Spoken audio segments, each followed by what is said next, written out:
There will now be an opportunity for silent prayer and meditation.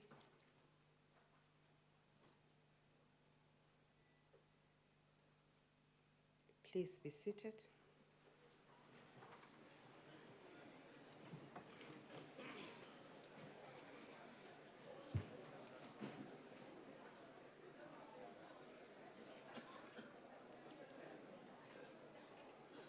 Honorable members, I do appreciate the enthusiasm of the first joint sitting of the Fifth Parliament. I also appreciate Honorable Lekota. I was saying I appreciate the enthusiasm and the jubilance and the happiness about the Fifth Parliament. I also want to remind members that at all times, the House must preserve its decorum. Members will also remember that yesterday I undertook to come back to this House on the points of orders which were made. I still intend to come back later today on those points of orders.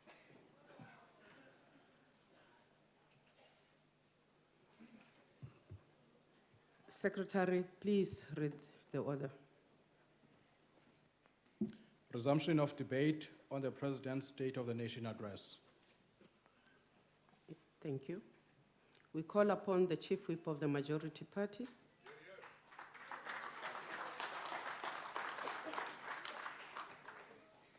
Honorable Chairperson of the NCOB, Honorable President, Honorable Deputy President, honorable members, ladies and gentlemen, the ANC is very clear about the kind of society it wants to build. We want to build a national democratic society, which is non-racial, non-sexist, where the whole nation is united, and when South Africa is prosperous and universally accepted everywhere in the world. The ANC believes that it has the capacity as a vanguard movement for transformation, and it's got the capability of leading the array of forces in transformative struggles. It will ensure that we overcome the legacy of apartheid colonialism and overcome the triple challenges of unemployment, poverty, and inequality. Of that, we are very clear. We have been consistent with the articulation of our policies, our priority areas of service delivery, our continuous call for social cohesion and nation building, and our unwavering belief in creating a national democratic society and where all South Africans will work together and live together in harmony. We move South Africa forward by building a better life for all, not create an open opportunity society for some. For some.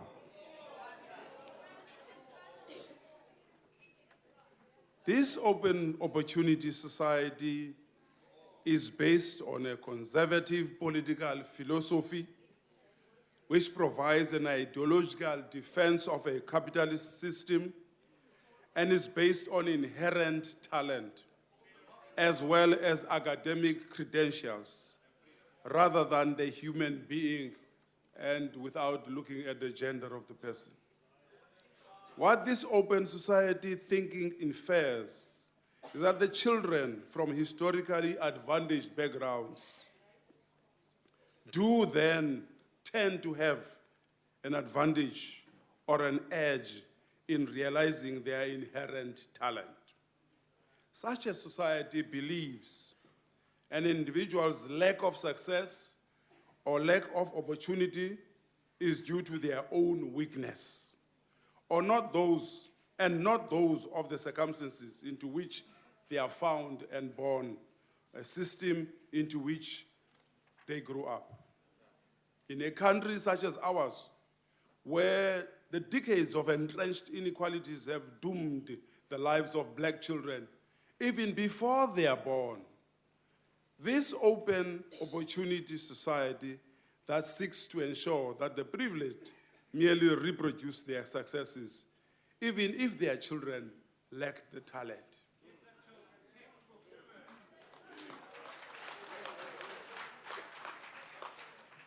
They continue to punt an ideology of choice. The DA subscribes.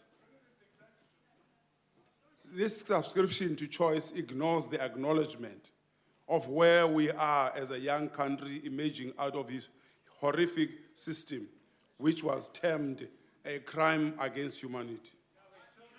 Their talk of expanding choice, and I quote, where the state, if it provides services, must seek to expand choice, not determine choices.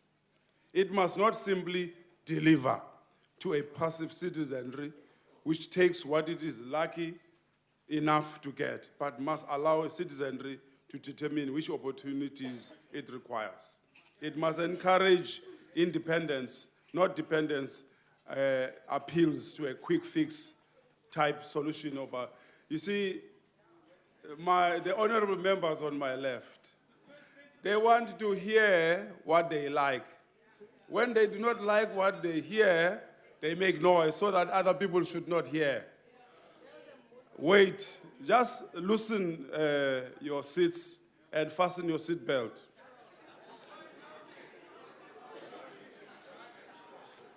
A critic of the British Prime Minister Tony Blair's housing policy, one Peter Malpass, argued, I quote, choice is a weasel word, a seductive device concealing what is really afoot in the opportunity society.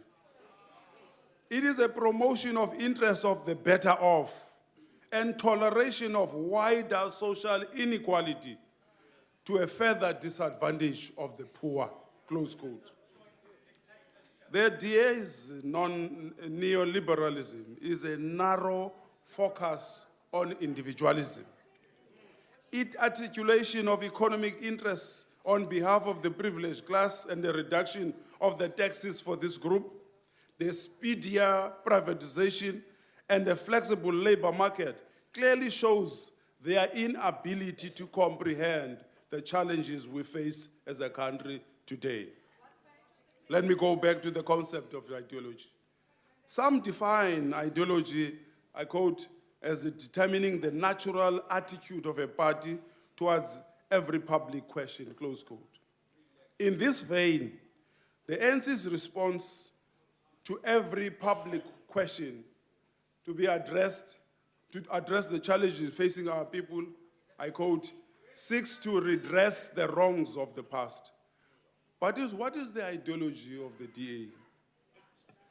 The DA's entire approach to the recent national election has been rooted in its opposition to everything ANC. It fashioned its election posters and election messages on attacking the integrity and the person of the President of our Republic. It appropriated our struggle icons, selectively focusing on certain aspects of our struggle that were palatable to them. It still has no understanding of race and deep fissures racism created in our society. It showed this by playing the quotas game in a manner in which they choose their leaders. There is no democracy within this organization called the DA.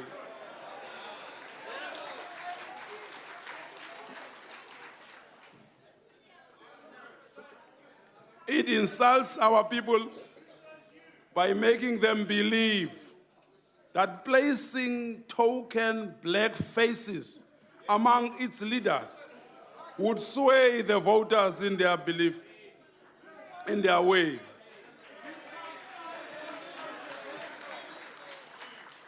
It denigrates our people who voted for the ANC by calling them dogs.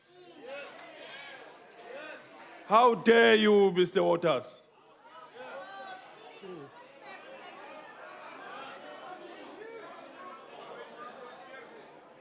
The people of Luandle would not have been thrown out in the street in the rain if they voted for the DA.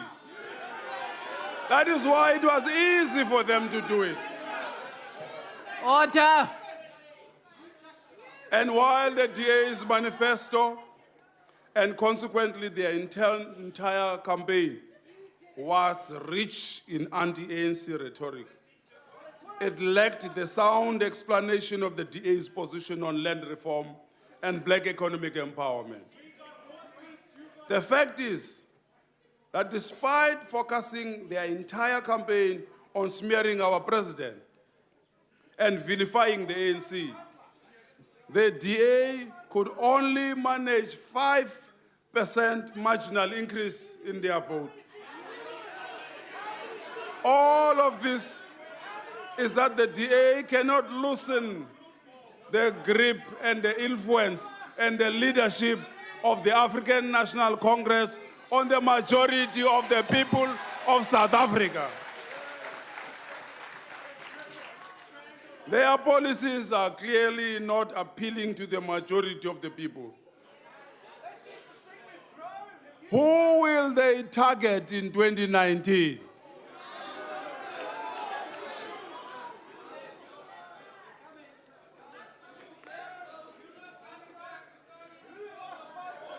They say we are coming. What it means, they are going to hire consultants to tell them who to target next.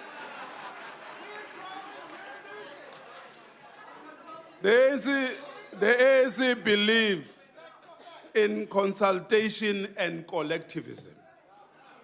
Our leaders are democratically elected by the people. We do not impose leaders on the rest of our membership. We do not parachute individuals into a leadership for window dressing and photo opportunities. Such political naivety, manipulation of its own members, opportunism in exploiting very real concerns and challenging faces our people, and high-handedness in dealing with criticism points to subjective and weak leadership. Unless we forget, the anointed leader of the DA in Parliament, who miraculously holds court now, has been imposed on the rest of them by simply migrating him.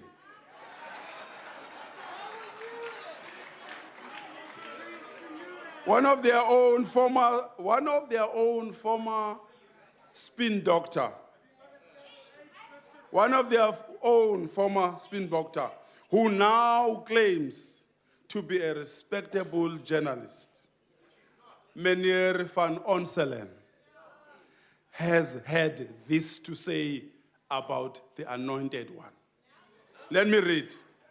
Listen.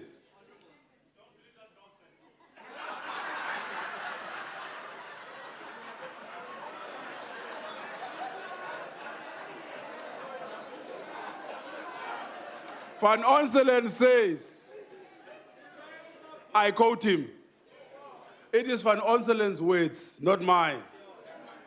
I quote, he says, it is hard to determine what is authentic about the man. His lines are crafted by wordsmiths. His turns of phrase marked by safe cliches and truisms. His arguments are shaped by opinion polls. His events are orchestrated by strategies and personal ideological worldview, and is protected from critical interrogation, close quote. That will tell you just how authentic and true the DA is. The DA expects our people to trust them. and believe in them. But they themselves turn around and speak in folk tongues. They flip-flop and contradict each other on employment equity. And again, in relation to the broad-based economic empowerment, clearly they show the unprincipled who they are. They talk about corruption as if their hands are squeaky clean. Honorable members, just go to the website of the municipality called Oudtshoorn in the Western Cape and draw the affidavit of a councillor of the DA who has submitted her own evidence in court. And there attached in his affidavit, the emails from their leader, Honorable Helen Zille, who tells that councillor, don't cooperate with the investigation conducted about corruption of the DA in Oudtshoorn. The same emails, the same, no, they're quiet now because I'm telling the truth. They know.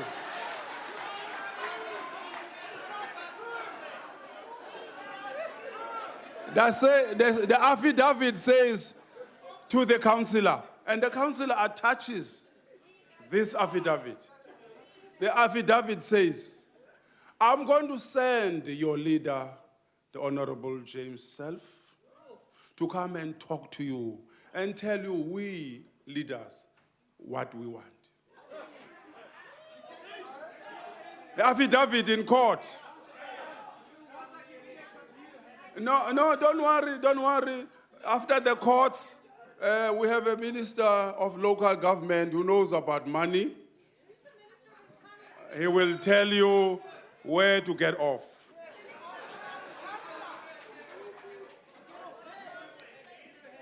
As if that is not enough, Honorable President. When that councillor refused to listen to the Order, orders, members. Allow the person on the podium to finish his speech. You are allowed to heckle, but not to stop the speech. Honorable Chairperson, as if this was not enough, when he refused to honor the instruction, they brought him to the DC.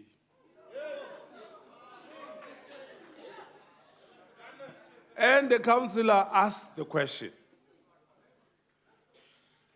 Our party says we must fight corruption. I'm exposing corruption. And I was told it does not matter who is involved in corruption, we must expose him. Charge me if you think I'm wrong.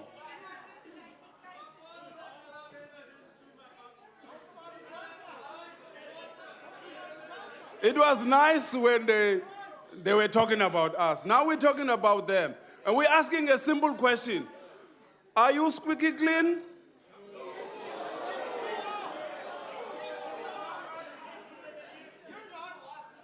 I'm asking another question. Now I'm really asking you a question. I'm asking a question. In 2010, Honorable Henry Kissinger visited South Africa and had audience with the Honorable Premier of the Western Cape. In that private meeting, now Honorable Premier wants to score points and raise those issues as if it is an endorsement. In the conversation they had, Henry Kissinger said to her, according to what she wrote, you are so good. Your project is of international significance. Other people who tried it before you have failed. You have made a tremendous progress. And I ask the question, what is this internationally significant project that the DA is running in South Africa on behalf of Henry Kissinger?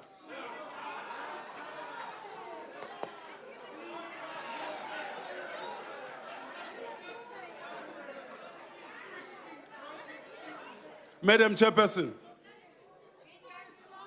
Madam Chairperson.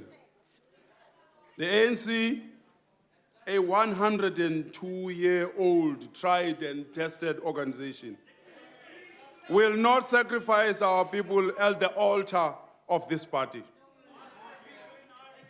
because we will endanger the progress we have made up to now. We will also endanger the future of South Africa, because South Africa will never be colonized again.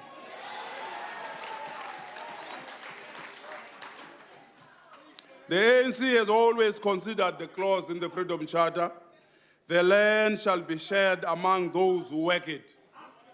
Restriction on land ownership on racial basis shall be ended, close quotes.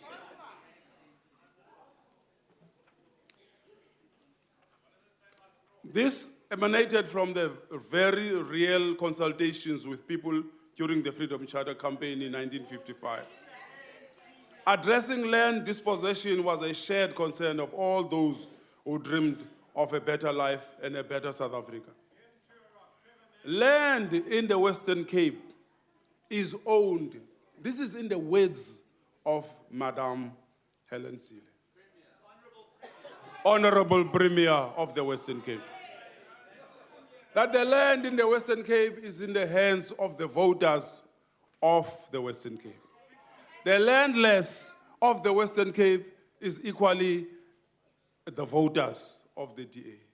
Now, when we come to this house and present bills for restitution, land reform, the madam in the same article I read says, she claims that the Point of order. ANC. Is it a point of order, sir? Yes, it's a point of order, Madam Chairperson. We've had a previous ruling in Parliament that premiers are respected in this House, and I would ask that the Speaker refers to the Premier of the Western Cape as the Honourable Premier of the Western Cape and not Madam. Yes, thank you very much. I'm sorry. I will not do it again. Sorry. No, I can't ask you to respect our president and not respect your leader. No, I will not do that. I'm sorry. Honorable Chief Whip, please round up also. Here is my point, Comrade President. This article specifically says when you bring laws to this House to restore land to the homeless, especially the descendants of the Khoi and the San, she says it's a divide and rule tactic on your part. But she does not say so to that constituency. She says we are putting the landless and those who possess the land in the Western Cape against each other. But are we going to stop asking the land back to be handed over to the people as instructed by the Freedom Charter? No. Comrade President, the Minister of Land Affairs and Rural Development Chief Whip. will come back here to this podium and explain the programs we are going to embark on land. Siyabonga Tata. The Honorable Kola Barnett.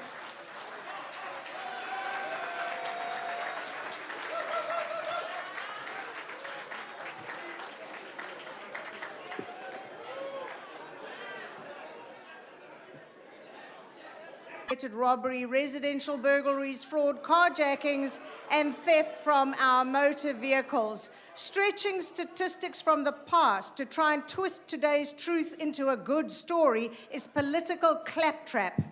We are back up to 45 murders, 182 sexual offences, 436 robberies, and 718 burglaries from homes every single day. While the scant two lines on crime... Madam Chairperson, Yes, please. may I request your good self to ask the member to speak slowly so that we can hear her, because it's like she's rousing. Ms. Kola Barnett, please continue. I suggest the honourable member alters the hearing aid dial.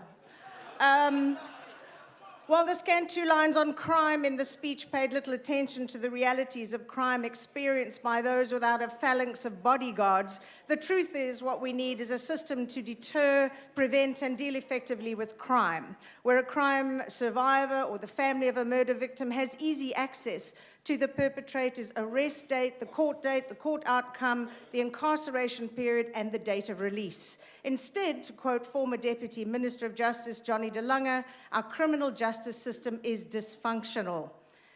Well, after he told that truth, he was bounced downwards and is, of course, no longer in Parliament. Now, dysfunctional is a strong word. However, to those who await justice, it's not strong enough. They wait year after year as this country fails them. There is chaos caused by either the SAPS officer who fails to arrest the perpetrator, who sells the docket to him or her, who bungles the case by failing to collect evidence or by losing it. We know, too, that countless numbers of our citizens sit for years behind bars, unable to pay 50 Rand bail as their cases fail time after time to make it to court. Our SAPS today is given useless but stylish Gucci lifestyle ministers and national police commissioners, but not given equipment, water or electricity, or well-trained officers with firearm or driver's licenses. Added to all of that, the criminality audit of the SAPS I've been asking for over 7 years was finally done.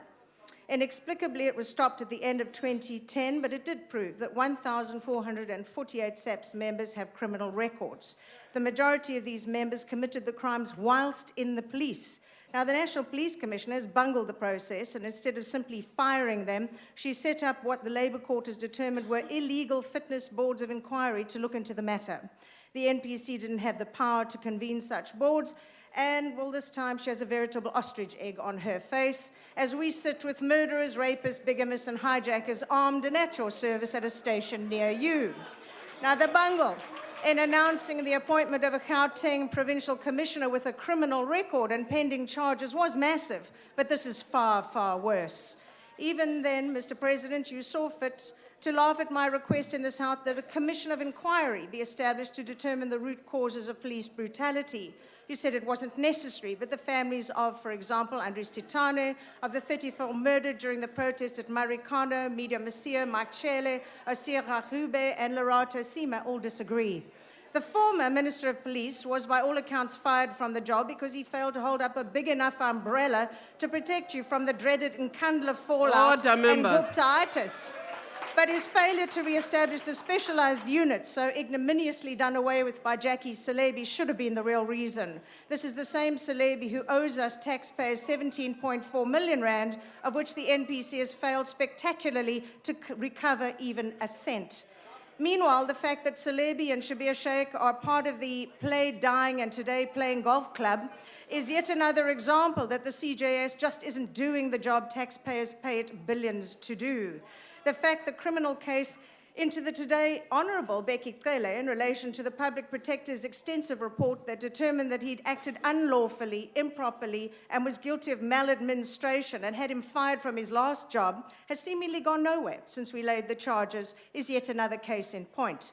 Mr. President, there is no space for political interference in our criminal justice system. None.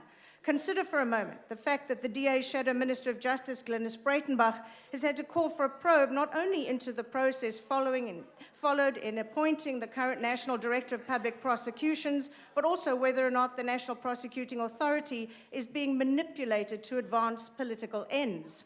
It's also a concern to the DA that Mr. Kasana might indeed be a fit and proper person to hold the office, but is being manipulated and undermined in his functions to advance political ends. Mr. President, if you were the CEO of an international conglomerate looking for investment opportunities, and you were aware of our crime statistics and our strike-ridden land, would you invest here? Would you be the one to open a factory which would gainfully employ 10,000 South Africans, or would you simply look elsewhere? If you knew that the minister now removed from police and the chairperson of the PPC now removed from Parliament had bludgeoned through a section of the CERA bill that determines the expropriation of foreign-owned private security companies from 51 to 100% thereof, would you want to invest here? Or would you simply look elsewhere? Mr. President, for the sake of the country, don't sign it. What we need is a police service equally inspirational and aspirational where parents hope, as they do in so many other countries, that their child will marry, if not a doctor, then a police officer.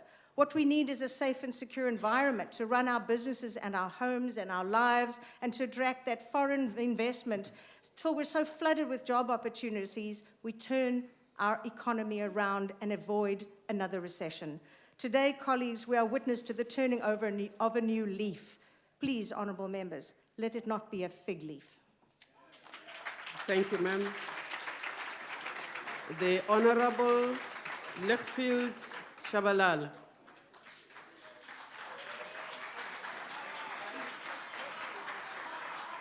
Honorable Speaker, Honorable President of South Africa,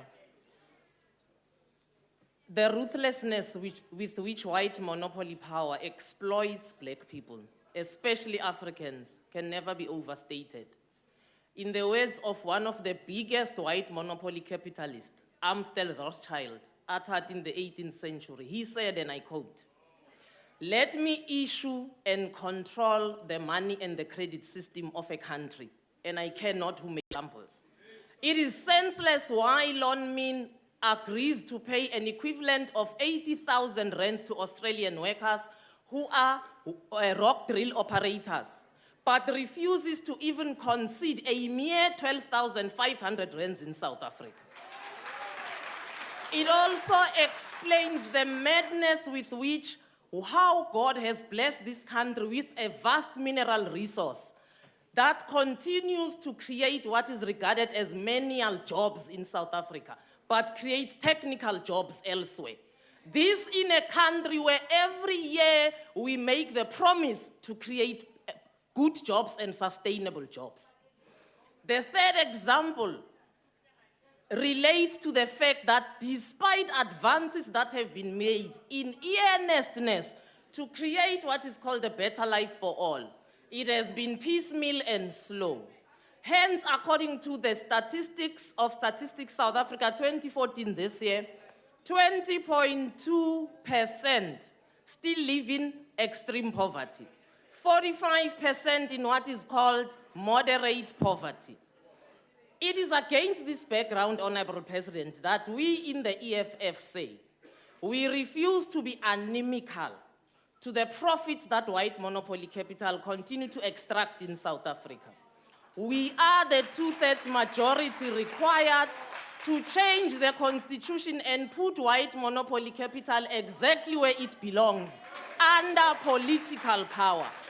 In that scenario, we shall continue to elaborate rapid economic transformation and deliver the better life for all our citizens without having to apologize to anybody. Asijigi, Honourable economic Chair. freedom in our lifetime. Is it a point Thank of you. order, ma'am? Unfortunately, the member has left. I now call upon the Honourable, the Deputy Minister of Higher Education and Training.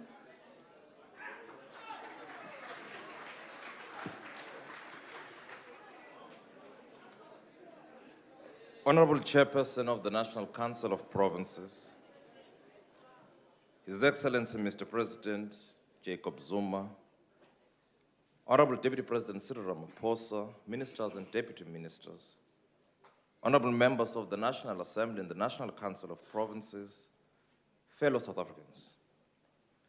We meet here today, 3 days after the commemoration of the 38th anniversary of the 1976 Youth Uprising. On this particular day, we remember young men and women of courage and resilience who defined themselves differently from the rest, whose bravery and valor became evident when they took to the streets to demonstrate against the education policies of the apartheid regime. Today, we say, on thy graves the rain shall fall from the eyes of a mighty nation. We apportion glory to them and duty to ourselves to serve our people well and not abandon the democratic project achieved in 1994.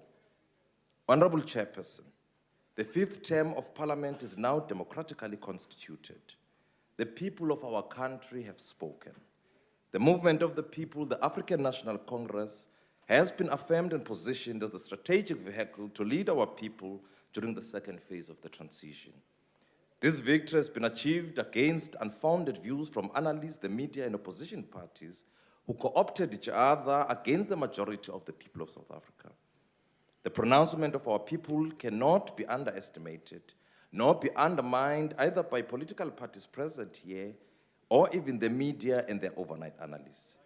We too, as the ruling party, have an obligation to honor this mandate and deliver as expected. Indeed, our position is that of privilege and responsibility. The privilege to serve and the responsibility to serve well. Mr. President, leading to the general elections, we moved from village to village, house to house, interacting with the masses of our people.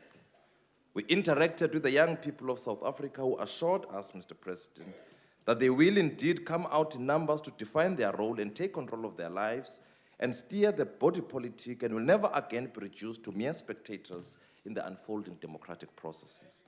They also told us that they are aware that for economic freedom to be achieved in their lifetime, we will need to arm them with relevant and requisite skills, as these will enable them to contribute more positive to the development of our country. Fellow young South Africans, we have listened to you. We are satisfied and humbled by your resolve to never again be confused and blinded by reckless and uncalculated calls and pronouncements from some dark forces and doomsayers with regard to economic freedom and job creation. You know better now that this current epoch dictates that if we are to deal with the contemporary challenges facing you, we will need interventions of a special type, interventions that are clearly defined, shaped, and driven by no one else but yourselves.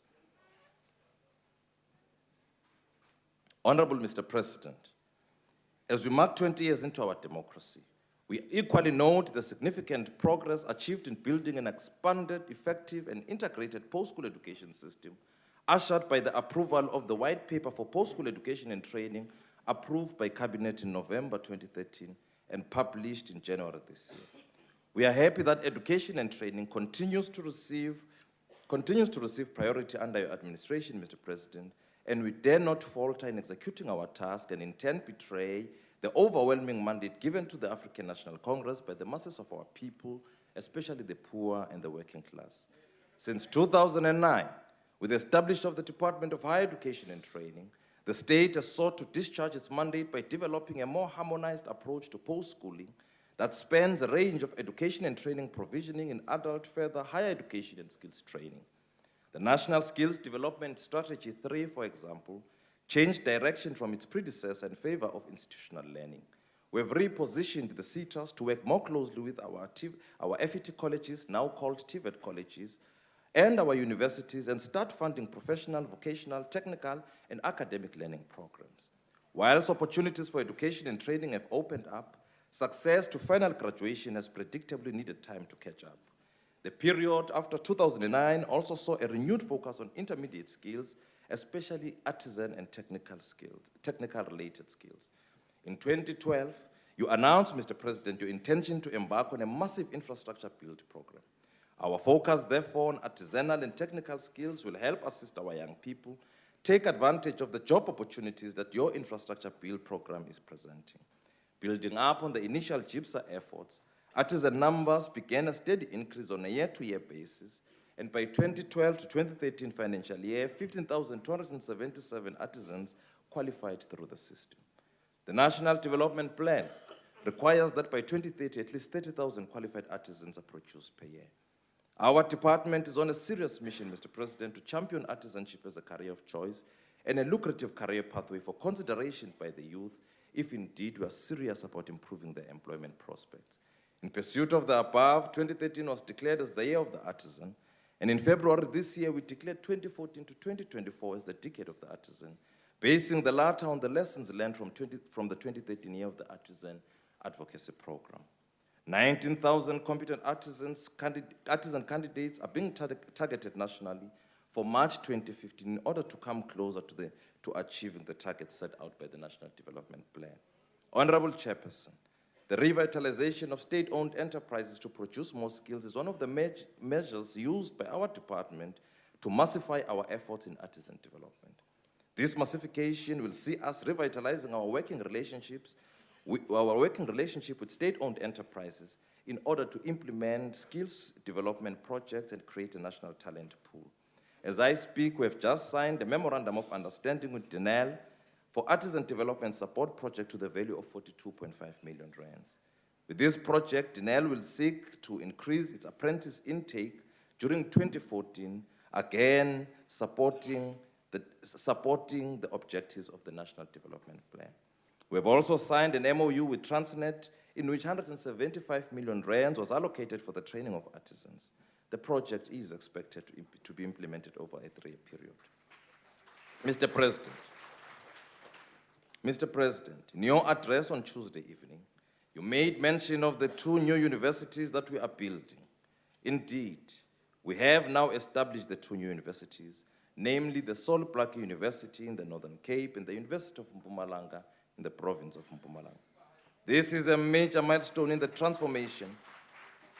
This is a major milestone in the transformation and expansion of the higher education sector, particularly because Mpumalanga and the Northern Cape were the only provinces without universities. Fellow South Africans, these are 2 new universities in post-apartheid South Africa, established by President Zuma's administration. This debunks the message that was spread by some in the opposition that the ANC-led government has deviated from the Freedom Charter, and in line with Section 29(1)B of the Constitution of South Africa, in February this year, Minister Nzimande opened the doors of learning at the Sol Plaatje University, whilst I had the privilege to open the doors of learning at the new University of Mpumalanga with the first intake of 160 students, 20 registered for agricultural studies in the Nelspruit campus, and 140 registered for education studies in the Siyabuswa campus. This is a clear testimony, Honorable Chairperson, that the spirit of the Freedom Charter runs in our veins and therefore is part of our DNA. Honorable Malema, they may seem as glorified high schools in your world, but I know of no high school offering degrees or even national diplomas. It has never happened in the life of humankind, sir, for a university to be established today and a full enrollment tomorrow or almost immediately. We are available, Honorable Chairperson, to assist the Honorable Member with detailed information on how an institution of higher learning is established, not just here, but everywhere else in the world, for his own comprehension. Safe to say, the new infrastructure for these 2 universities will be built to accommodate the increasing number of students over the coming years. Furthermore, a new comprehensive health and allied sciences university, the Sefako Makgatho Health Sciences University, was promulgated as juristic person in May 2014. The interim council of the university, together with the council of the University of Limpopo, are in the process of finalizing a protocol for ensuring the unbundling of the Medunsa campus from the University of Limpopo to enable its incorporation into the new Health Sciences University with effect from the 1st of January 2015. Honorable Chairperson, currently our post-school education and training institutions are not distributed evenly across the country, with rural areas being poorly served. In order to correct this anomaly, the President announced in 2012 the allocation of 2.5 billion rands for infrastructure expansion and refurbishment of college campuses. Fellow South Africans, I'm happy to inform you that construction of these campuses is underway, and the first student intake in the new campus is expected to begin next year. Honorable Chairperson, the National Student Financial Aid Scheme, which is government's primary tool to ensure access for poor students to post-school education, has thus far assisted 1.4 million students since 1991 and has grown from 400 million in 1999 to 9.7 billion in the current academic year. Mr. President, yesterday a call was made for you to increase the allocation of NSFAS, but this you have done, sir. You increased university bursary funding from 2.2 billion rands in 2010, benefiting 148,387 students, to 7.6 billion rands in 2014, targeting 235,000 students. You further increased college bursary funding, sir, from 318 million rands in 2010, benefiting 6,703 students, to 2.1 billion rands in 2014, targeting 233,958 TVET college students, meaning more students will be able to access funding for tuition, accommodation, and travel allowances. Of course, Honorable Speaker, of course, Honorable Chairperson, there is a need for more as we continue to see the demand of those wishing to access higher learning increase. Fee-free education will without doubt be implemented, And that work, Mr. President, has already started with 96% of our students at TVET colleges receiving full bursaries and studying for free. It too, honorable members, will have to come in phases. Honorable Chairperson, Your Excellency, Mr. President, the linking of education with the workplaces has become one of our priorities. As the white paper calls upon on the design of training systems, including curricula, which requires close cooperation between education and training providers and employers, especially in those programs providing vocational training. Other interventions include the CETAs signing partnership agreements with TVET colleges and universities of technology, as they are strategically located in bridging the gap between employers and education institutions. This drive alone has led to more workplace opportunities for workplace-based learning and experience over the 2013-14 financial year. Honorable Chairperson, we have continuously held the view that young people need skills that will make them enter the job market. One of the most effective measures to arm people to overcome the remains of our past is through training and equipping them for independent and sustainable livelihood and also for labor market needs. Self-sufficiency and independence is the only way to go. Our government prioritizes self-reliance for every citizen, and as a department, we have discovered that there are quite a number of training activities taking place in various skills development centers across the country. However, it would seem there has been a lack of strategic coordination of the operations in these facilities. Our intention now is to make effective and productive use of these facilities to benefit the needs of the country. As a result, the department is currently developing a concept paper for the development of a clear strategy for our skill centers. Concurrent to the above, we have identified the need for construction of more skills development centers on a massive scale to cater for the increasing skills demand. The skills centers to be built are expected to speed up training of local communities to meet the local economic needs. We have also prioritized the area of career guidance and dissemination of information to our young people to avoid the skills mismatch that we find in the country. Honorable Chairperson, this House will agree with me that education is a central task requiring the whole of society, and I therefore place a challenge to all members of this House to take personal interest, an interest that must extend to their respective areas of influence in the country so that we achieve a multifaceted response to skills deficit.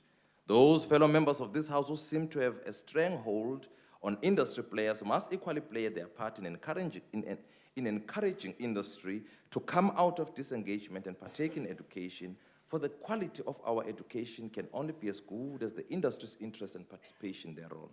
Honorable Chairperson, the sentiment as raised by Honorable Malema yesterday with regard to sending students to other countries finds expression to already existing programs in government. Just last year, we managed to send 10 students to Russia to study in the following fields: ocean engineering, physiology, applied mathematics, and bachelor's degrees in exploitation of flying machines and engines. We are sending an additional 5 in August this year to study nuclear engineering. Again, last year, Mr. President, we sent 35 students to China to study in the following fields: management science and engineering, electrical engineering and automation, international trade and industrial economics, rail engineering, agricultural economics and management, as well as international commerce. An additional number of 80 students will be leaving for China in September this year. Again in 2013, Mr. President, we managed to send 30 students to the World Maritime University in Sweden to study for postgraduate degrees in the following areas: maritime law and policy, maritime safety and environmental administration, port management, and marine environmental studies. We are sending an additional 10 in August this year. We will also be sending another 15 to Poland, Mr. President, to study transport engineering. This, of course, after our visit to Poland with former Deputy President Motlanthe early this year. 10 students will be leaving our shores for Ireland to study business management and human rights law this year. Mr. President, I had an opportunity to meet with these students before they left the country last year, and I cannot begin to explain their excitement and willingness to fly the South African flag high. The numbers above are a demonstration of a program ongoing and not a manifesto wish list. These, of course,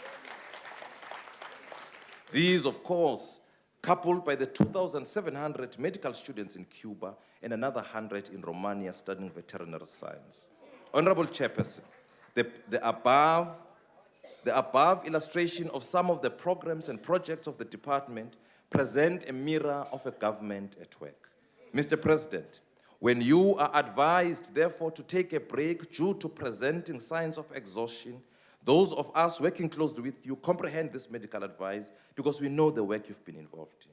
But those who are far away from reality and those who choose to pretend that you are not a human being and therefore not expected to be exhausted, prefer to ignore reality, wish the worst of the situation, and during the process expose themselves on how shallow they have defined their own trajectory. Honorable Chairperson, the leader of the EFF intimated yesterday that he did not grasp the essence of the President's speech. Honorable Malema is a student at UNISA, and therefore I'm pleased, Honorable Chairperson, to indicate that I have taken it upon myself to supply his political science lecturer with a copy of the President's State of the National Council.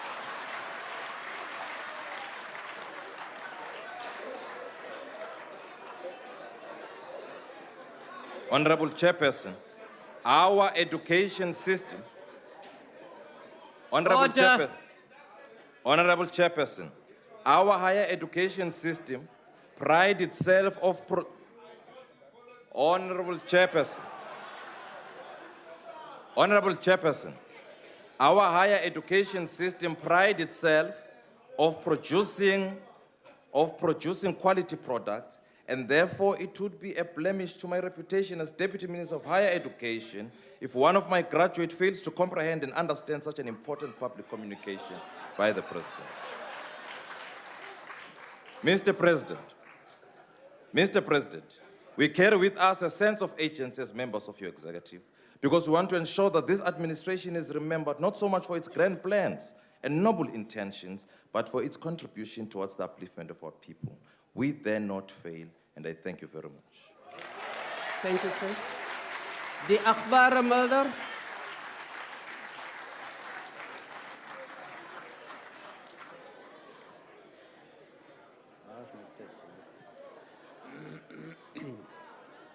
Order, members. Speaker, I want to start with a story of the chief executive of a big organization who retired. He gave his successor 3 envelopes. When you experience a crisis, open the first envelope was the advice to his successor. After a year, there was a first crisis. The new executive opened the first envelope. It read, blame it on your predecessors. Blame it on your predecessors. He did it, and he worked, and he survived the crisis. Some months later, with the second crisis, he opened the second envelope. It read, reorganize. He reorganized the organization and survived again. Speaker, that member is... Honorable Malema, please respect the Yeah. speaker on the podium. And then we'd Continue, have the sir. debate on the outside, not here and wasting my time. Some months later, sir, in Order. the second crisis, he opened it and it said, reorganize. He reorganized the organization and he survived again. When the third crisis, he opened the third envelope. It read, prepare 3 envelopes. Sir, the present economic crisis is not the second or third crisis of this government, but the 100th. You've already blamed your predecessors. You've reorganized government. You should have prepared 3 envelopes long ago. Do members remember the Fitch credit ratings downgrade in January 2013? In the 2 weeks following the downgrade, foreigners sold 3.2 billion worth of South African bonds. Foreign investors in that January alone sold 2.2 billion worth of South African shares. That severely affected our economy and many jobs were lost, and that's the realities. Is it too early to calculate this moment, sir, the effects of the latest downgrade, but for government it cannot be business as usual. Sir, every day on my way to Parliament, I drive past people sitting on street corners, asking me with their eyes for a job. Strong, healthy men and women with despair and hopelessness in their eyes. They are fathers and mothers who have to support their families. In their own eyes, they are failing their families. So we can solve this problem, and we can create jobs. Dignity will return to these men and women. In die staatsrede is geen nuwe of oorspronklike voorstelle deur die agbare president gemaak oor hoe die ekonomiese groeikoers verbeter kan word om werk te skep nie.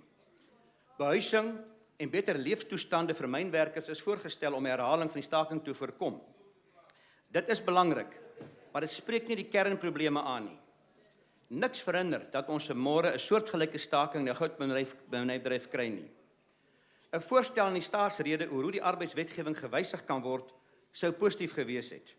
Ek wil graag iemand met my verduidelik waarom die arbeidswette nie so gewysig kan word dat vakbondlede 'n geheime stemming kan hou voor 'n staking nie. Dit alleen sou al 'n verskil gemaak het. Sir, this is Honourable President Zuma's last term. I've seen 5 presidents come and go in this assembly. In their last term, all presidents worry about their legacy. It's normal. Zizi Kotwa, ANC spokesperson, says the president will in this term be emphasizing economic freedom and land issues. Honourable President, you are making a mistake if you think that you will succeed in this as your legacy in the next couple of years. You are setting yourself up to fail. You know, in 1948, that was before I was born, the election was won by the Afrikaners, but it was not white against black.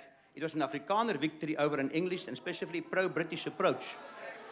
As a young angry man, I argued with my father for hours that the Afrikaners had political power, but not economic power, that we should be freed from the Oppenheimer's grip on the economy, just like a certain sort of arrogant young member yesterday argued here.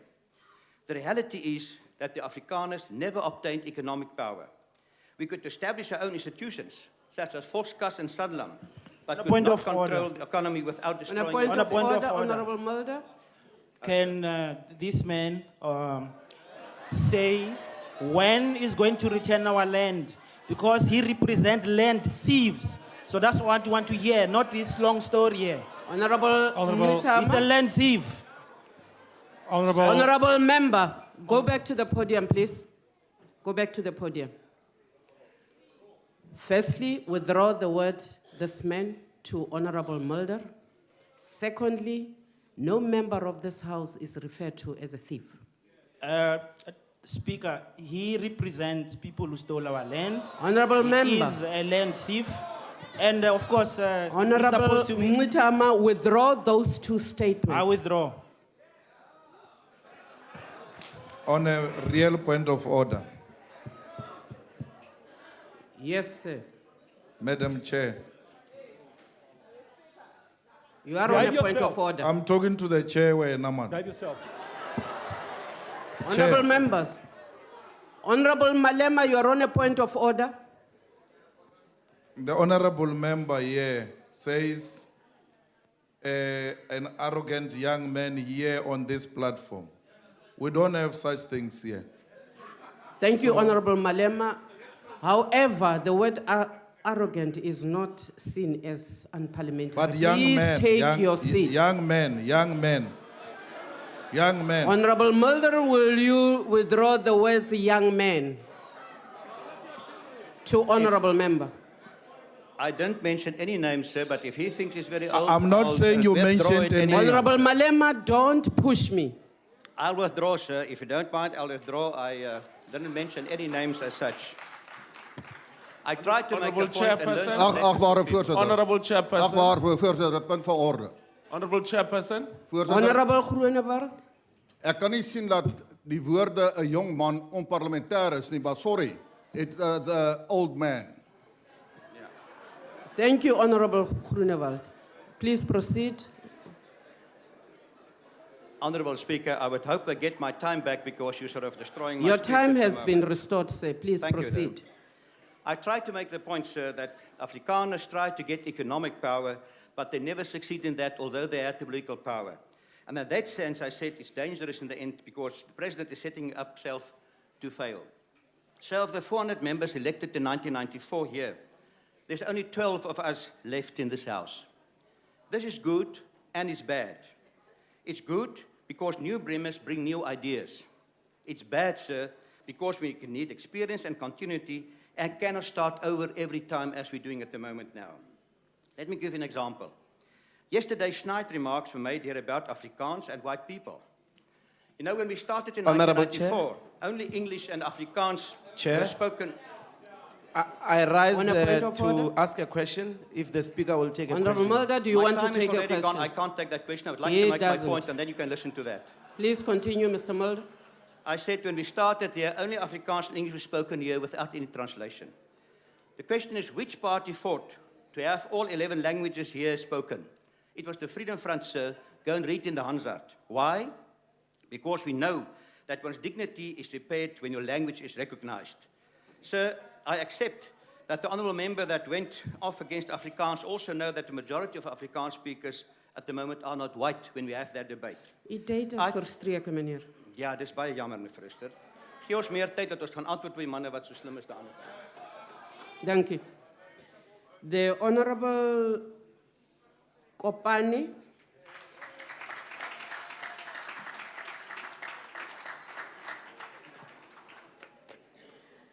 Honorable Chairperson, in a multi-democracy as we have in South Africa, the separation of party and state is an important guiding principle that informs the independence of our respective state institutions. It would appear as a nation that we have seen subtle instances where the ANC confused itself with the state. We have also seen how government officials abusing their privileges and power exclusively to the benefit of the ANC. As we gather in this house today, the ruling party has compromised the National Prosecuting Authority, and the NPA has long been embroiled in scandals and politicization. Just 3 weeks ago, as my colleagues alluded before, the National Director of the Public Prosecution, Mr. Mxolisi, may be being pushed out because he refused to bend to the will of the ANC. President Zuma, in his address, made no absolute mention of the deterioration of the NPA.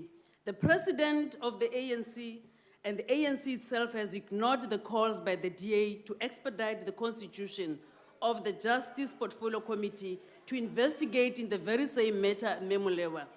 Honorable members, maybe we need to ask ourselves the following question. Is the president going to sit back and watch the rapid decline of the NPA and act only at the 11th hour as he did with the mining strike? An independent prosecuting authority is vital in our democracy because it fights a crime and it also enforces the rule of law.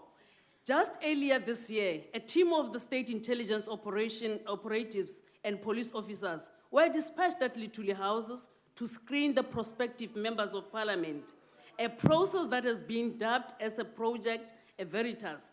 This is a clear abuse of state institutions, flies in the face of the section 199, chapter 7 of the Constitution, which outlines clearly that the country's security services may not further be the interest of any political party. We found that the Department of Social Development and its agency, SASA, they also jumped on the ANC election bandwagon, distributing the food parcels and also the blanket at the rally of the ANC. This sort of a conduct is unacceptable in our democracy. Maybe we deserve, the people who deserve to receive the grant in South Africa, because they are not aligned with the ANC, they find themselves being alienated or exclusion. Will the honourable member take a question? Ultimately, I'm not going to waste my time. I'm not going to take the Honourable member. Yeah, you are afraid, that's why. Proceed. Ultimately, the ANC believe that there is absolutely nothing wrong with exploiting the people of this country, especially the poor. Their attempt to buy the votes are unjustifiable, and it is an assault to our constitution, it is an assault to our democracy. The former Minister Trevor Manuel once said, attending the International Social Security Conference, I was there here in Cape Town, he said, I quote, "But social security arrangements also have immense power to damage when they are compromised too much or when they promise too much, or they are too inflexible and hence contribute to the fiscal unsustainability, and perhaps financial crisis, and also when their rules are unfair, and hence contribute to the social discontent and unrest." Close quote. While it is crucial for this government to provide the relief to the poor people, this is not a solution to the deepest root poverty, the lack of quality education, and insufficient skills development. We can cite numerous incidents in this house today. A clear example that I'm having here, a government senior officials, that is Mr. Lerato Mudise, at the government draft relief program, wearing the SACP jacket, providing the very same T-shirt having almost the ANC slogan. This is a clear abuse of the state resources. Mr. President, you publicly commit that you are going to fight corruption, but all of us, we know that is not true. Mr. President, after being found guilty of improperly benefiting from the misuse of the public funds for security upgrade of your personal property, you have failed to take action on the recommendation by the public protector. This is a Honourable clear Chairperson, indication. Point of order. Chairperson, in which court was the president found guilty of anything? So I think that the member must withdraw that because it's misleading the House. Thank you. Honourable Member. Honourable Member. The public protector Honourable Member. report, I will withdraw the words guilty, but the public protector report clearly says... Honourable Member, you said the president of the ANC was found guilty. I will withdraw the chairperson the word guilty, but I will Honourable rephrase- Member, please listen to me. You said the president was found guilty. You cannot withdraw the word guilty. You must withdraw the whole sentence, the president was found guilty. Okay, I'll withdraw the words that the president was found guilty. But the report clearly says that he was improperly benefiting the abuse of the state. Honorable Chair. Honorable Chairperson. On a point of order? No, can the members raise the T-shirt again? I did not see it properly. Proceed, Honourable Member. Proceed.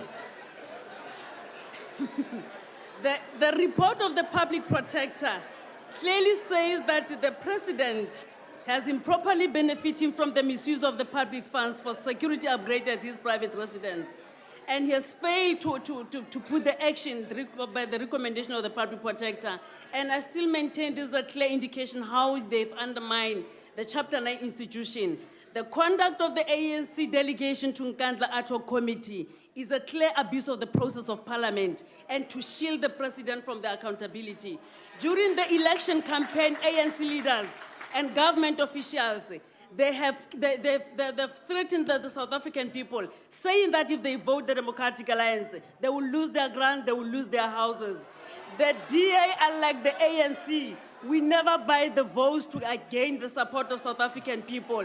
Mr. President, you have lost 15 seats in these houses. South Africans has no longer the faith in your ability to lead and maintain the integrity of the state that were established to govern the South Africans. Motsamaisi wa dipuisano, bahai ba South Africa ba batla mosebetsi, ba batla thuto ya mantlha ba tsebe ho iphedisa. Ha ba batle ho etswa mekopa ya di-food parcels. Mosotho wa khale a re mpempe ya lapisa motho kgona ke sa hae. Ke a leboha. Ra leboga mme. The Honourable, the Deputy Minister of Communications.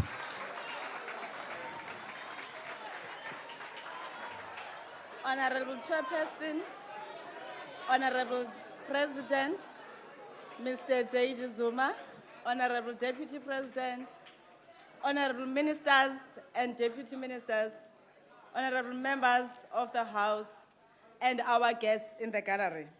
It is an honor for me to take part in this year's debate on the State of the Nation address. This debate takes place within the context of our country celebrating Youth Month. This is the month in which we remember and pay tribute to the heroism and the transformative power of young people. We are reminded that through their extraordinary act of bravery, young people have made an enormous contribution in advancing our struggle for national liberation. Their actions indeed change the course of history. Today, as we engage in the struggle to defeat unemployment, poverty, and inequality, we count young people among the main contributors and those who stand to gain the most from this struggle. Indeed, young people continue to be a central part of a national effort to move South Africa forward. Madam Chair, allow me to quote our icon in his address to hospital workers on the 16th of April, 1998. Dada Nelson Mandela said, and I quote, "Whether you change the linen or stitch up wounds, cook the food or dispense the medicines, it is in your hands to help build a public service worthy of all those who gave their lives for the dream of democracy." And I close quote. These words by the founding father of our nation are in line with our constitution, which directs us to create a public service that is broadly representative, accountable, and responsive to the needs of all South Africans. The one that upholds high standards of professional ethics and a public service that is development-oriented. Today, maybe more than ever, we as a nation and as a state are faced with difficult and complex challenges. These challenges require principled public servants who are motivated by the common good and effective service delivery rather than personal enrichment. Honorable Chairperson, during the previous elections last month, where every party was given an opportunity to test its strength, the people of South Africa spoke, and they spoke loudly and clearly. They gave the ANC an overwhelming mandate to govern this country for the next 5 years and to continue changing their lives for the better. They have said to us, continue to build on the good work you have done in the past 20 years of freedom. To us, this is an indication that the ANC is still the people's choice and a true custodian of the aspirations of most South Africans, as opposed to what those in denial believe. Those that behave like Thomas in the Bible, who refused to believe just Jesus Christ had risen, in so much that he had to put his finger in the wound, were again rejected by our masses. Somlomo, Sihlalo, uKhongolose, ufundwa ngabantu bonke baseMzantsi Afrika. Our victory in these elections is living proof that no amount of lies and misinformation can bury the truth. Our people know very well that it is only in Honorable Maimana's world that cows eat chickens, because in the real world, no herbivore can turn overnight and become a carnivore. As a person who had aspirations to become a premier, I expected the highest degree of articulation, but all he did was to be a crybaby, lamenting over spilled milk. The ANC murdered you, fair and square, in Gauteng and in South Africa. Indeed, Point of you order. made me miss Honorable member, there's nie die soort Afrikaans wat ons praat in die huis asseblief. Please withdraw that, ma'am. Please withdraw that. You don't use that language here. Well, we defeated you, brother, in Gauteng and in my country. No, honorable member, please withdraw. It's I just withdraw, thank you very Chairperson. much. It's decent language you spoke. The truth is that 20 years into our freedom and democracy, South Africa is now a better place to live in, and we indeed have a good story to tell. Honorable Chairperson, as the ANC, we are proud of our past. This includes our history and heritage of struggle for liberation, as well as our record of delivery since 1994. Equally, we approach the future with confidence that our plans and policies will match the demands placed on us by the challenges we face and deliver an even better life for our people. It is for this reason that we will continue to say, the ANC lives and the ANC leads.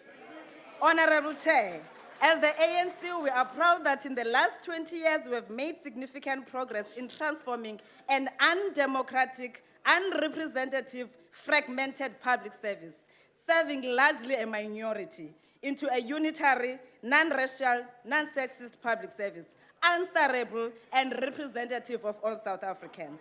Compatriots, we are all called on to imagine a different future in 2030, away from our past that was both ugly and repulsive, and the present that threatens to mortgage the future of our children and country. The future envisaged by the National Development Plan and our Constitution is full of promise, hope, and unbridled possibilities. All citizens of this country must play an important role in ensuring that together we succeed in moving South Africa forward. This clarion call to move this country forward cannot be achieved without the participation of our people.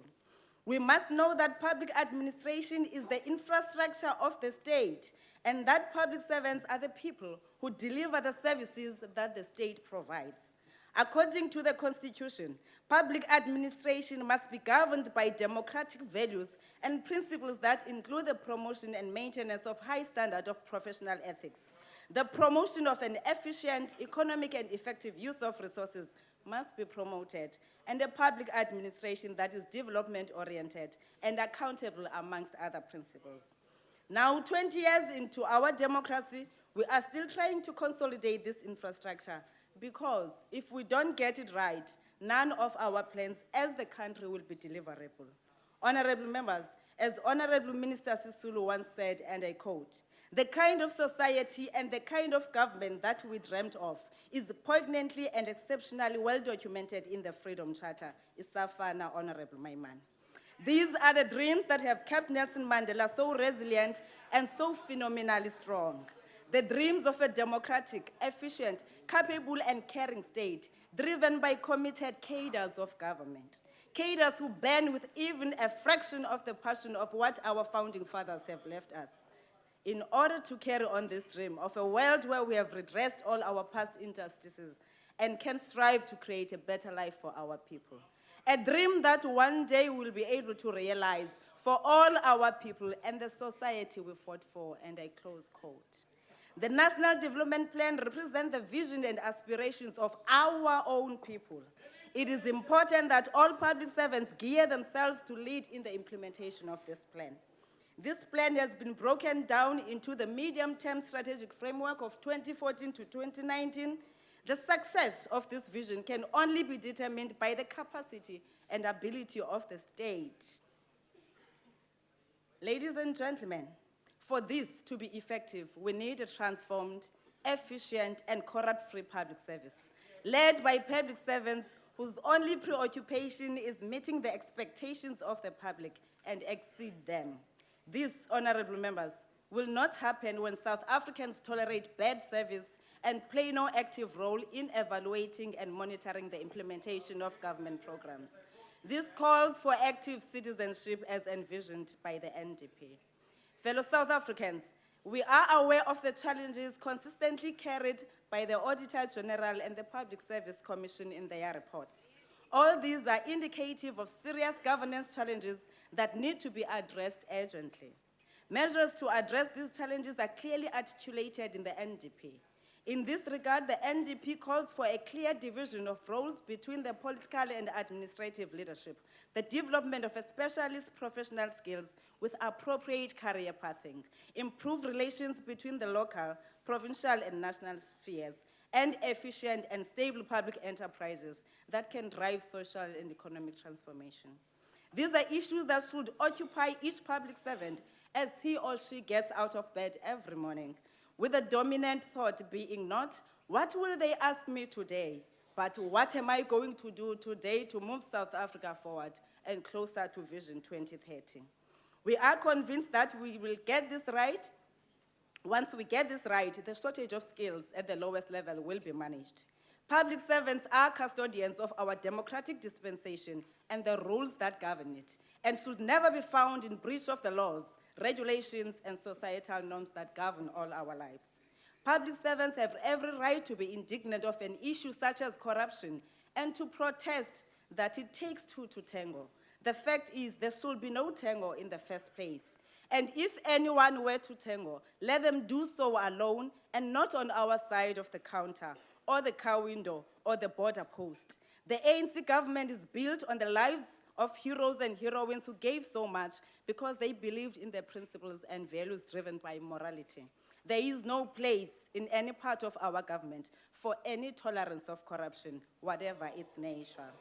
Honorable members, we have now begun with the second phase of our ongoing transition from colonialism and apartheid to a national democratic society, a society that is truly united, non-racial, non-sexist, democratic, and prosperous.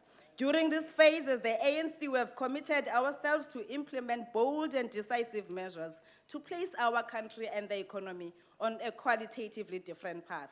a path to eliminate poverty and unemployment, create sustainable livelihoods, and substantially reduce inequality.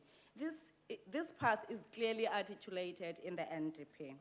Honorable Chair, we have to create a situation in which a new social value system emerges, based not on government injunctions, but on a definition imposed on our country by the people of South Africa themselves.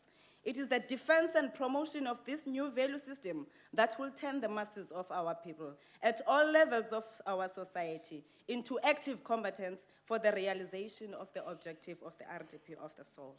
We are putting in place an anti-corruption bureau to deal with corruption in the public service. Once established, the bureau will deal with corruption at all levels of government. Of particular interest, and what I want to emphasize is, the bureau will put an end to the mobile corrupt employee who will be charged with corruption in one province, resigns before the case is heard, moves to another province or local government to find employment and carry on with corrupt activities. As the ANC, we are happy that South Africans are effectively making use of our Chapter 9 and 10 institutions that we have established to guard democracy. The Office of the Public Protector has been inundated with requests from the public, which is a true realization of the Freedom Charter that the people shall govern. Honorable Chair, in order to succeed in meeting the goals we have set for ourselves in the NDP over the next 5 years, we must continue to pay attention to the goal of enhancing the capacity of the state in reshaping our society and the economy. We are delighted that early this year, Parliament passed the Public Administration Management Bill. Among others, this bill will facilitate the secondment of officials from one sphere of government to another in order to address capacity challenges where they exist. The bill will also allow for greater use of information and communication technologies within public sector to enhance service delivery. It will strengthen a culture of discipline, integrity, and ethical conduct within the public service and will prevent public servants from doing business with the state. In addition, our work to professionalize and capacitate public servants through the National School of Government will continue. Work will also continue to strengthen the implementation of the Public Sector Charter, which constitutes the basis of our public service reform. Collectively, these interventions will assist us forge a disciplined, people-centered, efficient, and professional public service. They will also strengthen our efforts to infuse within our public service the Batupili principles. They will further help us intensify our ongoing efforts to uproot corruption and maladministration. Honorable Chair, as the ANC will remain committed to the appointment of people with the relevant skills and competencies, especially in senior management positions. Linked to this is the work we are doing to promote ongoing education and training within the public sector, including the work of the National School of Government. The training we provide must not only be geared to enhancing the technical capabilities of our public service, but must also enable innovation and deepen the creativity of public servants. Fellow South Africans, our objective is to build on the good story of the past 20 years of freedom and democracy. Untimely, the public service we want is the one that is totally committed to the goal of building a better life for all, that continuously pushes the brown envelope, that is not merely satisfied with meeting targets, but ensures the continuous provision of quality services. This is the challenge we face, and as the ANC, we believe that working together with all South Africans and with God on our side, we will be able to rise above this challenge. Together with our people, we will move South Africa forward. I thank you. Thank you, Honorable Minister. Honorable K.R.J. Mishwe. Honorable Chair. Honorable Chair. I just want to acknowledge the top of the Deputy Minister, Stella. That's a nice top. Thank you.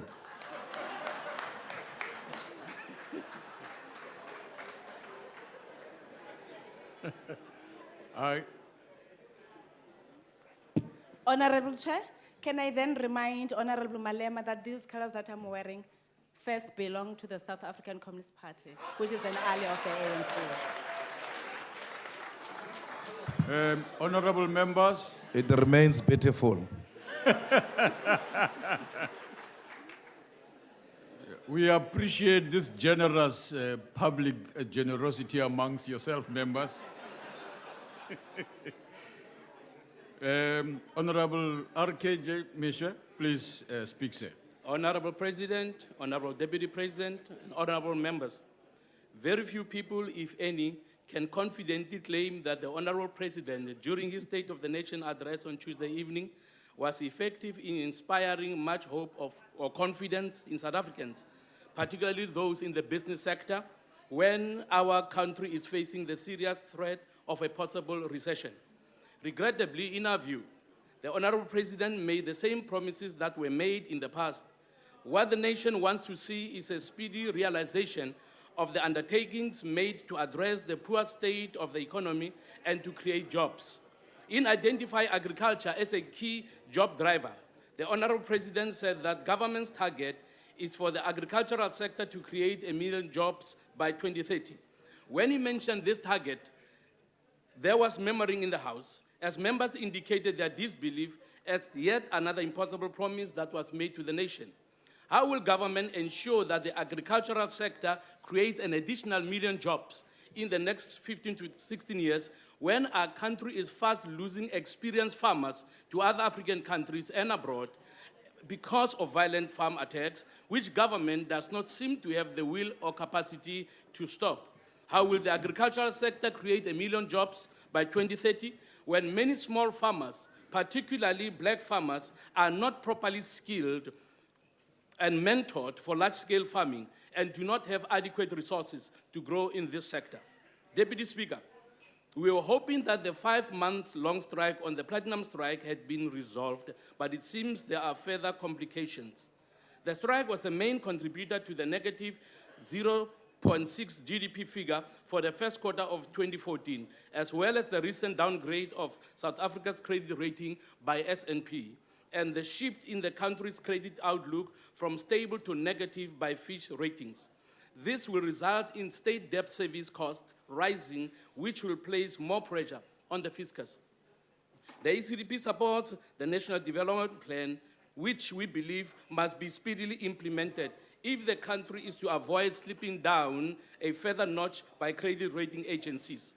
Honorable President, while we welcome the commitment that Deputy President will convene the social partners dialogue to meet and deliberate on the violent nature and duration of the strikes, we question why this was not done earlier, given the protracted nature of the strike that took 5 months. The suffering experienced by families of miners and local businesses is immense. Innocent people are losing their businesses, assets, and properties because of their failure to meet their financial obligations. Many hungry children are missing school, and those who are sick are not able to take medication on empty stomachs. The private sector cannot show much confidence in the economy if the status quo remains. Government must be seen to be actively creating an environment where business can thrive. Indeed, the low level of investments that we are facing in the country will continue to constrain economic growth if corruption is not dealt with head-on by government. When the President said, and I quote, "I would like to share with you our plan of action to revitalize local government," close quote, I thought to myself, now we are moving in the right direction. But I was disappointed. The President did not have any new plan to offer. All he did was to give us a list of 11 municipalities who stood out for consistent good performance in audits and expenditure on municipal infrastructure grants and promised support to other struggling municipalities. Support was the word that came frequently as he spoke about supporting those who are struggling. While we commend those 11 municipalities for their excellent work and encourage this, what we want to know is what is the new plan? Mr. President, if there is one, is it to throw more money at problems in municipalities? Honorable Banga, H.M. Banga. Thank you, Speaker. Mr. President, Kesxhosa, I have a responsibility to say, Kumdom Tala, Uphile Tata, Sitembele Kuwe, We wish you the best. That's what we do as Xhosa people. Thank you very much. Honorable President, the last few days in this House, we have noticed a new development in our country from the members of this House of a divisive message to our nation. We have seen this, Mr. President, from the two arms of this House, the opposition and the executive. We have seen divisive messages being thrown to the ears of our nation. It reminded me of the foundations of establishment of a South African democracy. That South African democracy was established on the basis of national unity and national reconciliation. It worries me, Mr. President, as a young fellow, listening to members of the executive leading a divisive message that divides our people. We must be concerned. We must be concerned with this kind of development. We have a responsibility to bring South Africa together. It is a commitment that we must make in remembering Nelson Mandela, Walter Sisulu, Molly Blackburn, Helen Suzman. Mr. President, if we are committed to the National Development Plan, in Chapter 15 of the National Development Plan, it speaks about national unity and embracing diversity and cohesion of our people. I have listened to extreme views coming from the left and to the extreme views coming to the right. And those views are dangerous in building a united South Africa. A South Africa we want to build is a South Africa of opportunities. It's a South Africa, all of us, we can live together and cherish the ideas that evolve out of the NDP. Don't forget your own NDP. It means many of you do not read what the NDP entails. The NDP entails that in 2030, all of us would live in a country of open opportunities. Mr. President, under your regime, we have seen an evolution of a new populism of ideas. That in this House, we have seen an expression of ideological racial arrogance. That has been exposed here. Mr. President, I do not subscribe to the views of extreme divisive message that seeks to divide this nation that many of you sitting this side have built with blood, fight, and your lives. Mr. President, under your regime, we have seen that state machinery has been used against our people in public service protest by the same government that fought against apartheid brutality. We've seen you in Bergersdorp, in Marikana, in Kualanga, in Udnate, brutally assaulting our people through state security. You are guilty of that, Mr. President. Mr. President, you are guilty of collapsing many of our municipalities. Under your regime, good municipalities like the Nelson Mandela have Deputy collapsed. Speaker, Yes, sir. on the point of order, Yes. can the member must withdraw the fact that the state security was used to suppress the people and brutalize the people. Please.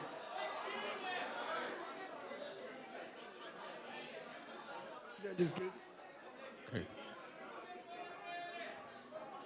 Honorable Member, we will come back to that, but please be careful of making statements that you know would not be acceptable. Just be careful, but we'll come back on a ruling on this one. Proceed, Nat. Go and read your NDR and the strategy and tactic, what a state security means. What it means is police. You have used police against the innocent citizens. Mr. President, you have killed good municipalities that used to win awards under your ANC government. You have killed the Nelson Mandela municipality. Today, the municipality of the Nelson Mandela is a municipality that cannot even provide refuse collection, cannot provide street lights for its people. Infrastructure is collapsing in the Nelson Mandela. The people of the Nelson Honorable Mandela... Speaker. Honorable Speaker. Yes, Honorable I Member. want to raise an objection. Yeah, do so. The manner in which Honorable Lekota is looking at Honorable Banga. The looks, No, Honorable. the Point looks of order. can kill. Honorable Malamela. If looks can Point of order. kill, the honorable member will long be dead. Point of order. No, Honorable.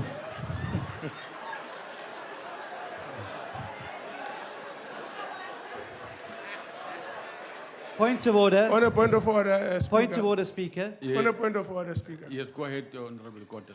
I think that if members of the ruling party want to disrupt the discussions, they must do so without using other people. Thank you very much. Honorable Member, can we just agree to allow the Speaker to finish, please, man? Let's not do that, okay? Okay. Point of order, yes, Deputy yes, Speaker. yeah. Deputy Speaker, I think it's very important that members know that you can only rise in terms of the rules. What's currently happening is a major disruption of members' speaking time and their flow. You can only rise in terms of the rules. We cannot allow people just to stand up in Parliament and say what they want. That's why we have debates. Honorable members, let's proceed. Honorable Banga, please proceed. Mr. President, many municipalities, they should learn from the municipality of Midvar. In good municipalities that the DA governs, you will see better infrastructure delivered. You would see a reduced unemployment rate. In Midvar, more than 7% youth unemployment. In Midvar, Mr. President, we have good governance. And where services and infrastructure is implemented, there is a potential of growth in business and jobs are defended. The problem we are confronted with in ANC municipalities because of factionalism and poor administration, we have noticed municipalities collapsing and services affected to our people. Therefore, Mr. President, we want to refer you to the recent Auditor General MFMA report. He has identified these challenges, saying that amongst the problems of current municipalities is supply chain management, asset management, and lack of capacity of officials who do not deserve to be appointed because they have a membership of the African National Congress. They get appointed. These municipalities need interventions. They need not cronies or friends. They need people who have capacity and specialization to run the infrastructure, the administration of these municipalities. Our people are directly affected by poor services delivered by the African National Congress. I dedicate this speech to you, Mr. President, to the likes of Andries Tatane and those who died in the brutal public protest that the African National Congress have Your made. time has expired. Honorable Deputy Minister of Cooperative Governance and Traditional Affairs.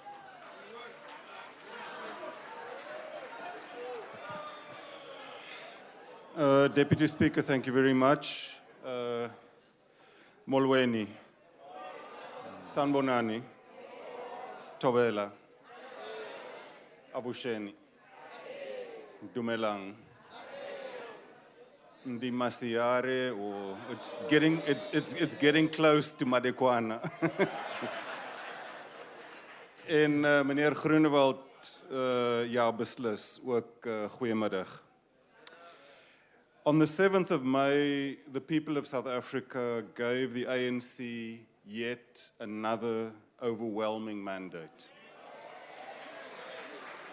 The people were giving the ANC a mandate to take South Africa forward, to create a better life for all by implementing the National Development Plan.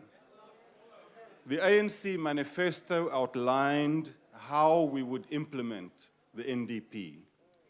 And that is what the President spoke loudly, clearly, energetically, and in detail about when he addressed this House. We called our manifesto Together, Taking South Africa Forward. And we did that because of two of the golden threads that run throughout the history of the ANC: unity and progress. In 1911, Pixley Kaseme wrote a call to the founding conference of the ANC in 1912. He said, and I quote, "I repeat, cooperation is the key and the watchword which opens the door, the everlasting door which leads into progress and all national success. The greatest success shall come when man and woman shall have learned to cooperate, not only with his own kith and kin, but also with all peoples and with all life." The South African Native Congress is the voice in the wilderness, bidding all the dark races of this subcontinent to come together once or twice a year in order to review the past and reject therein all those things which have retarded our progress, the things which poison the springs of our national life and virtue, to label and distinguish the sins of civilization, and as members of one household, to talk and think loudly on our home problems and the solution of them, close quote. The ANC continues to play this role in the life of our nation. The ANC has always been an organization with a plan. In the 1940s, in response to the Atlantic Charter, to the problem of the rise of fascism, the ANC responded with the Africans' claims. In the 1950s, the ANC responded to the heightening, to the escalation of the implementation of apartheid with the Freedom Charter. In the 1960s, the ANC responded to the challenge of the unbridled terrorism unleashed by the regime with the strategy and tactics of 1969. When the time came to negotiate, the ANC responded with the Harare Declaration. When democracy was on the horizon, we responded with Ready to Govern and with the Reconstruction and Development Plan. And now, as we enter the second phase of our transition, we respond with a National Development Plan. The ANC is an organization that says what it means and means what it says. The ANC's plans are not formulated in closed rooms the way that some parties choose presidential candidates. Our plans are drawn up openly and in consultation with the people. It's for this reason that the ANC has been able to rely on the support and the active involvement of our people, because their plan is our plan.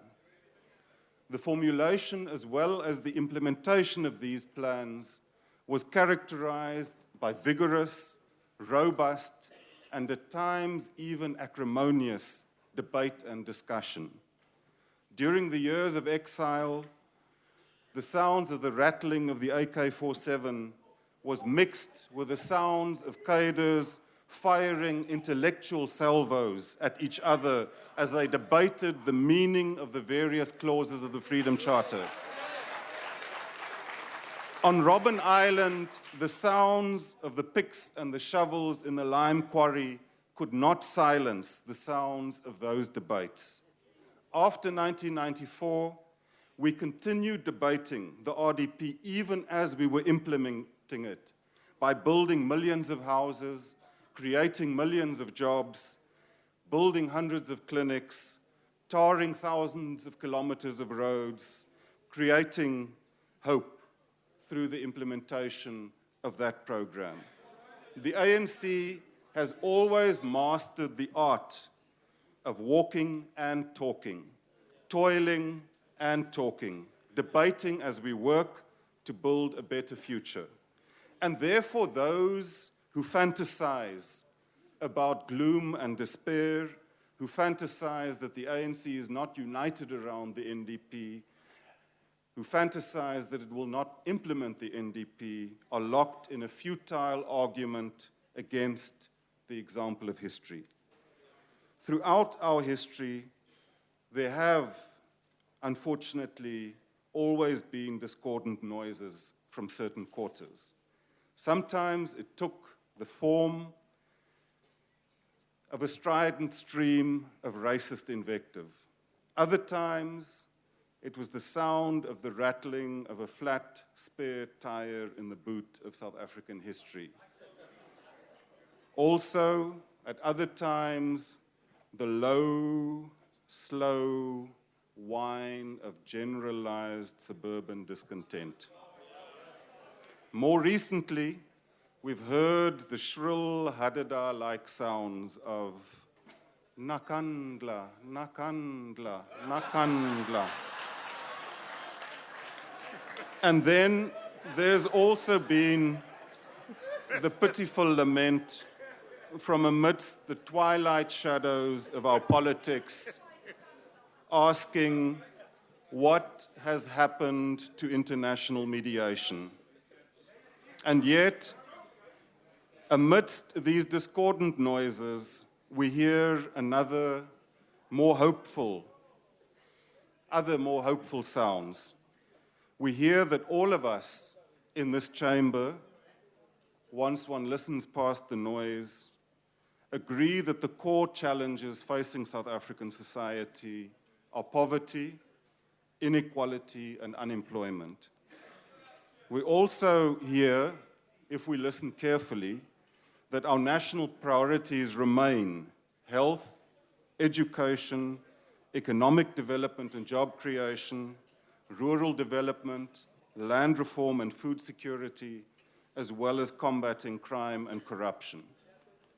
We also hear, if we listen carefully, that there's agreement that the National Development Plan is our national roadmap to address these issues and to create a radically transformed society by 2030.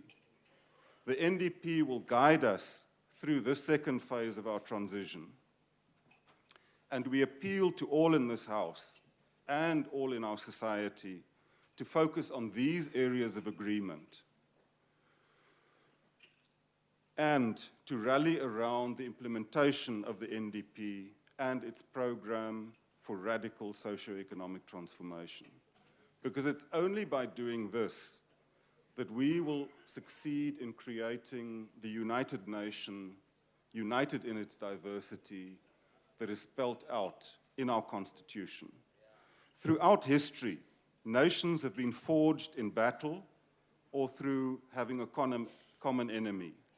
In South Africa's case, our country seeks to build a nation around the values of non-racialism, of healing the past, of acting in the interests of the poor and downtrodden.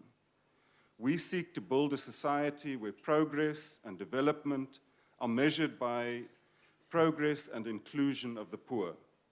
The roadmap to that society is to be found in our Constitution and our National Development Plan. South Africa has chosen not to create a melting pot, but rather a potjie to celebrate diversity. South Africans are bound by a shared geographic space, a common modern history, however differently experienced, and a constitution with 4 core values. Non-racialism, because we believe that South Africa belongs to all who live in it, black and white, that South Africans may hold multiple identities, but that we are South Africans first, before race, language, or ethnicity. Non-sexism, we believe in the equality of status, rights, responsibilities, and opportunities of men and women. Social solidarity. I want to hear the same now. All South Africans have a responsibility to build a new society, one in which opportunity is not shaped by our history, one that is fundamentally pro-poor in nature. Democracy, that the people shall govern, and that the authority of the state should be exercised by elected representatives of its people in institutions enshrined in the Constitution. South Africa's path to nation building allows individual cultures, languages, and identities to become building blocks of a greater whole. However, forging a common identity without reducing inequality is tantamount to building on a foundation of sand. Redistribution and equity are not only a constitutional imperative, but are good for growth, development, and stability. South Africa, therefore, must have a social contract for equity and inclusion. The entire NDP is about building this social contract and enabling people through the sharing of common spaces to see their humanity reflected in the other and ensuring a decent standard of living for all.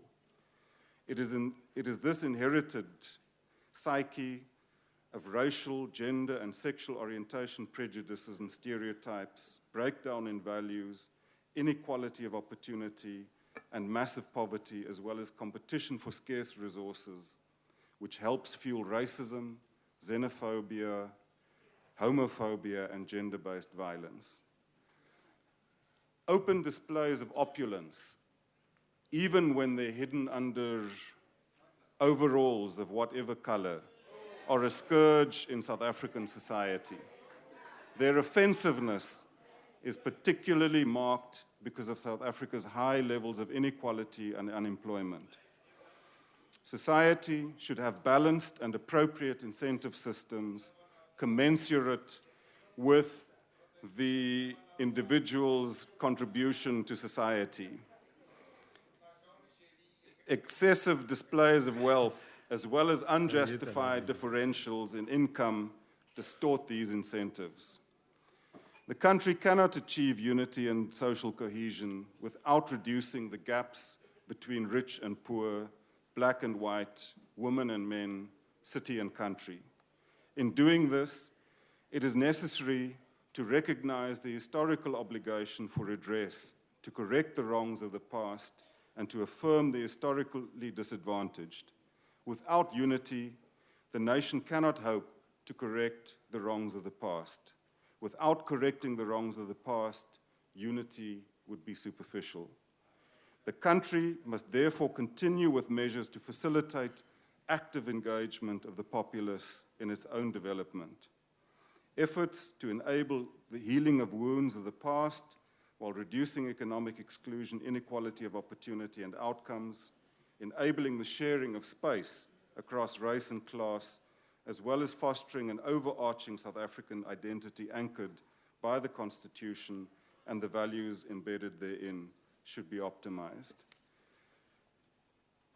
Deputy Speaker, that brings me to one of the most radical aspects of our National Development Plan. And that is the part of the National Development Plan and of the medium-term strategic framework that will be based on that National Development Plan, which talks about transforming our national space economy, about dealing with the legacy of apartheid spatial patterns. Yesterday, Minister Rob Davies and the Honorable Yunus Karim spoke here at length about the structure of the South African economy, that it was an economy that was rooted in mining and finance capital to the detriment of an industrial base. And they traced the development of that structure of our economy to the fundamental characteristic of apartheid colonialism, that of colonialism of a special type, of internal colonialism, a system which sought to develop a source of cheap labor for mining capital through the fragmentation of our country into homelands, into exclusive residential areas, a system that promoted the inclusion for economic purposes, but the exclusion for social and political purposes of the vast majority of South Africans. That legacy has been one of the most difficult legacies for democratic South Africa to deal with. We recognize that much of the tremendous progress that we've made in the provision of basic services such as housing, water, sanitation, have had the effect, in many cases, of reinforcing those apartheid patterns of spatial development. And we are saying that we need a concerted national effort to break with those patterns, to reverse those Deputy Speaker, patterns. What are you raising on? Sorry, Deputy Speaker, there's a very irritating noise Yes. taking place in this chamber. Yes, And I'm really struggling to follow with this very irritating noise that's taking place. Yes, Honourable Member. This issue Speaker, may I ask what rule the honourable member was rising under? Do not Honourable members, don't disrupt speakers. I will not accept this anymore. Okay. This issue of the transformation of apartheid spatial patterns is tied very, very closely with the issue of urbanization. And I'd like to quote, President, what you said to this House in February of last year. President, you said that we should remain mindful of rapid urbanization that is taking place. The census statistics reveal that 63% of the population are living in urban areas.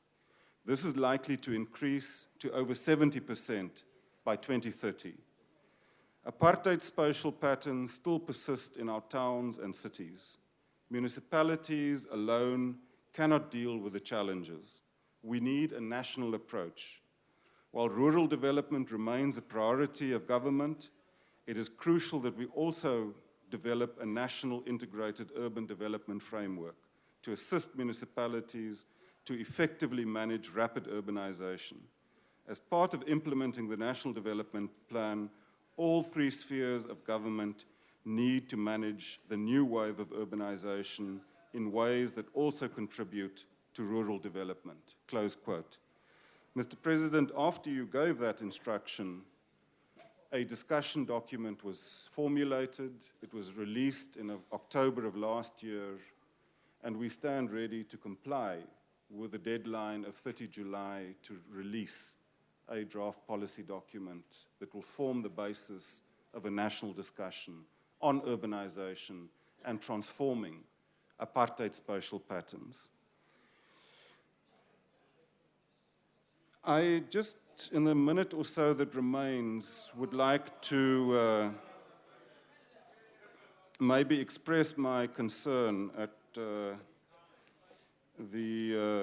inputs by the Honourable Kopane and Banga, because I think both of those inputs really demonstrate what one can only call a Jekyll and Hyde relationship that the DA has with the truth. See, the Honourable Kopane goes on and makes all manner of allegations without adducing a shred of evidence. She also makes the allegation of widespread abuses of social development, but she doesn't tell the House that the DA took this matter to court and the application was dismissed with costs. Why did she not tell us that?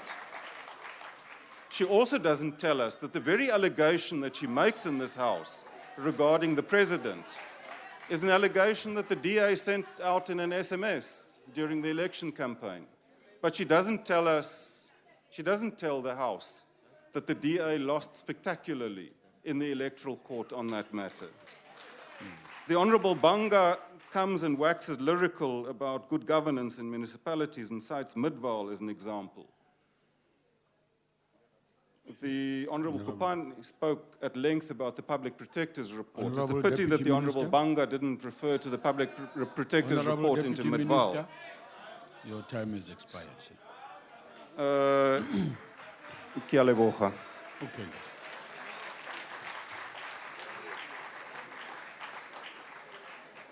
Honourable members, may I say that honourable member there who displayed that T-shirt, that is out of order unless you are in the podium here. Don't do that again. That's a violation of the rules. You're not supposed to do that in the first place. Honourable members, We also would like you to understand that you can't just rise and speak, especially in a manner that is clearly intended to create disruption of the speaker's thing, the effect of which is to disrupt the person on the podium. Let's only rise when there is a serious, in your opinion, violation of orders, and you are doing so on a basis of a rule. There are rules to follow to do that. So let's do that. This work, we are aware the whips are planning so that we are familiarized with those rules. It disrupts the order and decorum of the House, including our inability to listen properly to the legitimate speeches being made by members here. Please, let's not do that. We will now take a comfort break, and let's obey the bells when they are rung. Let's move swiftly into the House so that we listen to everybody who speaks. The break will take 15 minutes. Thank you very much.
Manes.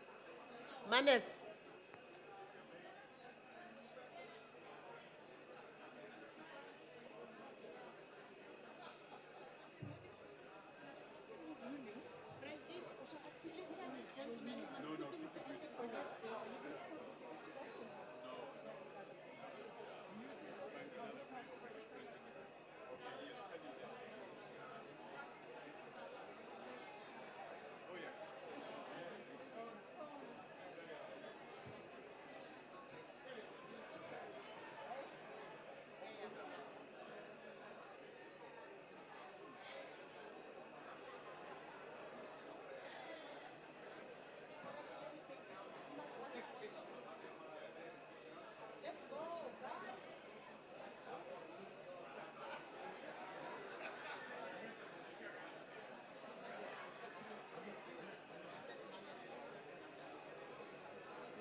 Deputy Chairperson.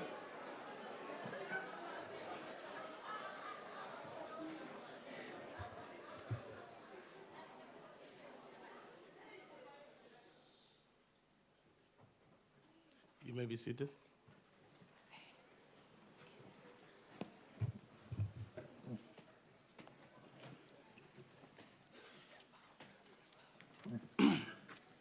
I take it that we have enjoyed our short comfort break, and as a result, we shall then continue with the debate.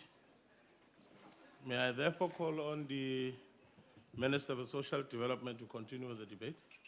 Minister.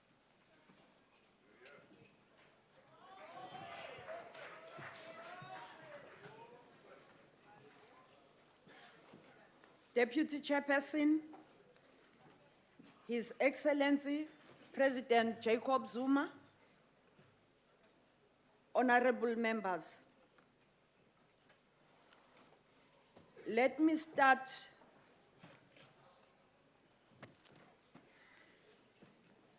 by responding to some of the issues that were raised by Honorable Kopane. Honorable Kopane, even the DA, it's worse, had a plastic bag during the elections. You know it, you saw it last year. With the logo of the provincial government. And you've even changed everything to blue. Now, the issue of welfare services in this province is an embarrassment. You've cited welfare services is the responsibility of provinces. Early childhood development centers, they've been lined through what is called zoning. Psychosocial services, the levels are very low. Institutions, there is a big difference between those that are in the cities and towns and those that are in townships. Nutrition centers were closed. Advice centers were closed. And NGOs have been moved to affluent areas.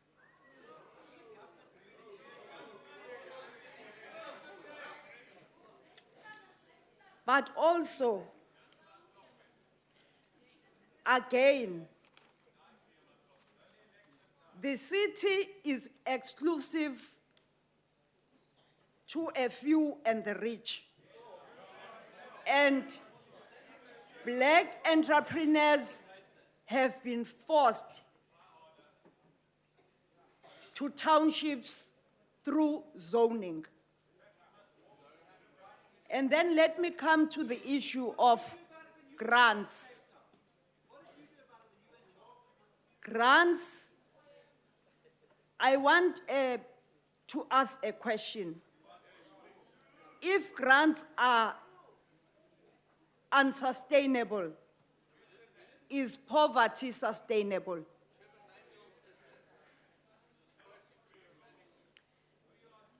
It means she likes it. And she is not saying what Minister Trevor Manuel said. But also, I want to say here, as we are talking today, old democracies, Scandinavian countries, still have social assistance and social protection. So I don't know where this comes from. But again, after the Second World War, Germany started with social assistance so as to help the poor. Now, those who want to listen must listen.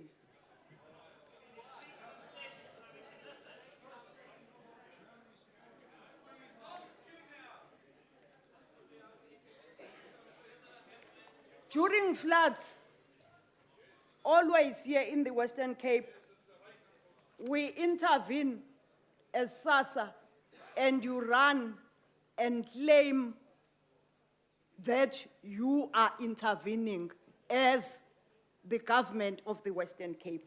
And we have never shouted to say, no, that's not true like children. We always leave you, but in ebuhlungu, ngaso sonke isikhathi inhlupheko yabantu bethu, nina nidlala ngayo.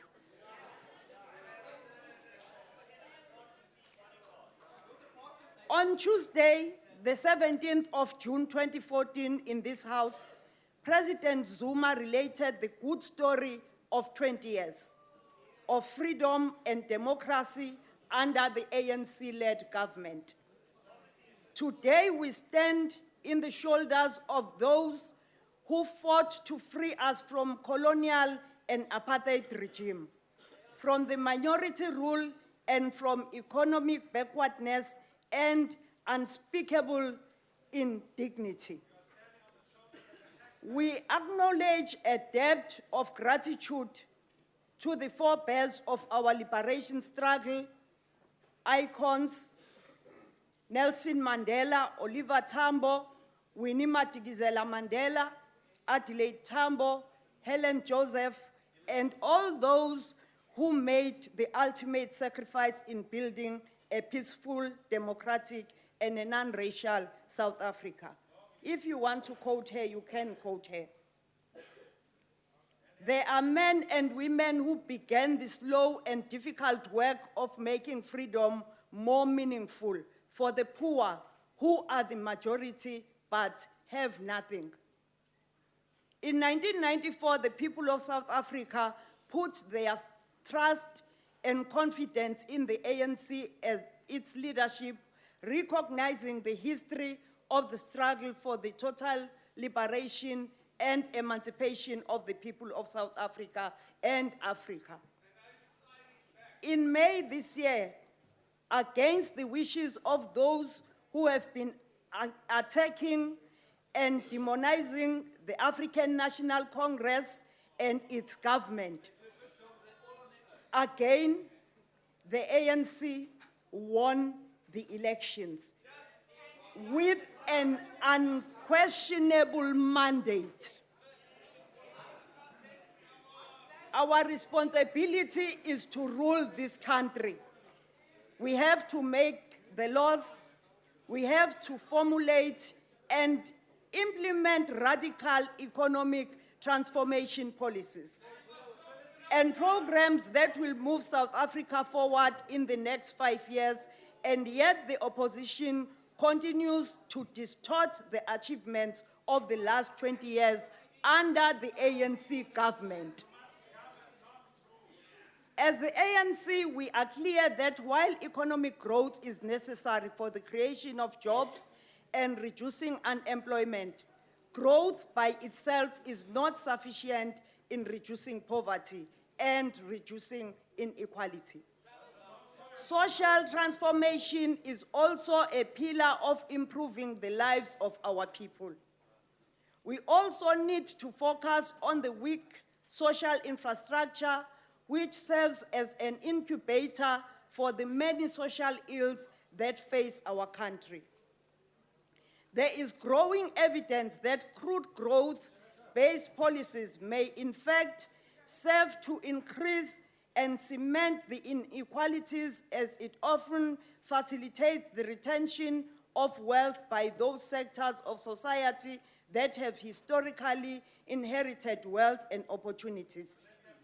So, Honorable Chairperson, radical transformation needs to include deliberate policies to empower the poor economically and socially. Your chief whip actually knows the ruling about that. So Honorable stop. Deputy Chairperson. Honorable Deputy Chairperson. Order, members. Honorable Deputy Chairperson. Honorable Deputy Chairperson. Is there someone seeking my attention? Honorable Deputy Chairperson. Oh. Honorable Deputy Chairperson, page 35 of the rules does not allow members to pass offensive remarks. It's the second time that the DA, when the minister speaks, they say travel gate. So it's a personal attack on the personality of the minister.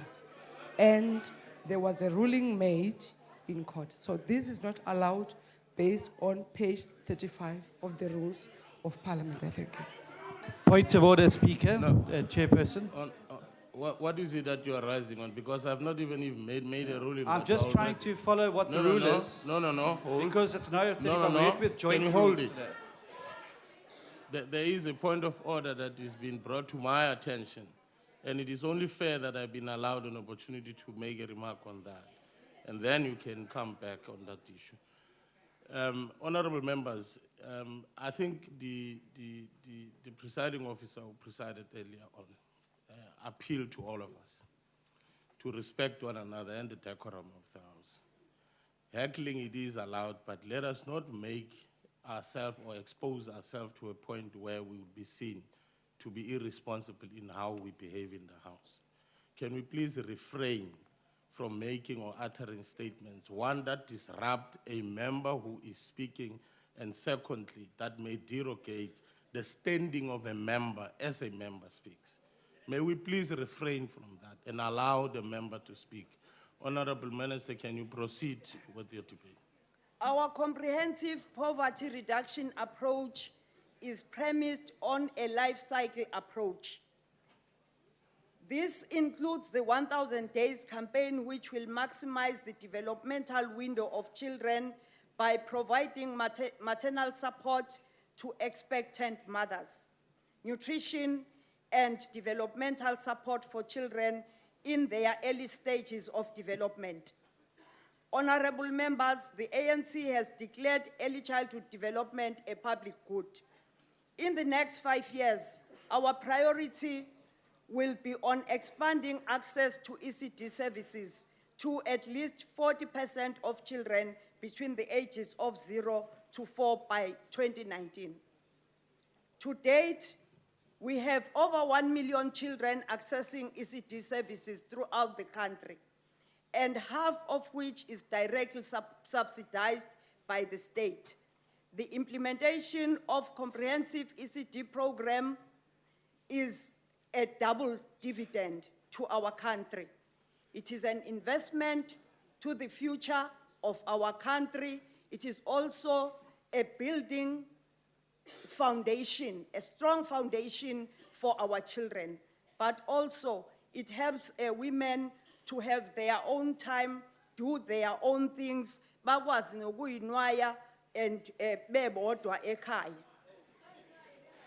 And one other thing that the government is looking into is parenthood. Because most of the time when we have challenges as parents, we blame the government.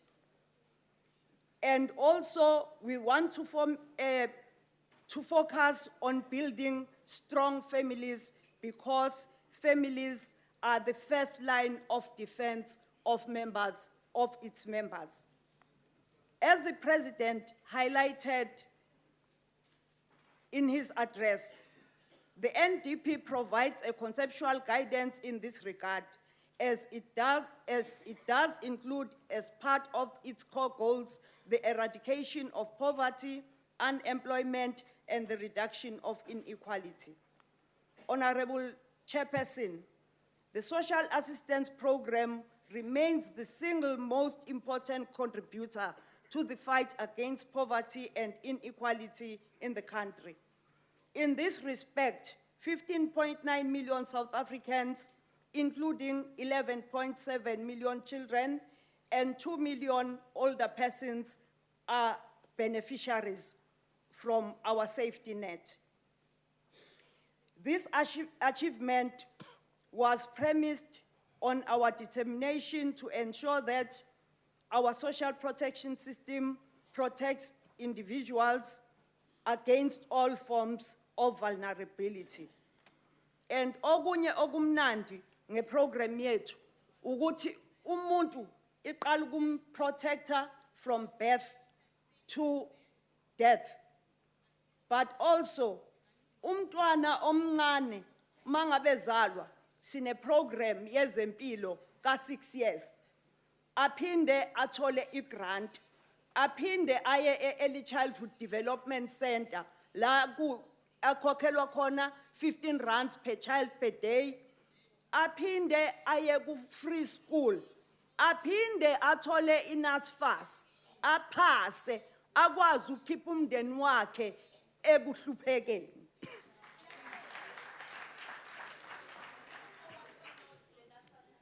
An important study of the child support grant carried out by the department and UNICEF confirms that CGS reduces poverty and vulnerability and improves the academic performance of the recipients.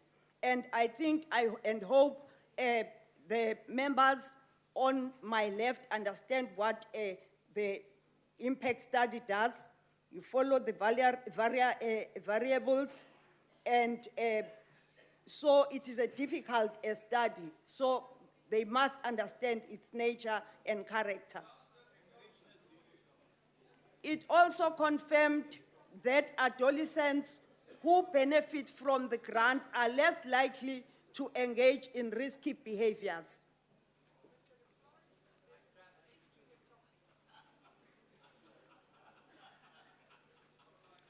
In 2012, SASSA embarked on a massive re-registration process, which introduced capturing of biometric and other payment-related information of more than 20 million people, comprising of social grants recipients, children, and procurators. The process sought to address some of the challenges that the agency previously experienced, which included, amongst others, fragmentation of payment data, high levels of fraud, and inefficiencies. The process has accrued many benefits for SASSA, the beneficiaries, and government as a whole. To this end, we have saved 2 billion in grant monies. But one other thing is that we've been to the back office where we were checking with Home Affairs, with SARS, as well as government pensions. Out of the 100% of the people that we have re-registered, 88% are in the population register, and 12% is not in the population register. And we have removed all those that are in the government pensions, as well as those that are paying tax, because it means banayo imali. And we are still trying to check the 12% that is remaining, and we hope that we are going to save more money. Currently, we provide care and support services to 98,000 vulnerable children in the country. And those children are from mostly child and youth-headed households. We have a lower percentage of child-headed households and a bigger percentage of youth-headed households. Manje labantwana into abayenzayo ukuthi njalo after school baya kuma safe parks bafunde and benze homework, sibancedise ngama challenges wabo, and then bahambe baye ekhaya. Umuntu okhule nabazali bakhe ucabanga ukuthi life is easy, but uma ngabe ungenabo abazali, you will understand the difficulties that these children face. And esifuna ukusho futhi ukuthi ama park centers wethu are growing. We have 60 that are supported by government and 191 that are partially supported by government. And into eyenzekayo abantwana bafike bafunde lapha.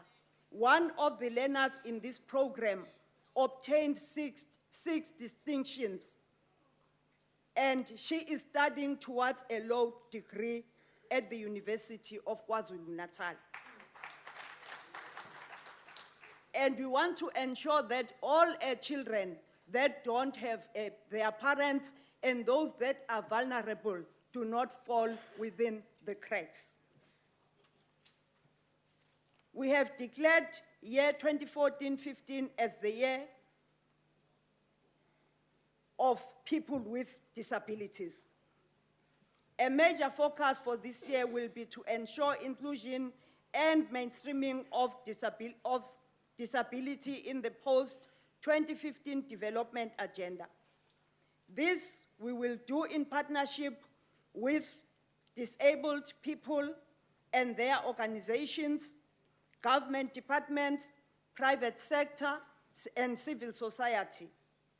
As the President said in his address, we should fulfill South Africa's role as signatory to the UN Convention on the Rights of Persons with Disabilities and its optional protocols by domesticating it through the finalization of the National Disability Rights Policy.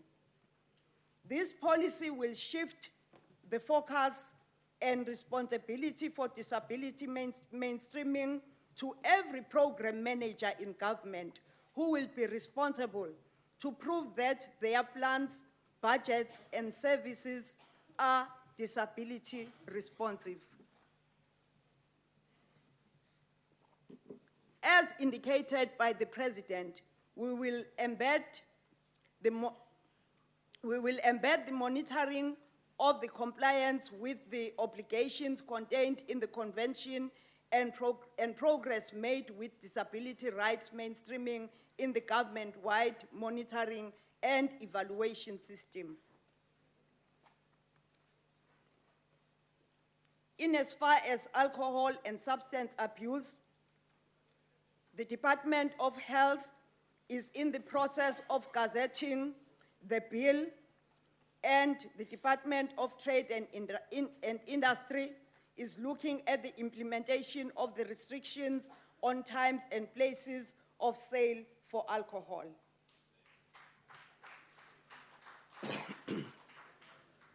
We are also going to host the biennial conference or summit in 2015. In the next 3 years, we are going to build centers in the Northern Cape, Northwest, Eastern Cape, and the Free State. We are also in the process of reviewing the social welfare white paper, and we will be coming up with the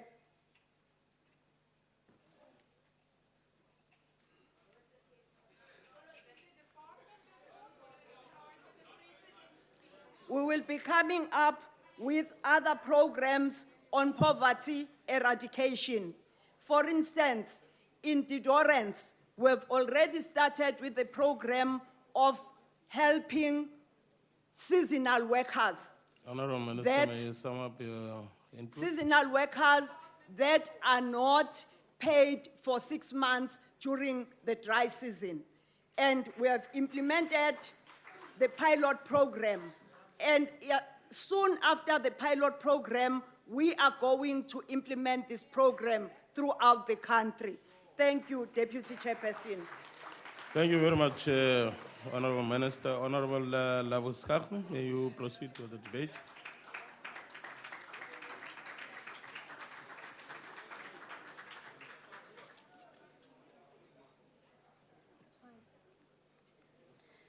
Honourable Deputy Speaker, Honourable President, Honourable Ministers and Deputy Ministers, Honourable Members of Parliament, ladies and gents, it is a privilege today to participate in this debate. For the first time in 20 years, the NCOP takes part in a joint sitting of Parliament to participate in a State of the Nation debate. Deputy Speaker, the President's State of the Nation address was another failed attempt this year to inspire confidence in his government and the South African economy. You cannot move South Africa forward when your economy is going backwards. We continue to slide in our sovereign credit ratings. Currently, according to Standard and Poor's credit rating, we are 1 notch above junk status.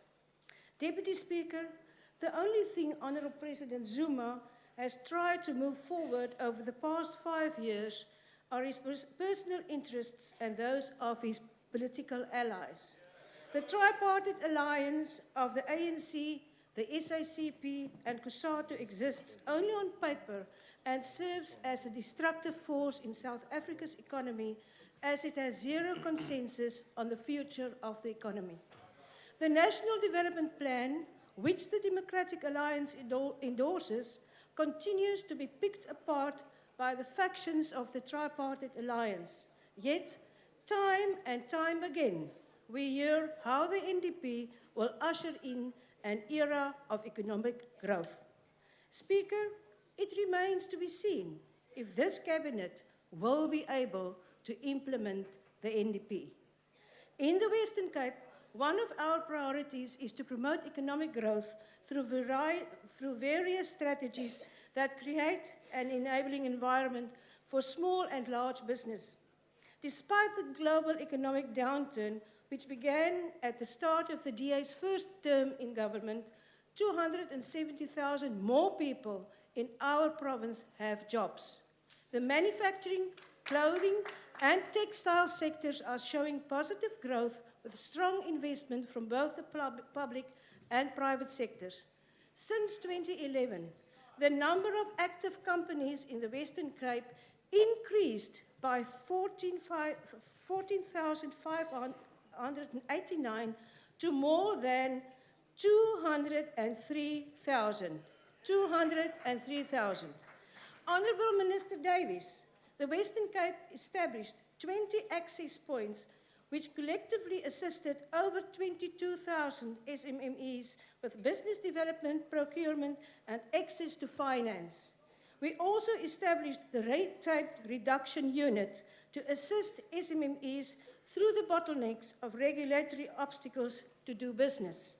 It is estimated that the annual cost of red tape to SMMEs is 80 billion rand, money that could have been spent used to create jobs. Despite the general economic downturn, the Western Cape draws high levels of foreign direct investment. Since coming to power, 80 investment projects valued at 30.1 billion rand were implemented. Honourable President Zuma said, "We are a nation at work." Deputy Speaker, he should have said, "We are a nation out of work." With over a quarter of our populace out of work, President Zuma's government continues to fail in its battle against the so-called triple challenges of poverty, inequality, and unemployment. In the Western Cape, reducing unemployment is a priority. We've done well to focus on incentivized employment programs, entrepreneurship, and skills development. Examples thereof are the PAY project that already helped give young people the opportunity to gain work experience in government and empowered not only their skills, but also their self-esteem.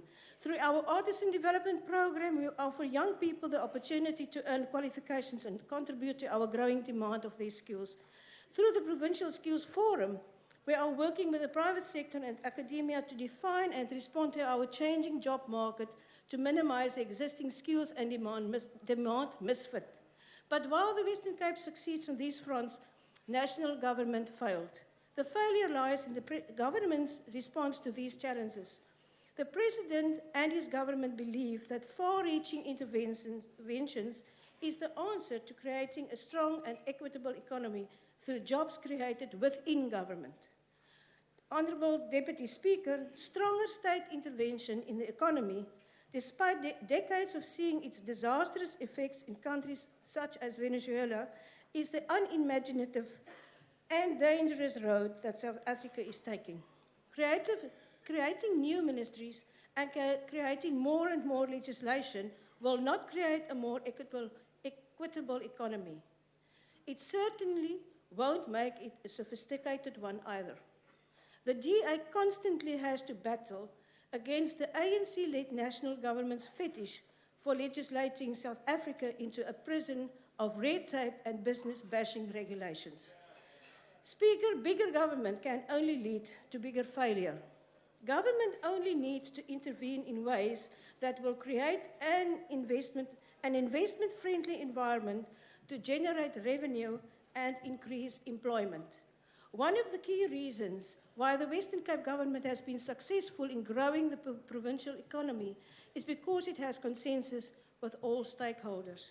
The Western Cape government proved that it has the political initiative and political will to implement the strategic objectives and policies based on an open opportunity society. This is a province whose leadership is dedicated and passionate about economic growth and not cadres plucked from the lion's woodwork to appease the ANC's national executive.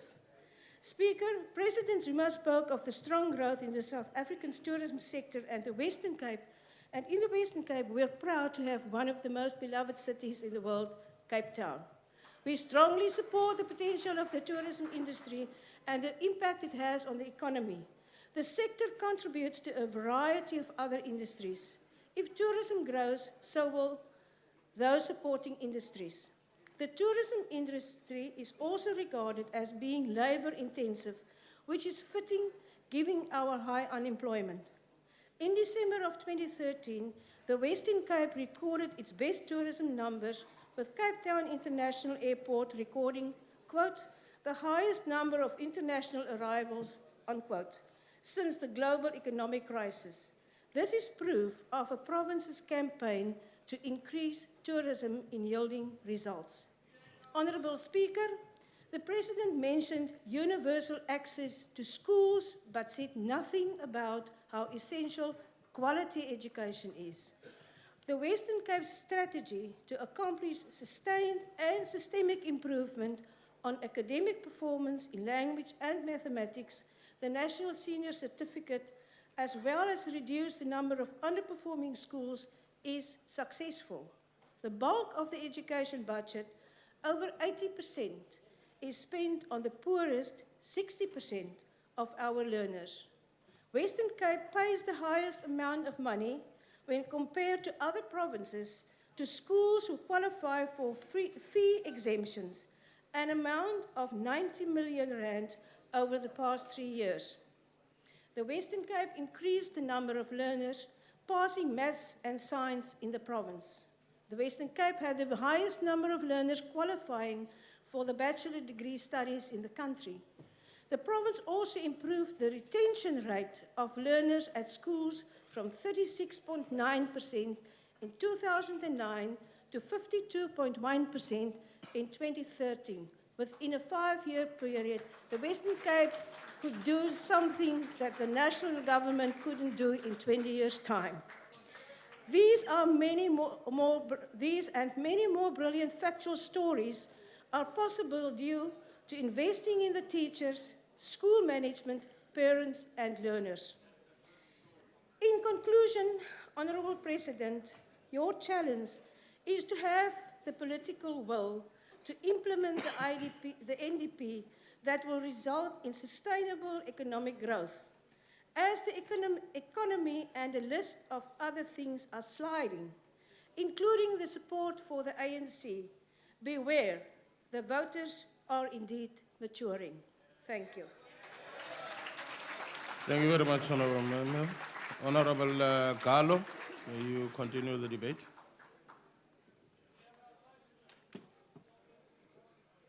Thank you very much, Honourable Deputy Speaker.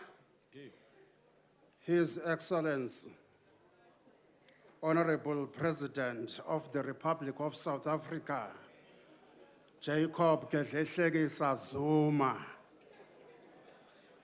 all protocol observed.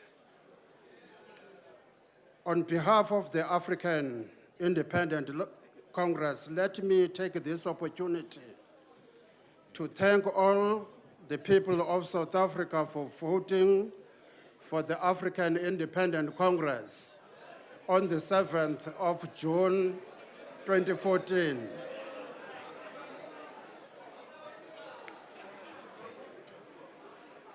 The people of this country voted for the African Independent Congress, which was formed in December 2005, because it is a pro-poor political movement in South Africa, whose core values are grounded in human dignity, respect, tolerance, and understanding.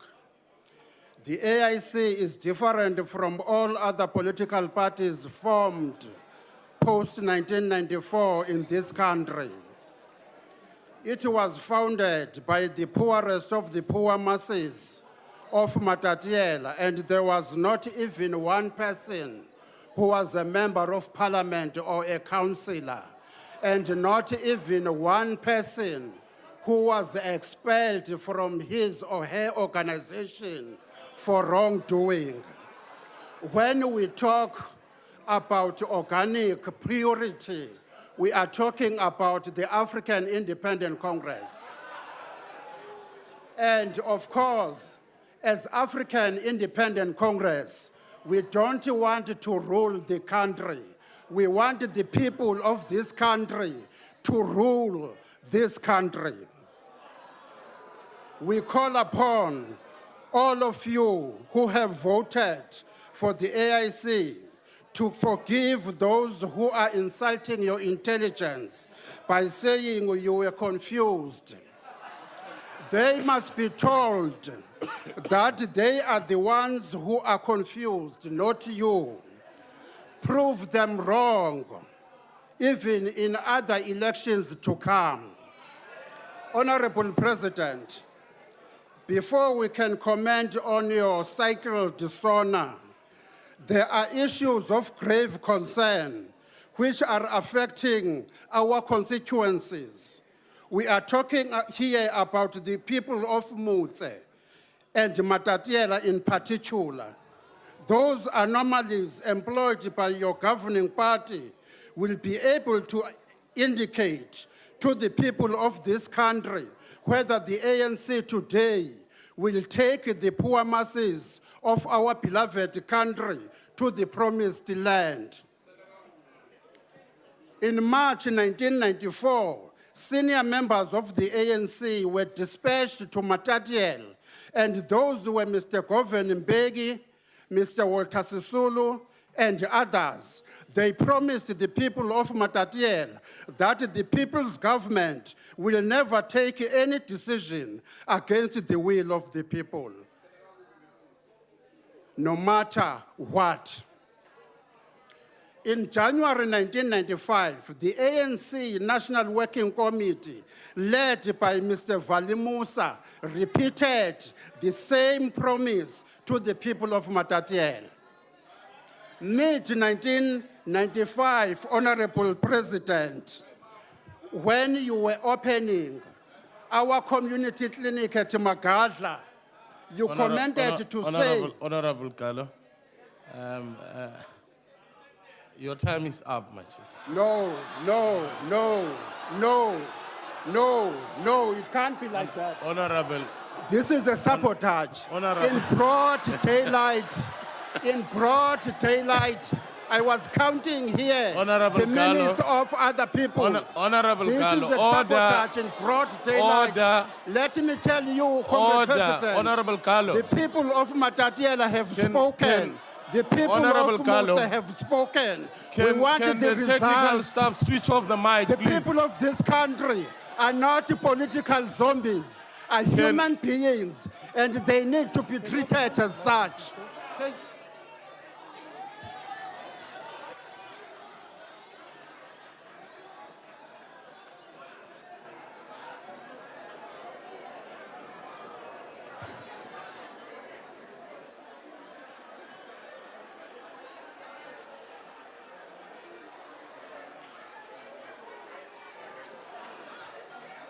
No, thank you very much, honorable members. Order. I just felt that it was fair to allow Honorable Gallo to conclude his speech. The party is a maiden, the speech is maiden, but Honorable Gallo decided to disobey an order call from the chair. And I think it is only fair that as we move forward, Honorable Gallo, there's no sabotage here. But nevertheless, thank you very much. Can we have Honorable Makalapa?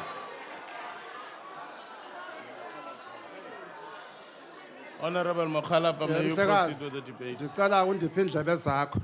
No, order. Honorable Gallo, I'm not going to recognize you. I'm not going to recognize you. Can you sit down, please? Can you proceed with the debate? Thank you, Honorable Deputy Chair. Honorable President, Honorable Deputy President, honorable members. On Tuesday, President Zuma stood before this House and nation and failed to adequately address issues surrounding the well-being of our nation and providing education that allows access to jobs.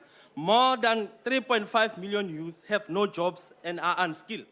The social and economic well-being of South Africa lies in its ability to educate its people and provide adequate health care to citizens.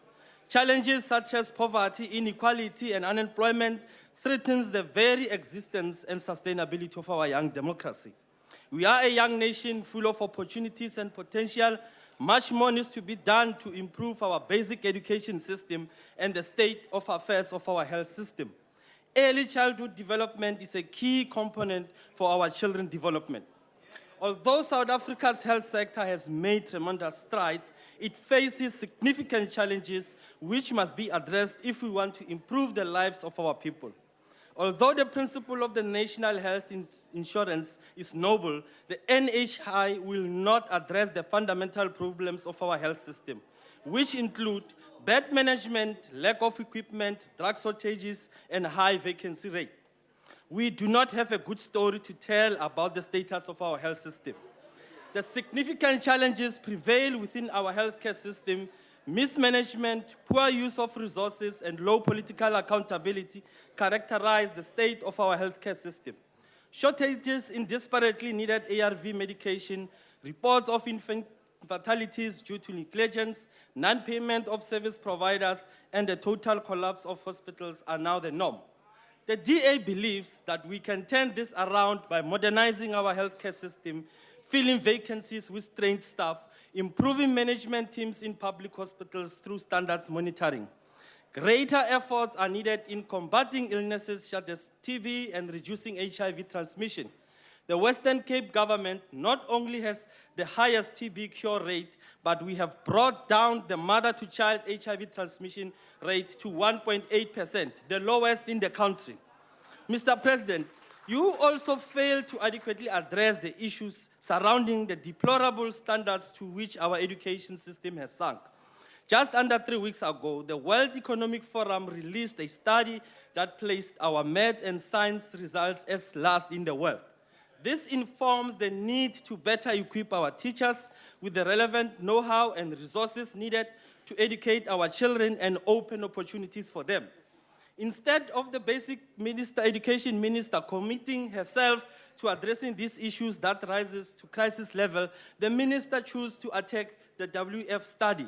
The minister seems to forget that her own task team presented a damning report on this very issue relating to maths, science, and technology education. Yet, almost a year later, the minister has not announced a single plan that will allow for the formation of a dedicated maths, science, and technology unit. The ANC government embarked on a task to eradicate 496 maths schools over 3 years. This deadline lapsed in March this year, and only 47 maths schools have been done away with. So I ask the Honorable Sisulu in her absence, where are these schools you claim the president is building every week? The real truth is that the ANC government has failed to meet its very own mandate. Just also look at their shortfalls on job creation. We need to urgently prioritize this, Mr. President. If we are serious about the future of our country, the weak schooling system does not provide the requisite skills for the job market, and that is a fact.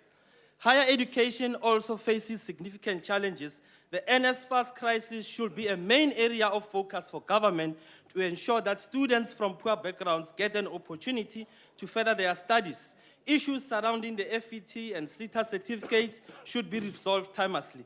The DA proposed that the Department of Higher Education and Training needs to increase the NSFAS budget to 16 billion, not 9.7 billion, in order to ensure that more South African youth have access to reach their potential. The endemic corruption surrounding the EFT and the SETA certification needs to be rooted out. Deputy Chair, it is reported that only 1 in 4 students in tertiary education institutions graduates within the specified time frame. University exemption, successes in tertiary education courses, and rates of degree completion universities still continue to be affected by racial inequality. The barriers between young people and a poorer education are worrying 20 years into our democracy. The DA policy alternatives are informed by our open opportunity society. The youth of 1976 fought for a better quality education system, which 38 years later is still absent. Education is important for job creation. The DA believes that a healthy, educated society will sustain our hard-earned democracy and create much-needed employment. Government should prioritize the quality of our education and make education accessible, effective, and efficient in order to address the various challenges facing our country. No nation in the world has achieved the economic success without properly educating its people and keeping them healthy. So, Mr. President, the ball is in your hands. Do likewise. I thank you. Thank you very much, Honorable Member. Honorable Minister Mutsaledi, can you continue the debate?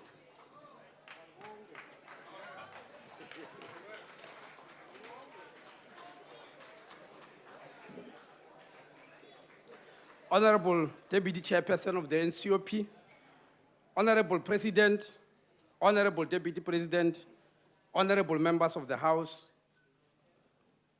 ladies and gentlemen, 2 years ago, Ministers of Finance of developing nations around the globe were invited to Harvard University to debate the NHI. Yes, I said Ministers of Finance, not of Health. And yes, the topic was national health insurance or universal health coverage, as the World Health Organization call it, which this member here has just disowned, as the DA did throughout the whole election campaign. I was not going to talk much about it.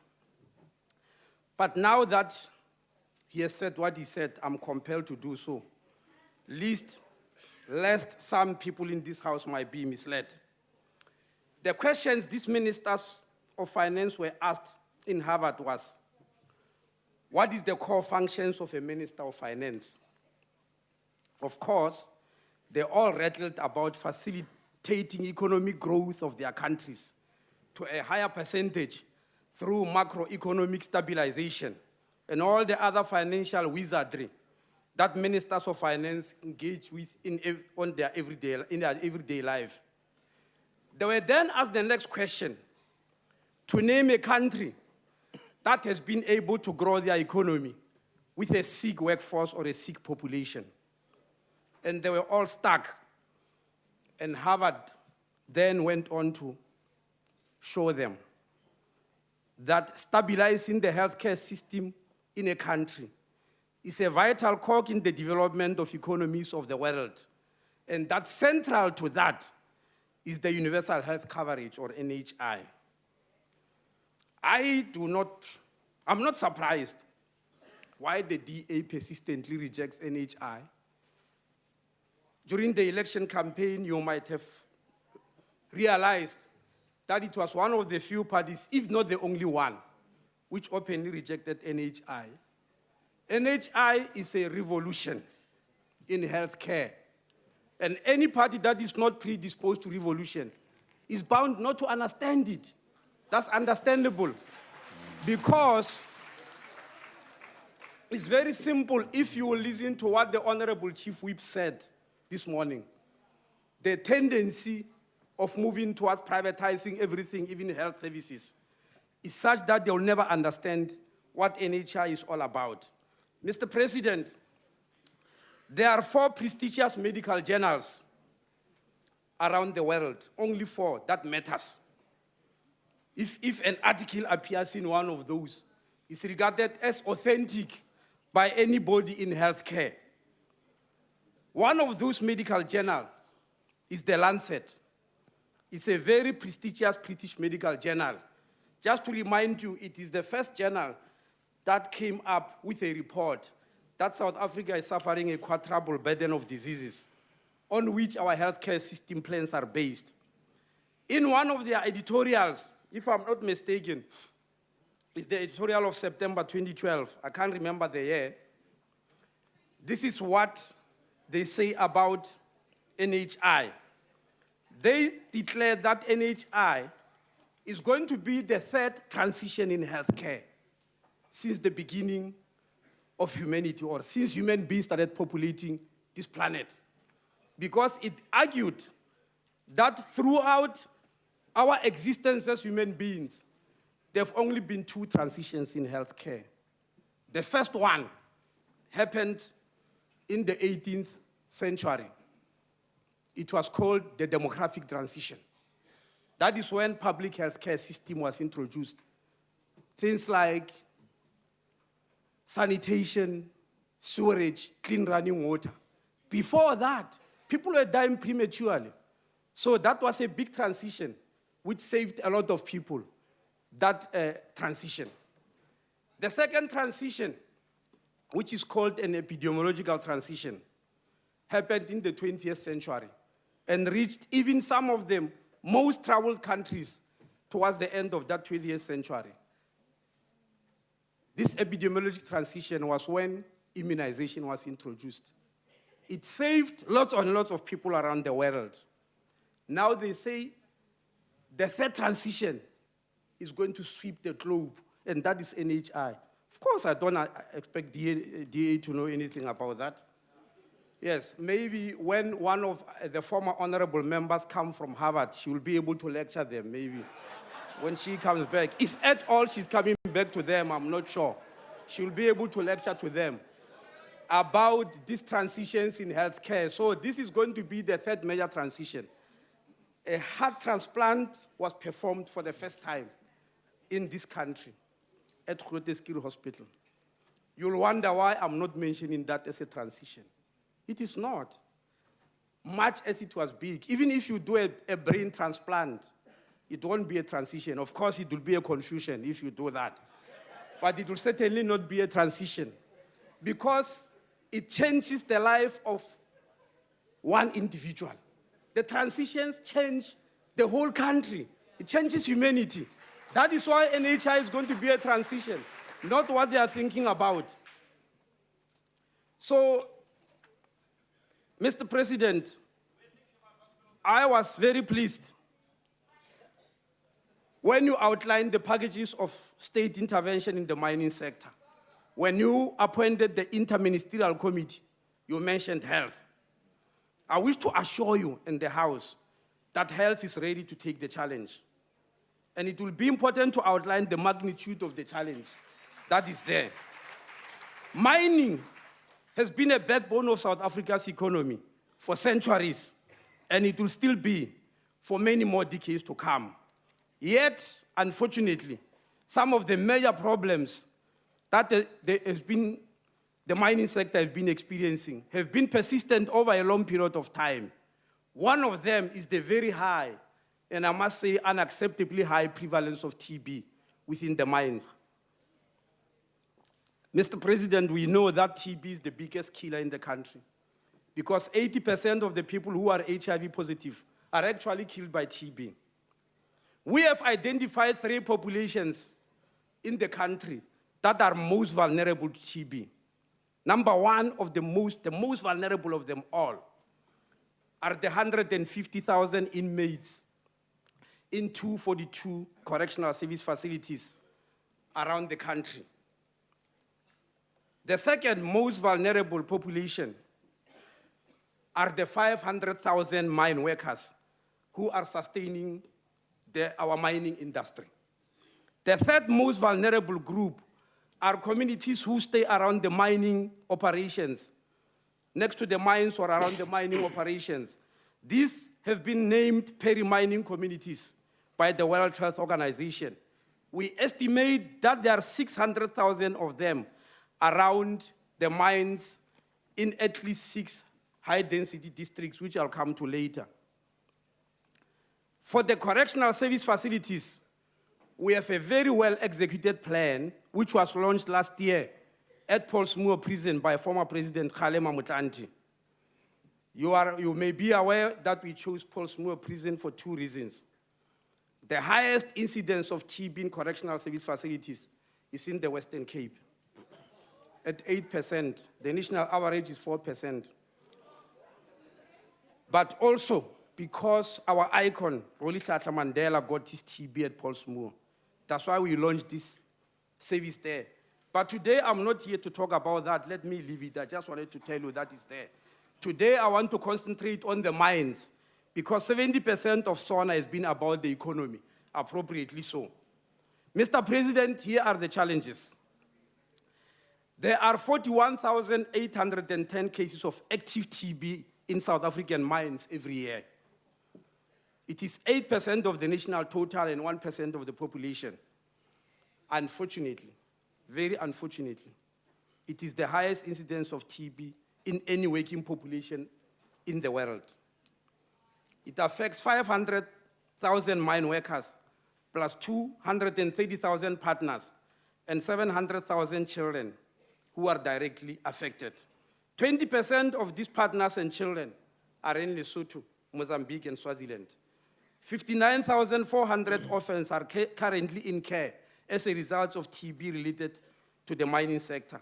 9.6 million workdays are lost each year because of TB. If you talk to any leader of our unions about some of the hazards in the mines, which workers are faced with on a daily basis, they will immediately cite mining accidents. Yes, mining accidents are very emotive and evoke a lot of anger. After each accident, because many of them are so unnecessary and preventable, we all explode in anger. And of course, that is appropriate. But I wish to show the House the other side of the coin. I've already addressed some of the mining leaders, union leaders, and show them this side of the coin. Let us take the year 2009. In that year, there were 167 fatalities that occurred in the mining sector due to mining accidents. But in the same year, there were 24,590 cases of TB. That resulted into 1,598 TB fatalities. The gold mines are the most affected. In the gold mining industry in 2009, there were 80 fatalities due to mining accidents, but there were 17,591 cases of active TB. That led to 1,143 deaths. So for every death of a mine worker due to accidents, there are 9 who die of TB. You can see, Mr. President, nowhere can we stabilize the mining sector without dealing with the scourge of TB. But because we have been preparing for action the whole of last year, we are compact ready to face this challenge and to hold this scourge. And here is our plan, Mr. President. The first thing we did was to prepare a bid, yes, a World Cup-like bid, to the Global Fund to secure funding. Our plan was passed as workable, and we were granted R500 million to do this job. This money will be utilized to combat TB in the vulnerable groups I've mentioned, plus to deal with the problem of MDR in the whole country. Secondly, after receiving this money, we have identified 6 districts in the country that have a very high concentration of mining activities. These are the Western District in Gauteng, Bujanala and KK Kaunda in Northwest, Waterberg and Skukune in Limpopo, and Lijuelipuzwa in the Free State. These 6 districts have got 600,000 peri-mining communities that I've earlier mentioned, which are very vulnerable. The third thing we have done was to massively deploy the newest technology for the diagnosis of TB. This is the gene expert technology. Mr. President, the last time a diagnostic tool for TB was invented was 50 years ago. Hence, for the first time in 50 years, we have got a new technology that has revolutionized the diagnosis of TB by reducing the period of the diagnostic process from a week to only 2 hours. It has revolutionized the diagnosis of MDR-TB from 3 months to 2 hours.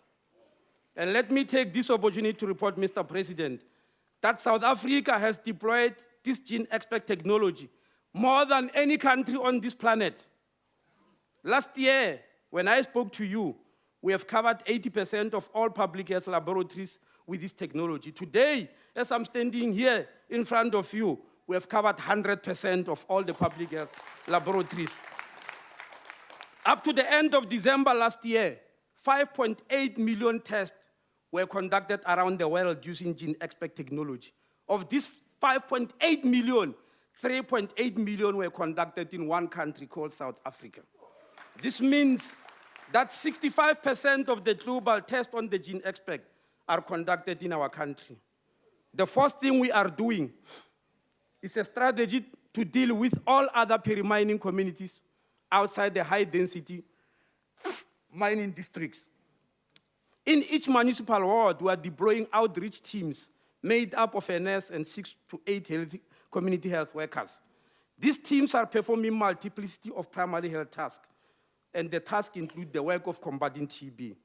As of May 2014, we have deployed 1,634 outreach teams. In March this year, we have tested the usefulness of this approach in the mining communities around Carletonville. We reached 25,000 members of the community around Carletonville and piloted this screening. Out of the 25,000 people, 1,110 were suspected and 883 were subject to GeneXpert, and 8% of them were confirmed to be having TB. They knew nothing of their TB status before this screening exercise. So, Mr. President, this proved the correctness of our approach, considering that in the general population, the prevalence of TB is 0.76%, but in the mining sector, around Carletonville is 8%, and we believe in all the peri-mining communities. The fifth activity we did was to integrate our plans in SADC. In March this year, under the leadership of former Deputy President Kgalema Motlanthe, we invited 4 ministers of health from each of the SADC countries. 4 ministers from each of the SADC countries: health, mining or minerals, labor, and finance. These ministers came together in Sandton in a summit to integrate TB around SADC. And we asked that 3 issues need to be agreed upon. 1, the first, that we need a common database for all mine workers who have got TB around SADC. And I must report the Bill and Melinda Gates Foundation has declared that they will help us with funding to develop such a database. The second thing is that we need a common treatment protocol for all mine workers around SADC who have got TB. Whether they are in Lesotho, Swaziland, Mozambique, or South Africa, the treatment must be the same. The third was that we needed to agree on referral systems of mine workers with TB between mining houses, the public health care system within SADC and other countries, other countries in SADC, and the South African public health care system. Apart from dealing with ordinary TB in correctional service facilities, in the mining sector, peri-mining communities and SADC, we have also got the problem of MDR and XDR. And because SADC came together to combat TB in March, the World Bank declared that they will contribute $100 million American to help us in that endeavor. But coming to MDR TB, Mr. President, the problem is very prevalent in BRICS. 60% of all cases of MDR are found within BRIC countries, and we are a member of BRICS. The MDR has a huge economic impact to any country, just by sheer amount of resources needed to deal with it. We have established 9 MDR facilities in the country, where infected people have to spend 18 months staying in such facilities. We believe this method of institutionalizing MDR is not going to help us win the battle. We need a game changer. The same game changer that we deployed to deal with the scourge of HIV/AIDS. You'll remember that we have got 2.4 million people who are on ARVs. And we had to train 23,000 nurses within a short period of time of 3 years, when we're having only 250 nurses who were trained in NIRMAT, or nurse-initiated management of antiretroviral therapy. We need a TB NIRMAT, whereby nurses will also have to be trained to deal with MDR. This decentralization will be done at the level of municipal wards. At the moment, only 100 of such sites are available. We are going to increase the sites to 2,500 by 2016, from 100 only to 2,500. We wish to invite members of this House to help mobilize communities within their constituencies for this major task of reclaiming our mining communities from the jaws of TB. Let me, Mr. President, move to other activities that we are engaged in the mining sector. If you go to labor-sending areas like OR Tambo district in the Eastern Cape, you'll find a lot of mine workers who have been sent home to die, unfortunately. Many will have silicosis, which they acquired in the mines, but it will only emerge 20 years after they've left the mine. Silicosis will predispose them to TB. In some of them, they may develop mesothelioma, a type of cancer of the covering of the lung, which members of this House will remember, has badly affected one of us, even though he never worked in a mine. The point is that this type of cancer is more prevalent among ex-mine workers who are exposed to silicosis. To deal with decades-long problem, we have decided to establish what you call one-stop service centers. These are highly specialized facilities which have got 3 sections. One section is for the ex-miner or the present miner to receive advice about pensions, compensation, and their welfare and welfare of their families. Some are unable to access these services because apart from remembering which mine they worked for 20 years ago or 30 years ago, they can't remember anything else. They've got no information about themselves, about their pensions, and the mining houses are not necessarily helpful in that regard. The second section of the one-stop center will have a high-tech equipment like X-rays, spirometers to measure lung function because of the high levels of dust within the mines, and audiometers to measure hearing loss due to high levels of noise in the mining sector. These assessments are done by doctors and nurses, specially trained in occupational medicine. The third section in these one-stop centers will deal with rehabilitation of mine workers who have been injured or have got some diseases. Some have lost their limbs and parts of their body, and they've left those parts in the mines where they've worked some decades ago.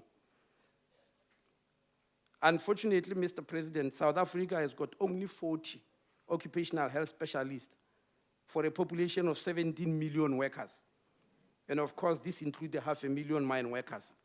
Hence, it is very difficult for mine workers to get specialist services anywhere. And that's why we are establishing these one-stop centers for much needed care and support. The one-stop service centers were established by a joint team from health, labor, and mineral resources under the leadership of former Deputy President Kgalema Motlanthe.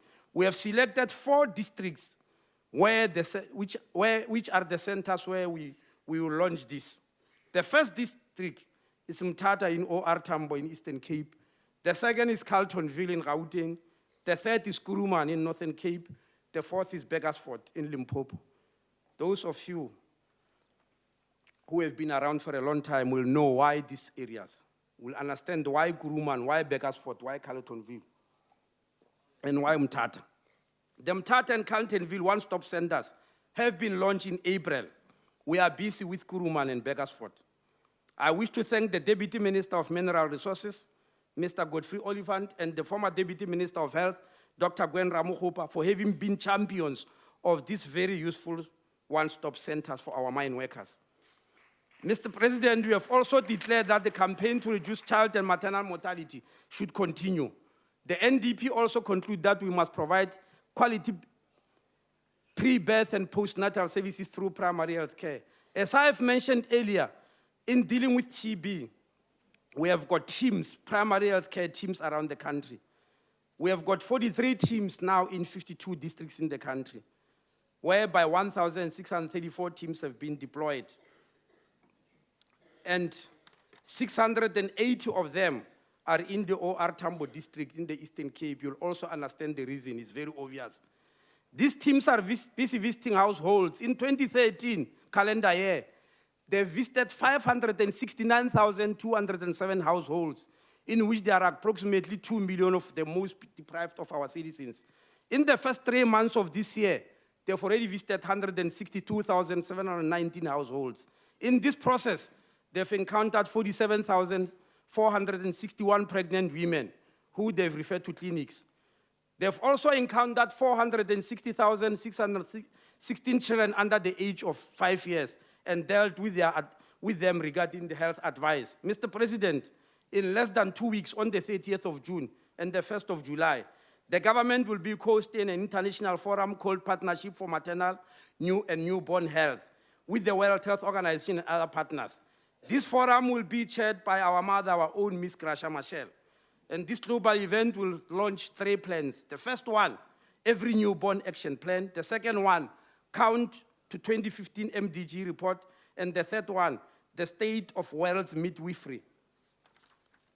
We will launch our own Count to 2015 in due course before the end of this year. But for now, I can report, Mr. President, that we are far advanced in our preparation to launch the Mom Connect service. This will be a service whereby all pregnant women, and there are 1 million of them every year in South Africa, in the public sector alone. If you add the private sector, there are 1.2 million pregnancies every year. This service will enable them to send us, it's because of you, will enable them to send SMSs to every year. No man must talk when we talk about this one. This service will enable them to send SMS messages, will enable us to send SMS messages to them every year. These messages will be sent at intervals of 2 weeks during pregnancy and 1 year after childbirth. The messages will be appropriate to the stage of pregnancy, will advise them what to do. It will talk about immunization, breastfeeding, rehydration, food supplementation, family planning, etc., etc. We'll attempt to register them in all 11 official languages. But at the launch, we'll only be ready with 6 official languages, and we'll later move to all the 11 languages. We will not only send messages to moms, they will also send us messages to complain about the healthcare system, which they might have encountered, but also messages to compliment the health facility if the service they've received has been very good. Honorable President, we believe we are ready. The Office of Health Standard Compliance has been established in January this year, after the Act was passed by Parliament late last year. This office will send inspectors unannounced to any public health facility to inspect for cleanliness, attitude of staff, waiting times, safety and security of staff and patients, availability of medicines, and infection control. The inspectors will compile a report after every visit, and all inspected health facilities will be graded from grade A, B, C, up to F. Honorable Minister, will you conclude your speech, please? Oh, thank you, yes. 1 second. The CEO or manager of such a facility, together with the chairperson of the hospital board or clinic committee, will then have to call a public meeting and release the report to members of the public and explain why they got grade F. This will enforce accountability on the management of our healthcare facilities. Mr. President, this is a good story to tell, yes. Thank you very much.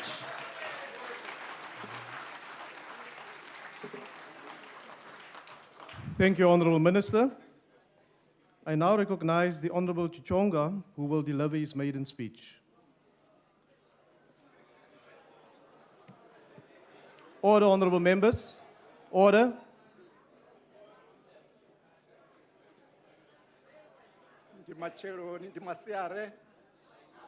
Honorable member, will you speak into the mic, please? Molweni, the Honorable Chair, His Excellency the President, the Honorable Ministers, Deputy Ministers, Honorable Members. Order, honorable members. Give the member a chance. Not long ago, the earth was flat. Now, the earth is round. This means radical, revolutionary mindset. You see, when you get into the room and there is darkness, you don't cast darkness. You light the candle. And that is what I'm going to do.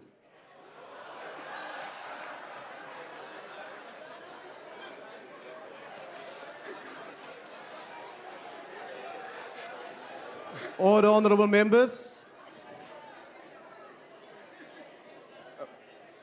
The Honorable Mr. President, your speech was good. The English was good. The content was good. The reference to energy is spot on. But unfortunately, it lacked depth.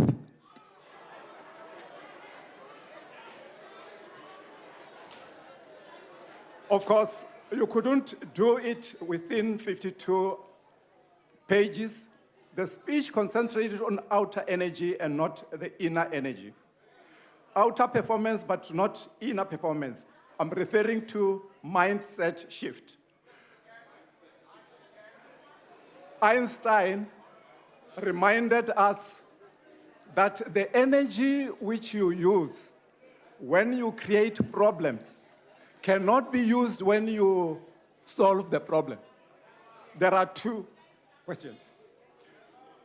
Problems are mental in nature. This is referred to... Order, honorable members. I'm referring this to education, basic and higher education. We need to treat the mind. We have the sick mind. That is why you experience the problems you are experiencing. My son reminded me that, are you in this parliament? I said, yes. He said, please, do me a favor. Don't howl at anybody and don't insult anybody. They are all human beings and they are equal. And that is what I'm going to do.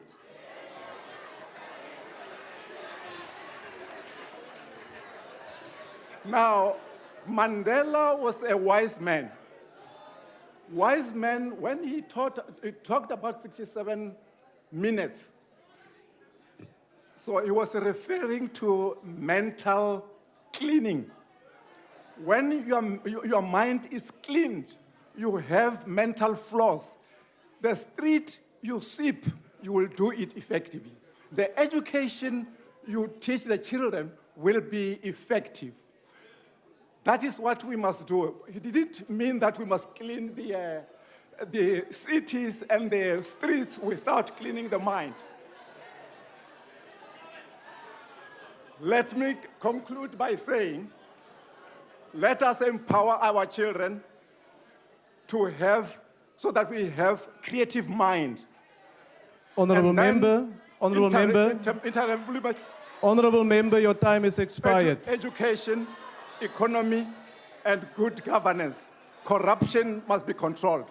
Let us be all whistleblowers. Thank you.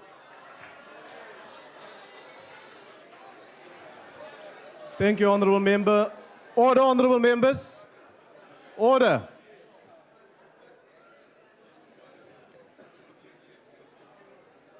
Order, honorable members.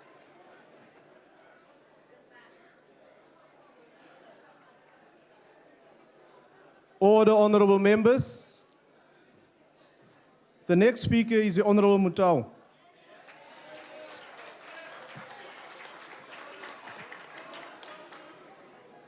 Honorable President, Honorable Deputy President, Honorable House Chair, President Jacob Zuma told the nation on Tuesday night that radical transformation was needed to kickstart the economy to move the country forward.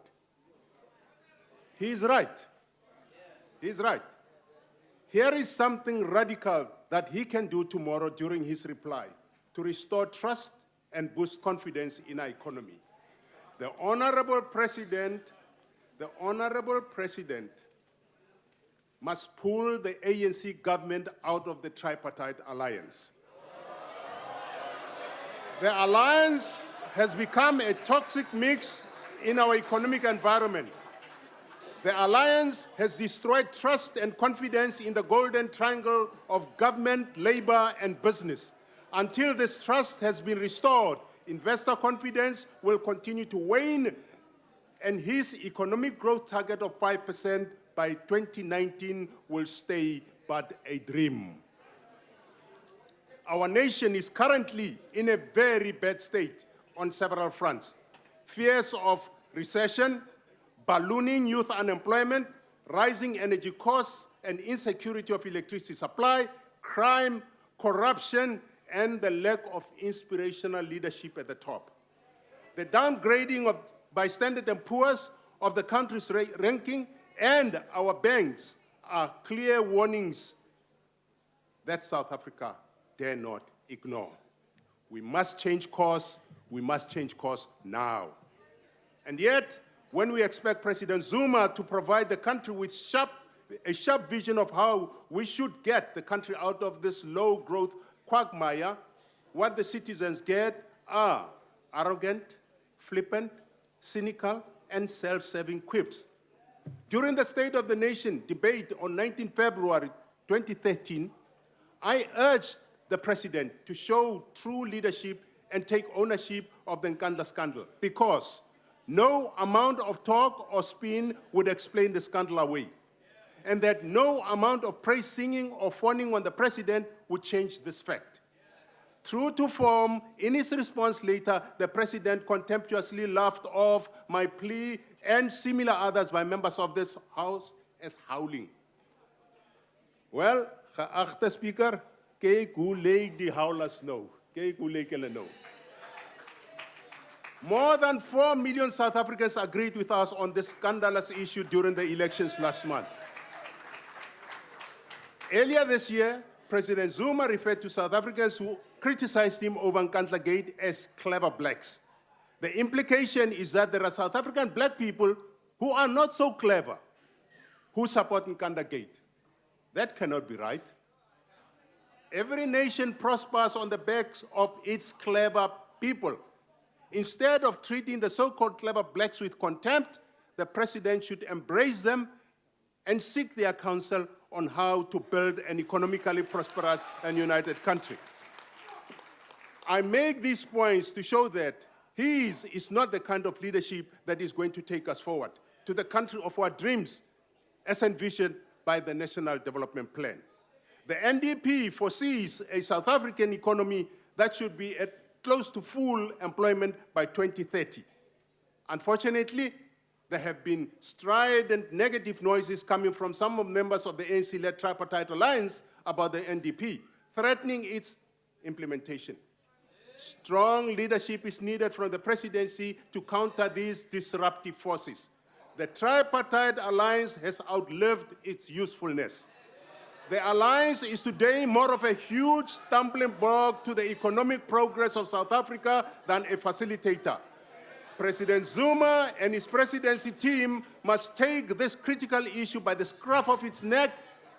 Honorable Chair, To I ensure- rise, if the Speaker would accept a question, a very quick one. I don't have time for questions. Would you be willing to enter in an alliance with the ANC? Honorable member. Firstly, President Honorable member at the podium, will you just hold for a while? Honorable member, in the first place, I have not recognized you. You must wait to be recognized. Okay, Chair. Then you've asked now if the honorable member will take a question, and he indicated he's not willing to. Oh, I so did not that hear that, settles the matter. Will you take your seat, please? Thank you. Continue, honorable member. Thank you.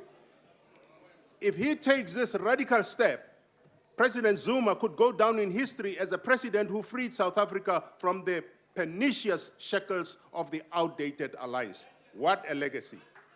But can the president take this bold step? In an attempt to wash his hands of any responsibility for Nkandla Gate, the president has told the nation that he could not be blamed as he is not a project manager. Well, I have news for the president. As far as his Nkandla private house state is concerned, as well as cabinet, as well as South Africa Incorporated, as well as the South African Armed Forces, the president is project manager number one. There is no way in which the president can distance himself from Nkandla scandal. The buck stops with you, Mr. President.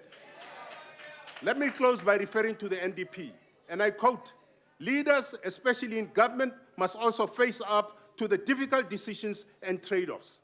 Strong leadership is about making such decisions and effectively persuading society that the best path is being pursued." Mr. President, are you up to the task?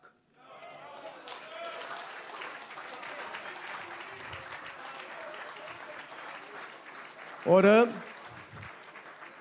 Honorable members, before I recognize the next speaker, I wish to remind you that whistling are not allowed in the House. I've heard on more than one occasion, while the honorable member was busy, that there were members who were busy whistling. Will you please refrain from doing so? The Honorable Bengu.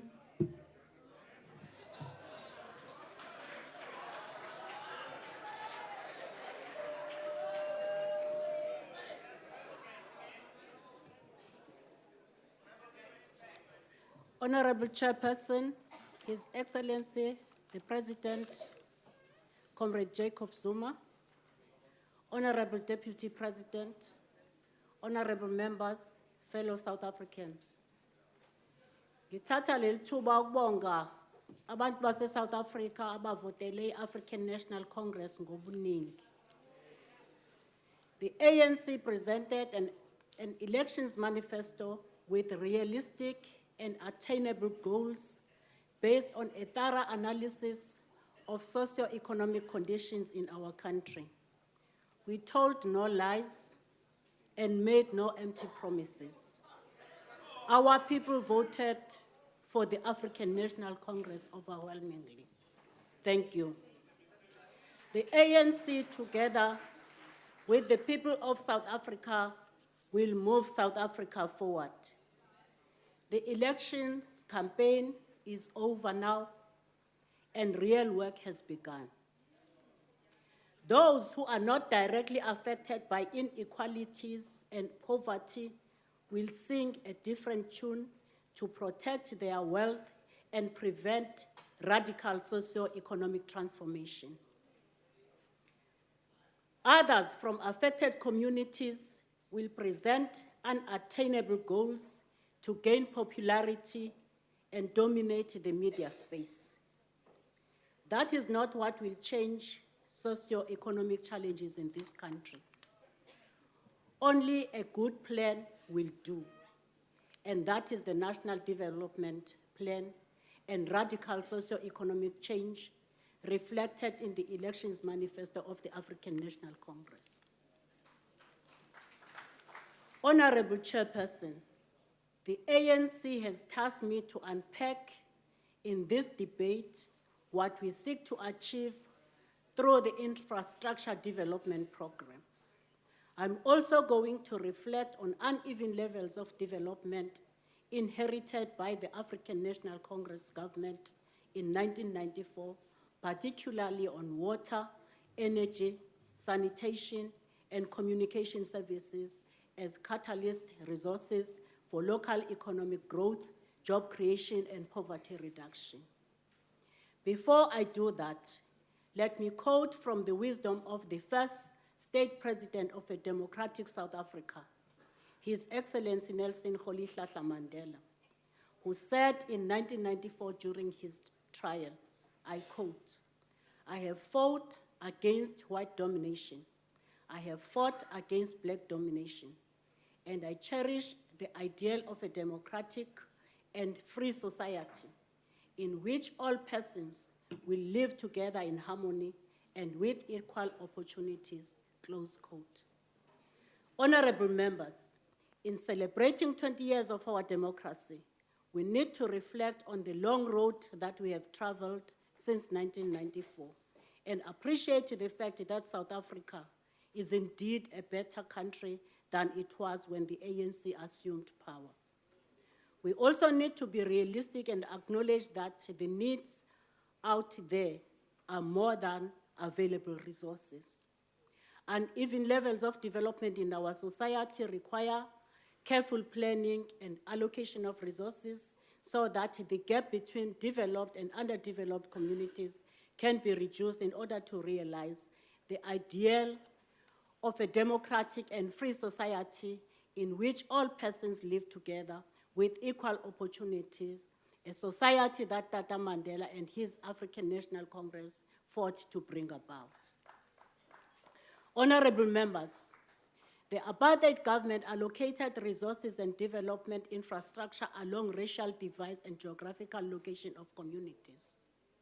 White minority communities in urban cities and leafy suburbs enjoyed first world infrastructure as they were also treated as first-class citizens. Their roads were tarred, they had access to telecommunication services, clean, safe, adequate water and electricity for domestic, commercial, and industrial use. The provision of infrastructure enabled their municipalities to attract investment, create jobs, generate more revenue, and become financially viable so as to continuously provide citizens with services. Communities in townships, hostels, peri-urban areas, and informal settlements, which were mainly for Indians, Coloureds, and Africans, had poor, inadequate, and substandard infrastructure that could not attract investment. Upon assuming power, the African National Congress introduced a wall-to-wall ward demarcation system that incorporated areas with that world standard of infrastructure under the same municipalities that had first world standards of infrastructure. That marked the beginning of addressing inequalities. Today we have Tembisa as part of Eguruleni Metro in Gauteng, Umlazi and Mkumbane as part of eThekwini Metro in KwaZulu-Natal, Egcilima and Mvutshini as part of the Hibiscus Coast Local Municipality and Ugu District Municipality in KwaZulu-Natal, to name just a few. Communities in rural areas and farms were left in destitute with no infrastructure such as water, energy, roads, sanitation, and communication services. The negative impact of this situation are high levels of unemployment and poverty at community level and lack of investment and revenue base at municipality level. If this situation remained unchanged, this country would have become a welfare state.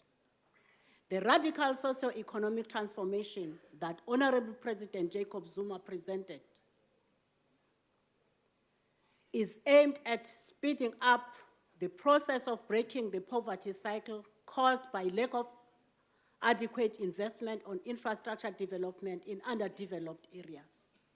The main objective of this is to attract investment to underdeveloped municipalities so as to create jobs, reduce poverty and inequalities.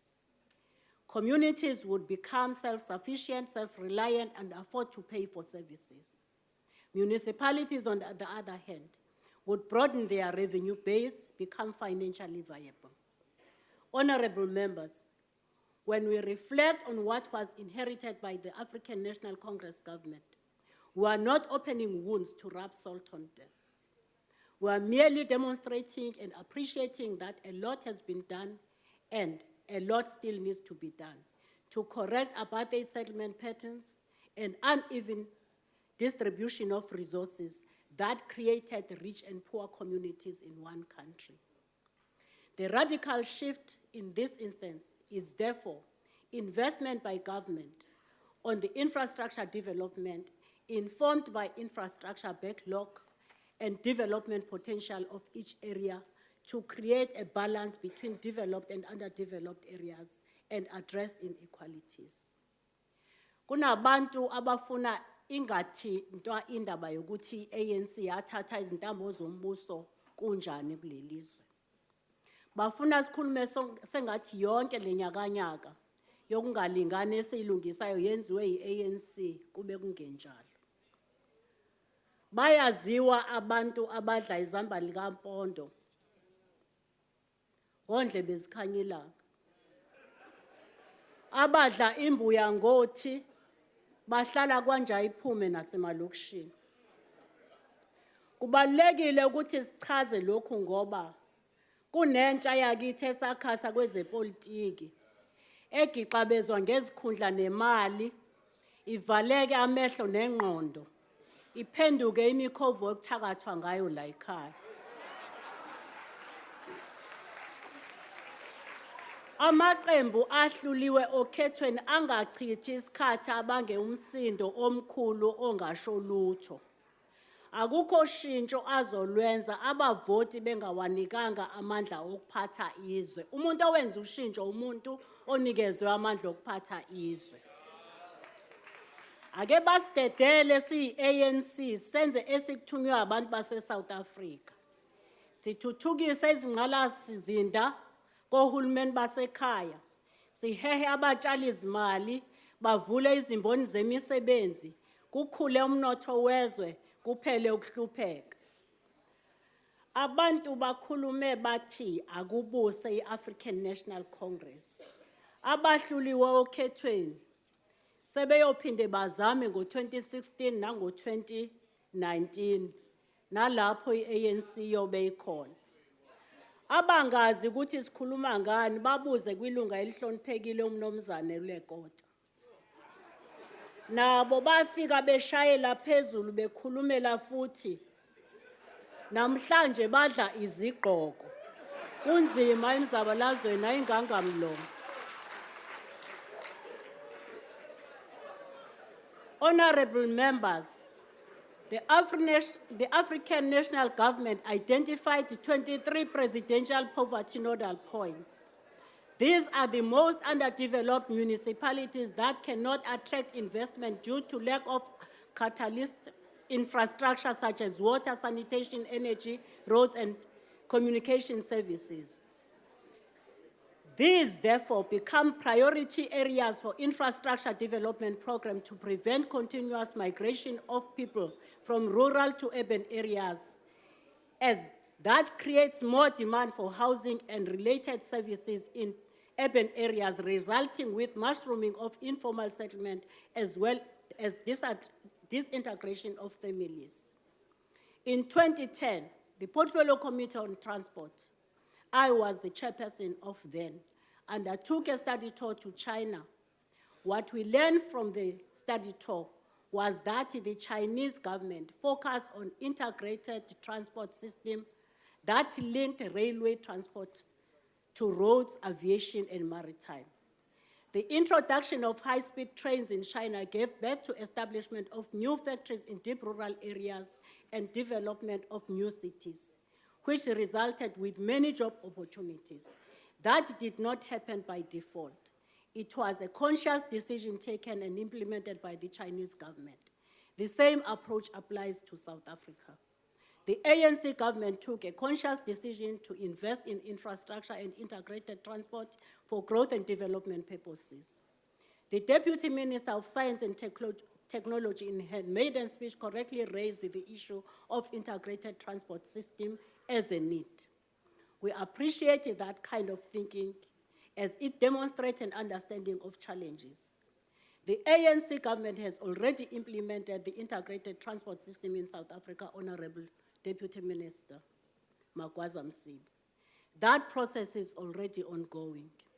It started with the adoption of the white paper on transport and the establishment of transport entities such as PRASA and Transnet for railway transportation, development, SAMSA for maritime transportation, AXA for aviation, and SANRAL for roads. Our integrated transport system includes the bus transit, the bus rapid transit rollout in metros, which for the first time in our country opens an opportunity for the taxi industry to participate in the mainstream of the economy as shareholders in the BRT. The integration of taxi and buses also addressed the issue of taxi violence, which had resulted with many casualties. Our integrated transport system also focuses on upgrading railway lines, refurbishing old trains, purchasing new trains, and turning railway stations into economic hubs.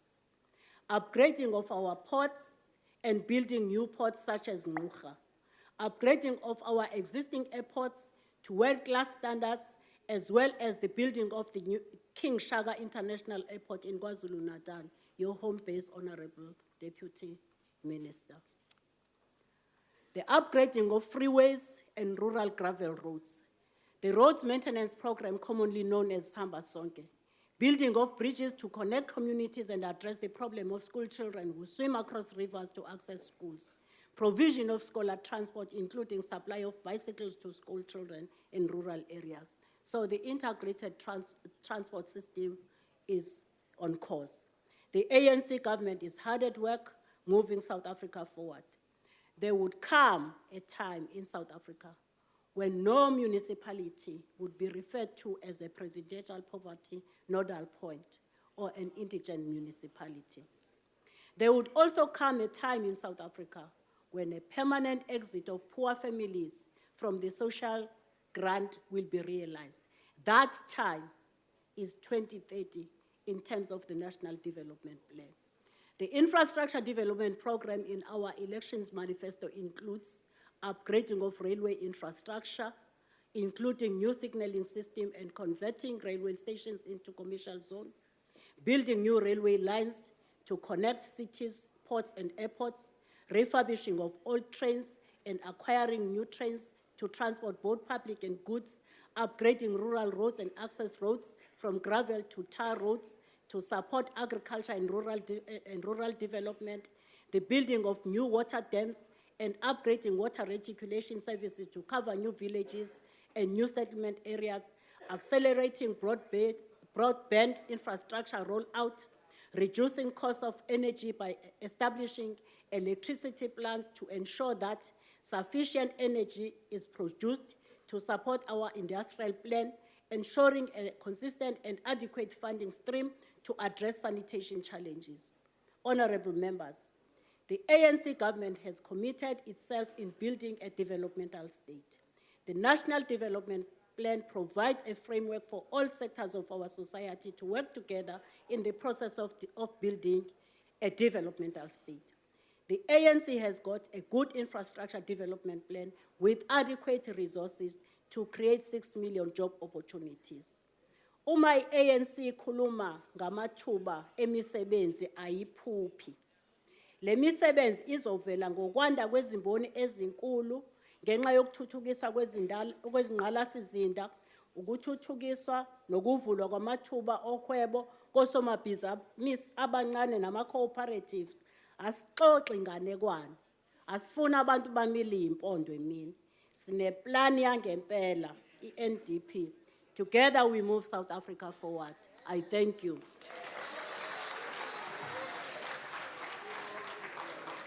Thank you, Honourable Member. The next speaker is the Honourable Mpeti.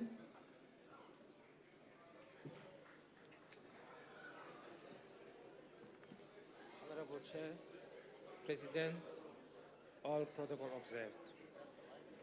Mr. President, the nation was expecting a speech that entailed radical economic changes, as you promised drastic changes during your inauguration speech at the Union Building in Pretoria.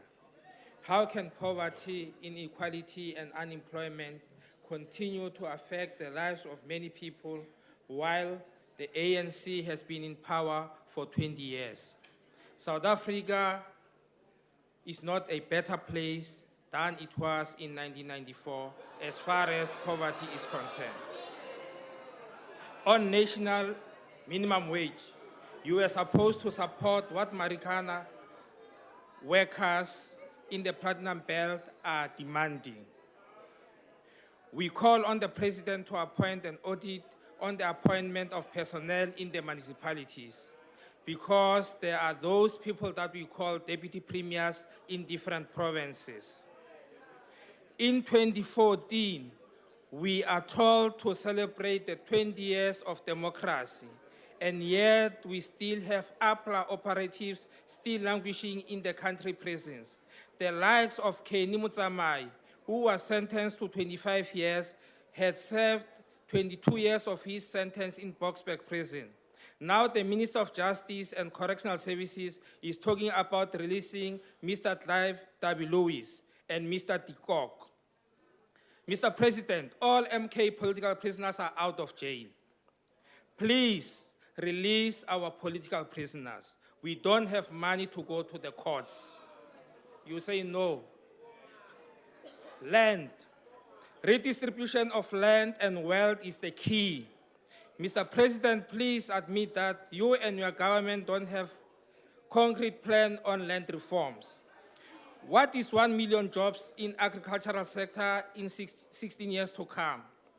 Tlala will only fail if you take the bull by its horn, by returning the land to its rightful owners, who are the poor majority of this country. The PAC will call on Land Summit next year to discuss the land issue of this country as a matter of urgency. You spoke about children between age of 7 and 15 to be at school. What about the age of 16 to 18? There is no 15-year-old doing grade 12. The PAC demands free education from grade 1 up until the completion of an undergraduate degree. Scholar transport was taken away from the poor people in Mpumalanga, and it was given to the rich Indians from KZN. And the government officials, the Premier knows about it. African royalty. Mr. President, you intervened in the kingdom of Amampondomise and you failed. And now you are involving Honorable yourself in Mpeti, the kingdom your of time has Amampondo. expired. So we are requesting you to withdraw the court application Honorable that member. you made in court. Thank you very much. Thank you. The Honorable Nyambi.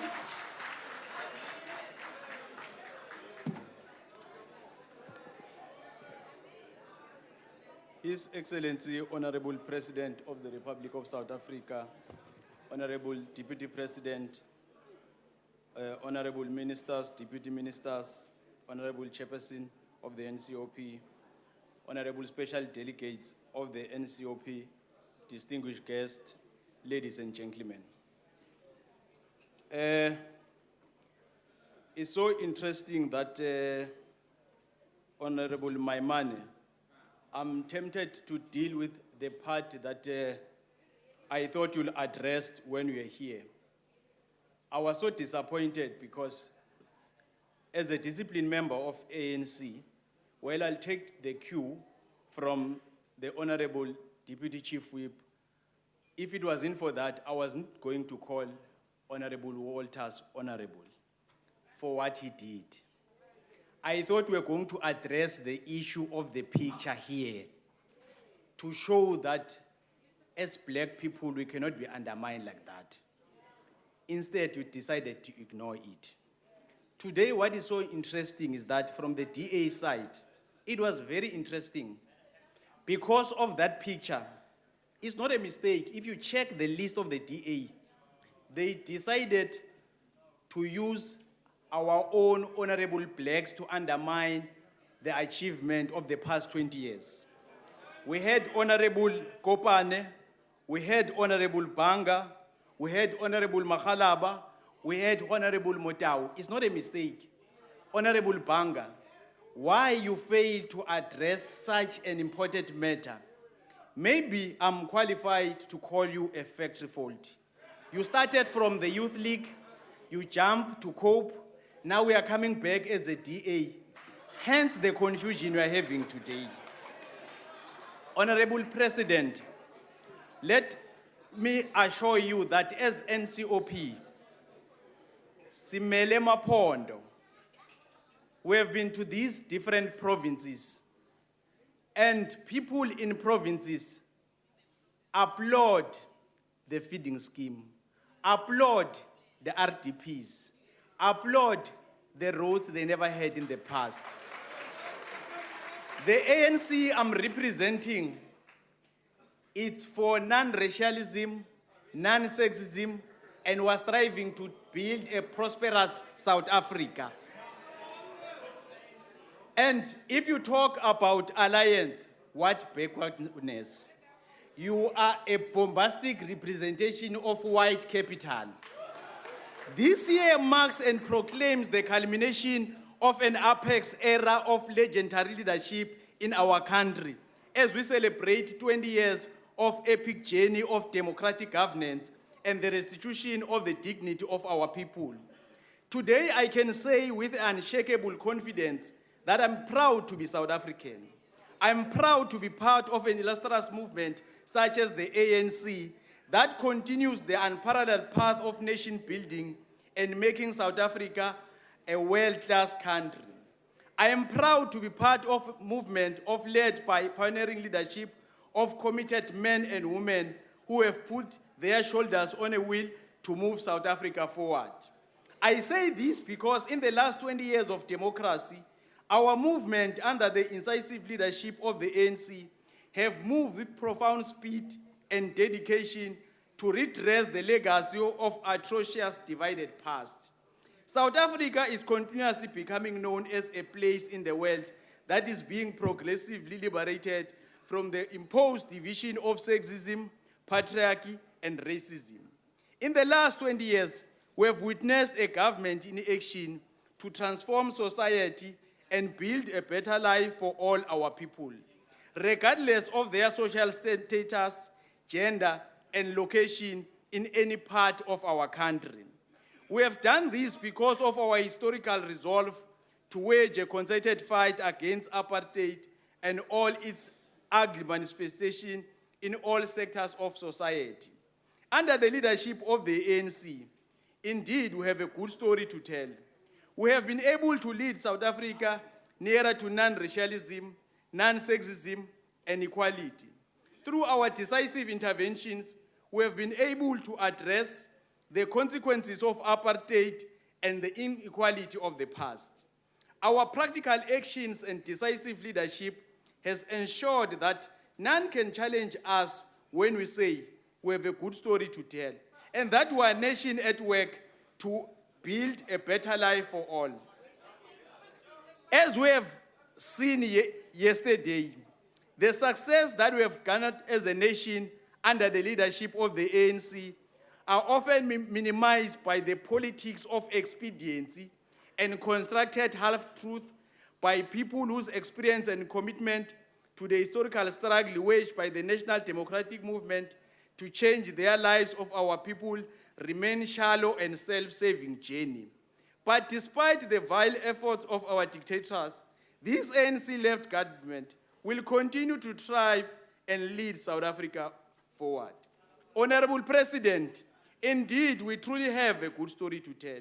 We say this because we know for sure that South Africa is a much better place to live in than it was in 1994. When we took the fight against apartheid, we understood that the struggle for freedom will never be over until the lives of all our people change for the better. Such was our optimism that we were inspired to take to the streets and face the might of apartheid and its armed forces with only one conviction: to build a better South Africa that is non-racial, non-sexist, and democratic. In 1955, our nation took the fight against apartheid further when we adopted the Freedom Charter. The adoption of the Freedom Charter was a milestone that articulated our vision for South Africa. It is this important document that clearly articulated our fight for human rights and the dignity of our people when we said, all shall enjoy equal human rights. The adoption of the Freedom Charter produced a concrete program for economic and political liberation. By this time, both men and women were united in a common struggle for the right to vote, equality before the law, human dignity. Building on the Freedom Charter, the negotiating approach of the ANC reflected the necessity for reference to all rights contained in the Charter. During the 1989, the ANC presented the document called Constitutional Guidelines for Democratic South Africa. In 1991, the Constitutional Principle for a Democratic South Africa reflected the will of the majority of the people by guaranteeing our people fundamental human rights that clearly described in the Bill of Rights. The ANC guidelines further articulated that courts should have a primary role in ensuring that the Bill of Rights is operative and create a constitutional court that enjoys the support of the people and serve all South Africans in an independent and accountable manner. It further articulated that Human Rights Commission should ensure that human rights violations are investigated. This process led to the 1993 interim constitution and resulted into the 1996 constitution. Honorable Chairperson of the NCOP, we are indeed proud that our constitution is the supreme law of the Republic and seek to protect the human rights of our people. It is profound framework that guides our people to building a democratic South Africa that says, never shall we go back to our terrible divided past. There is no doubt that the adoption of the Constitution represents a decisive breakthrough from the repressive past and defines our nation's shared future.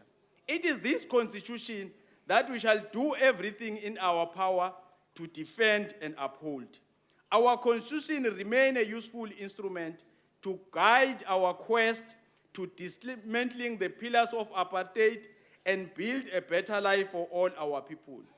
We shall not stand in and watch as some among will use this podium to take our nation to the atrocious moments of our divided past.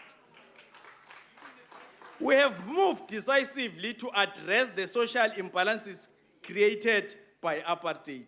We are aware that we have a long way to go, and some among our people are still battling with some of the most inhuman conditions. We are aware that some of our people still face poverty, as you put it, Honorable President. But steadily, the dark clouds of despair are lifting, giving way to our season of hope. Our country, which for centuries has bled from thousand wounds in progressing towards its healing. We are a nation at work to build a better life for all our people. We are indeed proud that the ANC remains a bold beacon of hope, an instrument for the continued liberation of our people from the trappings of poverty, unemployment, poor health, and underdevelopment. We are aware that while the dark clouds of racial and ideologically orchestrated war against our people has circled, we are faced with even greater war to bring true meaning of freedom to the multitudes of our people whose lives are made unbearable by the daily struggles that they continue to endure and the grim reality of the legacy of apartheid in our society.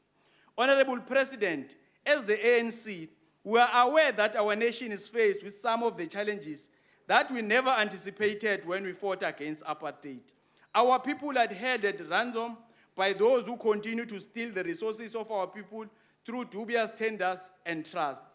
The incidence of corruption in our society seems to reinforce the view postulated by great epic work of the late Masisi Kunene in his poem, The Rise of Shaka, when he says, I quote, "Those who feast on the grounds of others often are forced into gestures of friendship they do not desire," close quote. Let me speak without any hesitation that the ANC is committed to fighting corruption and views this act as modified violation of the rights of our people. We shall not stand with our hands folded as people take from the poor to fill their pockets. Accordingly, we shall not tolerate those that seek to blind others with gifts so that they turn a blind eye from their selfish acts and feast from the resources of our people. We shall not let our agenda of creating a caring society and the values ascribed by the Constitution be held at ransom by selfish acts of few individuals. We need to demonstrate to all prophets of doom that the ANC remains committed to the ideals of our struggle for democracy and freedom. We need to show our people that we shall never abandon the struggle for a better life for all. Let me give an honorable brotherly advice to the leader of opposition that when you see the media or you come to this podium, never ever be tempted to enjoy the comfort of opinion without the discomfort of thoughts. In conclusion, let me remind this august house about the 7 things that were said by Gandhi that will destroy some of us. The first one is wealth without work. The second one is pleasure without conscience. The third one is knowledge without character. commerce without morality, science without humility, worship without sacrifice. The last one, politics without principle. I thank you. Thank you, sir. The Honorable Stein.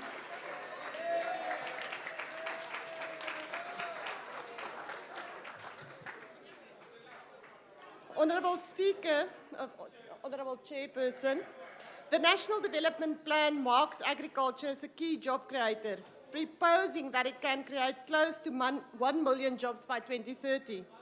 In a country with the third highest unemployment rate in the world, this sector could indeed play a vital role in creating much needed jobs. Agriculture has a number of features that make it a unique catalyst for development and poverty reduction, but it must be noted that social challenges in the agricultural sector can only be effectively addressed when the sector thrives. These features include its role in stimulating economic activity, supporting livelihoods, and providing environmental services. GDP growth originating from the agricultural sector is at least twice as effective in reducing poverty as growth originating from other sectors of the economy. Whilst agriculture has historically been a major employer, that role is diminishing. Studies by the South African Institute of Race Relations shows that the agricultural sector has shed more than 330,000 jobs over the past 12 years. One of the core reasons for job losses in the agricultural sector is that the relationship between agriculture and the state is currently unnecessarily hostile. It is therefore time to utilize the goodwill which exists within both sides to the benefit of the industry as well as all South Africans. Speaker, voorsitter, landbou is van nature 'n onseker bedryf. Landbouers moet op 'n daaglikse basis teen die wispelturigheid van die natuur beklei. Daarmee saam moet rekening gehou word van onder andere die wisselkoers, die rentekoers en inflasie. Dit is dus die plig van die regering om 'n stabiele omgewing te skep waarbinne ekonomiese groei kan plaasvind, sodat langtermynbeleggings met gemoedsrus kan plaasvind. Meneer die president, die huidige klimaat skep nie die nodige gemoedsrus nie. Dit is nodig om gemoedsrus te skep om langtermynprojekte aan te pak. Landbouers kan nie soos sampioene in die donker floreer nie.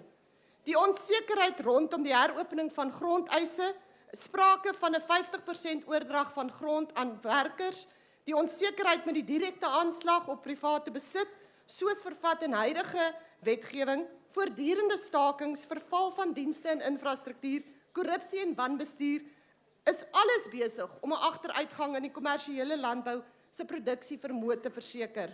There is no doubt that the Democratic Alliance recognizes the importance of the legitimization of land ownership. A proper and independent land audit is of critical importance, but that can only come to fruition if we have a thorough understanding of the status quo as well as where we wish to be. Land ownership does not have to be a zero-sum contest. We indeed can all be winners, and land reform can be beneficial to farmers and all stakeholders alike. In fact, we must achieve land reform in order to assist with reconciliation and nation building in our country. We recognize that people who were deprived of the right to lodge a verifiable land claim before the 1998 deadline should not be penalized because of the state's inefficiency. The DA supports an orderly land reform program that compensates people for verified disposition. We believe that if it is well managed, it will boost the rural economy, promote justice, and maintain food production. The debate should be about how we find the best solution for everyone, a win-win solution. What we have on the table right now is not that, Mr. President. Armoede in ons land het 'n geweldige impak op huishoudelike vlak. Daar word gereken dat 20% van ons bevolking voedselonseker is. Die nuutste syfers toon dat 62% van Suid-Afrikaners nou in stede woon. Hierdie is ook 'n internasionale tendens. Die druk op landbouers om voedsel te produseer word dus al groter. Daarmee saam word gereken dat arm Suid-Afrikaners ongeveer 60% van hul inkomste spandeer om kos te koop. Dit is dus noodsaaklik dat die land se boere, swart en wit, moet verseker dat huishoudelike voedselsekerheid bekostigbaar is. Dit is dus van uiterste belang dat die regering moet verseker dat die landbouers ondersteun word en dat die noodsaaklike beskerming aan die sektor verleen word. Kleinskaalse landbouers speel 'n uiters waardevolle rol in die plattelandse gebiede om voedselsekerheid te verseker. Grondhervorming se sukses sal bepaal word slegs as daar beter omgesien word na nuwe boere. Daar moet spesifieke programme ontwerp word om hierdie sektor te bemagtig. Dit was dus skokkend om te verneem dat die tesourie onlangs R231 miljoen se ongebruikte geld vir kleinskaalse landbouontwikkeling van die Departement van Landbou teruggeneem het onder minister Tina Joemat-Pettersson. Government support in South Africa is minuscule compared to support given by other countries to their farmers. The producer support estimate measures a government's assistance to farmers is at 3% for South Africa compared to 12% for China and 24% for Russia. This support could come in the form of additional funds from the National Treasury to fund the implementation of green box policies such as infrastructure support and much needed research and development. The Honourable agricultural Member. sector and farmers must be recognized as national assets. Honourable Member, your time has expired. Thank you, Chair. Thank you. The Honourable Sibambu.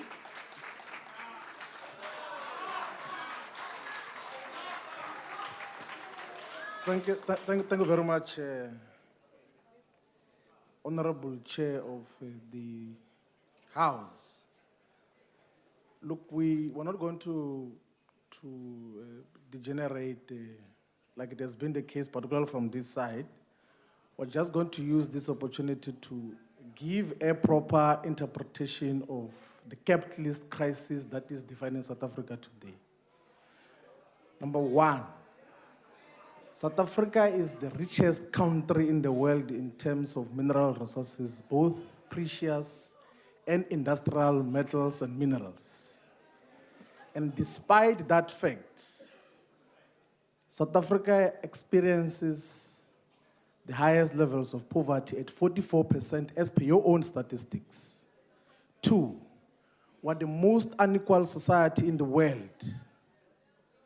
Brazil was for many years until they introduced the minimum wage, which was introduced at 72% above inflation, and implemented the program, Honorable Dlamini, called Bolsa Familia. And then that is when they became not to be the most unequal society in the world. Number three, we've got the most devastating levels of unemployment. That is a reality. 7 million people who are looking for jobs cannot find them. And it's people who are capable of working can contribute to the expansion of South African society. This happens against the fact that we've got mineral resources beneath our soil, the richest country in the whole world out of the mineral resources. Why are we there? Why are we in such a situation? It's because the liberation movement was pursuing a principle that said, seek ye first political power and the rest shall follow. That is what happened. And they come 20 years later to realize that we have been in pursuit of a wrong program and say that we're in pursuit of a second phase now.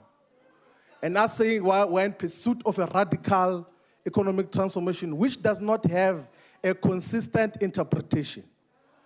Honorable Hadebe says that it's about the creation of the black bourgeoisie, the comprador bourgeoisie. And he proudly says that here. We know that there's no such thing as patriotic black bourgeoisie. We know what happened in Lonmin and Marikana. They are here. And what they did in Marikana. Honorable Davis speaks about the creation of black industrialists and say we must create jobs within a capitalist world economy that is not allowing of new industrial countries to develop. There is never a country that is successfully industrialized in the whole world without state leadership and protection of its own industries, deliberately. That is the reality. If I thought the Department of Trade and Industry, maybe Mzandile will help, Honorable Mzandile will help. I thought that your proximity to what is called heterodox economics is going to enlighten you in terms of how you position your industrial policy, but you're not doing so. You are still wanting to implement an industrial policy within a capitalist framework. It is not going to be successful. That is a reality. One, you're not in control of the industrial inputs. We are complaining here as the minister that you do not have access to the platinum that you need to make the cell energies and all these other things that you spoke about, the catalytic converters. You do not have ownership of the basic mineral resources. What is difficult about the state owning the mineral resources in order to beneficiate and industrialize them and create many job opportunities? What is difficult about that? Honorable You have members in the political gallery, power. you are not supposed to be clapping. You have the political power. You have the political power. Why can't you use political power to transform society for the better? Because that is the only thing that we are going to be able to take us forward. But also, why do people come here and speak about radical economic transformation and quote a dictionary? I mean, really, a dictionary. A person who's in the Central Committee of the Communist Party, why don't you make reference to the Communist Manifesto? Why don't you make reference to the Freedom Charter, which says that the mineral wealth beneath the soil, the monopoly industries and banks shall be transferred to the ownership of the people as a whole? You come here and say radical, and you rely on the dictionary to define what radical is for you. And you want to call yourself a revolutionary, and we must take you serious. I mean, that it's one of the things that we must be dealing with. Let us not lose the class perspective and ideological analysis when we deal with issues of development. Because once you lose proper revolutionary theory and tools of analysis, any revolution is going to fail. It's a basic dictum which the liberation movement is supposed to be aware of. And that is what, now, the EFF is going to be government of South Africa. That is a reality. And when we are government of South Africa, Honorable Chief Whip, we're not going to shift this side. We're not going to fight over seats. We're going to remain on the left this side. And the ones of the DA are going to join the ANC because they speak the same things. They're going to migrate to the other side and advocate the same capitalist national development plan. Because the national development plan is like GIA, it's like as GISA it says, let us grow the economy and the rest shall follow afterwards. It has never happened anyway. You will know, Honorable Minister of Trade and Industry, that the last time South African economy grew was because of the increase on the global commodity prices. And that did not create even one single job additionally. Honorable So you can member. achieve your 5% growth, but you won't go Honorable anywhere member. if you do not expand industry in a clearly Honorable defined member, way. your time has expired. Thank you very much. We'll educate each other more when we get time. Thank you very much. The Honorable Ollis.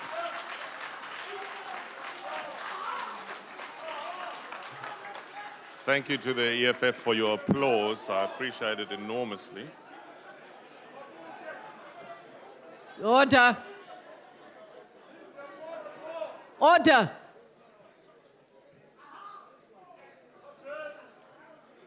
That member in their own NCOP benches. This is the House indeed. Honorable Ollis, please. Thank you, Honourable Chairperson.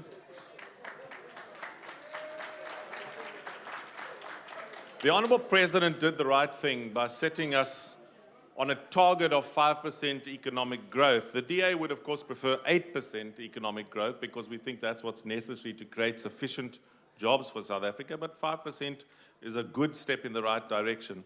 Honourable President, I noticed, however, that you dozed off on Tuesday during the speech of the Honourable Kubai and one or two other of your esteemed colleagues, but I don't blame you, Honourable President, for that.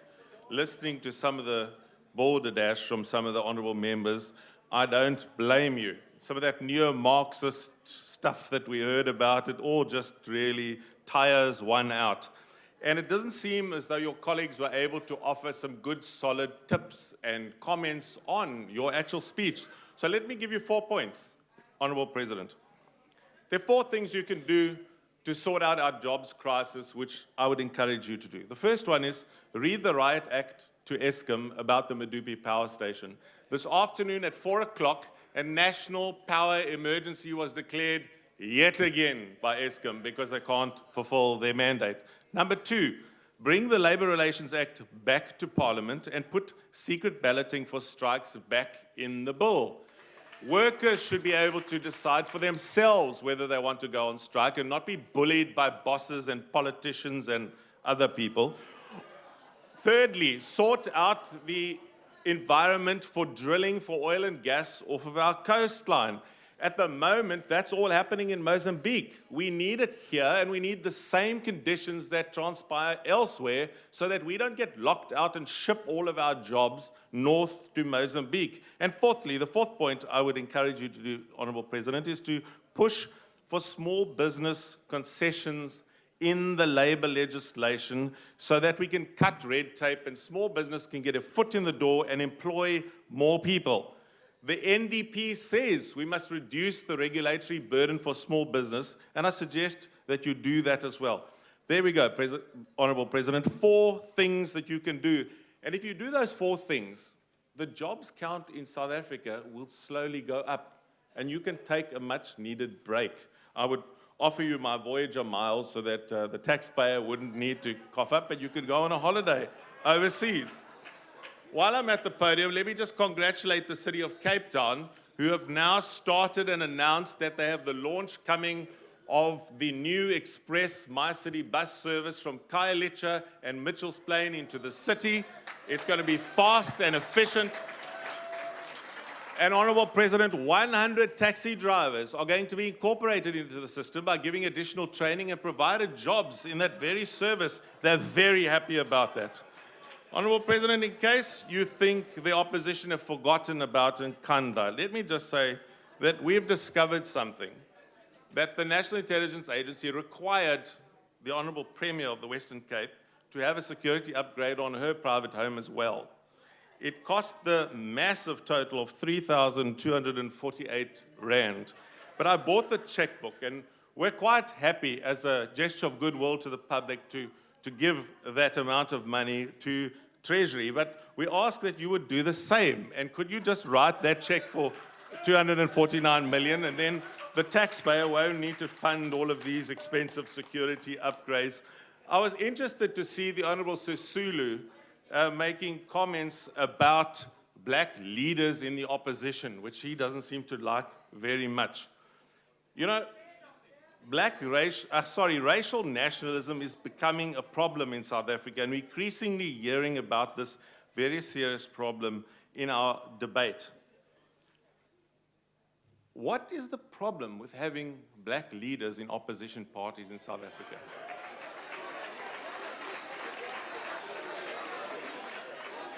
There was a time when white people were not that welcome in the ANC, and now it's not okay to have black leaders in the opposition. Why do we have to have this talk of racial nationalism? That belongs in 1948, not in the new South Africa where we are today. I agree with my honourable colleague that we've ended up firing the wrong Sisulu.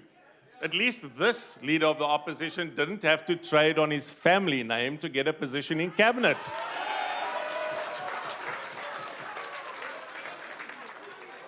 You know, in line to that, this comment about a factory fault. Here we have something that Steve Honourable Biko... Member, your time has expired. Thank you. The Honourable Jordan.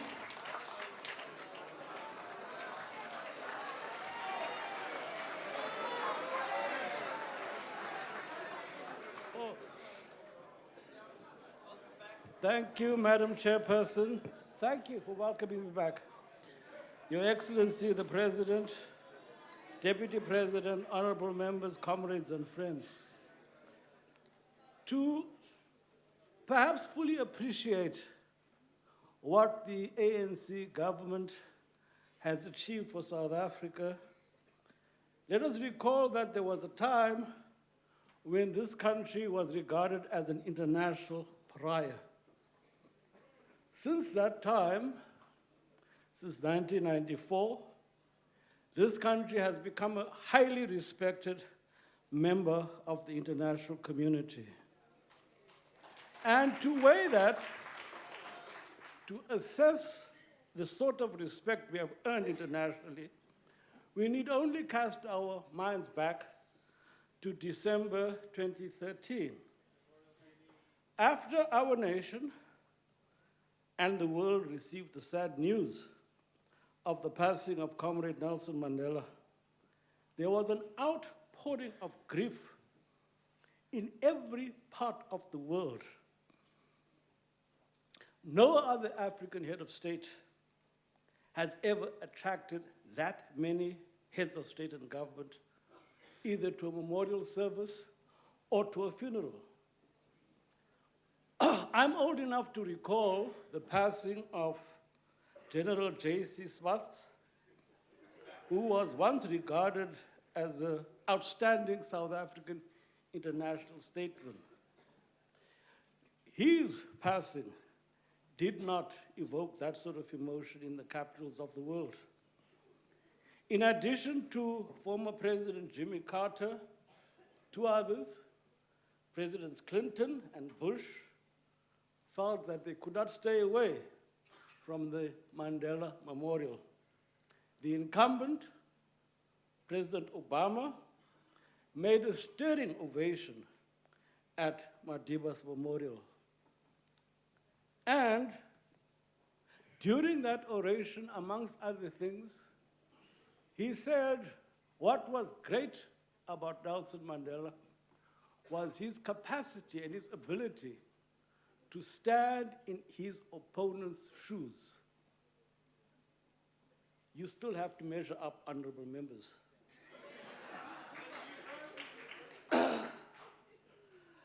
The British House of Commons met in special session. The heir of the British Crown attended his funeral, up to and including Kunu. And true to himself, even in death, Nelson Rolihlahla Mandela played the outstanding role of being a reconciliator, persuading through circumstance the President of the United States to do the unprecedented, to shake the hands of the President of Cuba. Only Mandela could do that.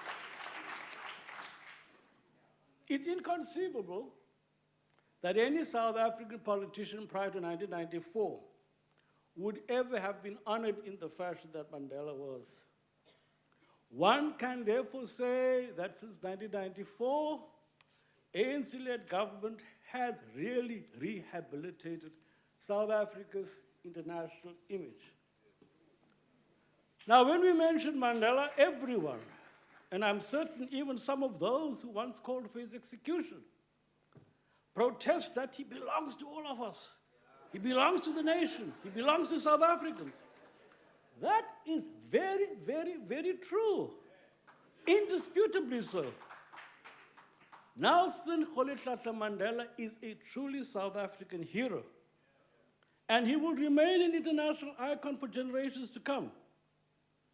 But in claiming him for the nation, don't let us forget that as he himself has proclaimed on many occasions, he owed his social consciousness to his upbringing as an African child in the Transkei, but he owed his political awakening and his politics to the African National Congress.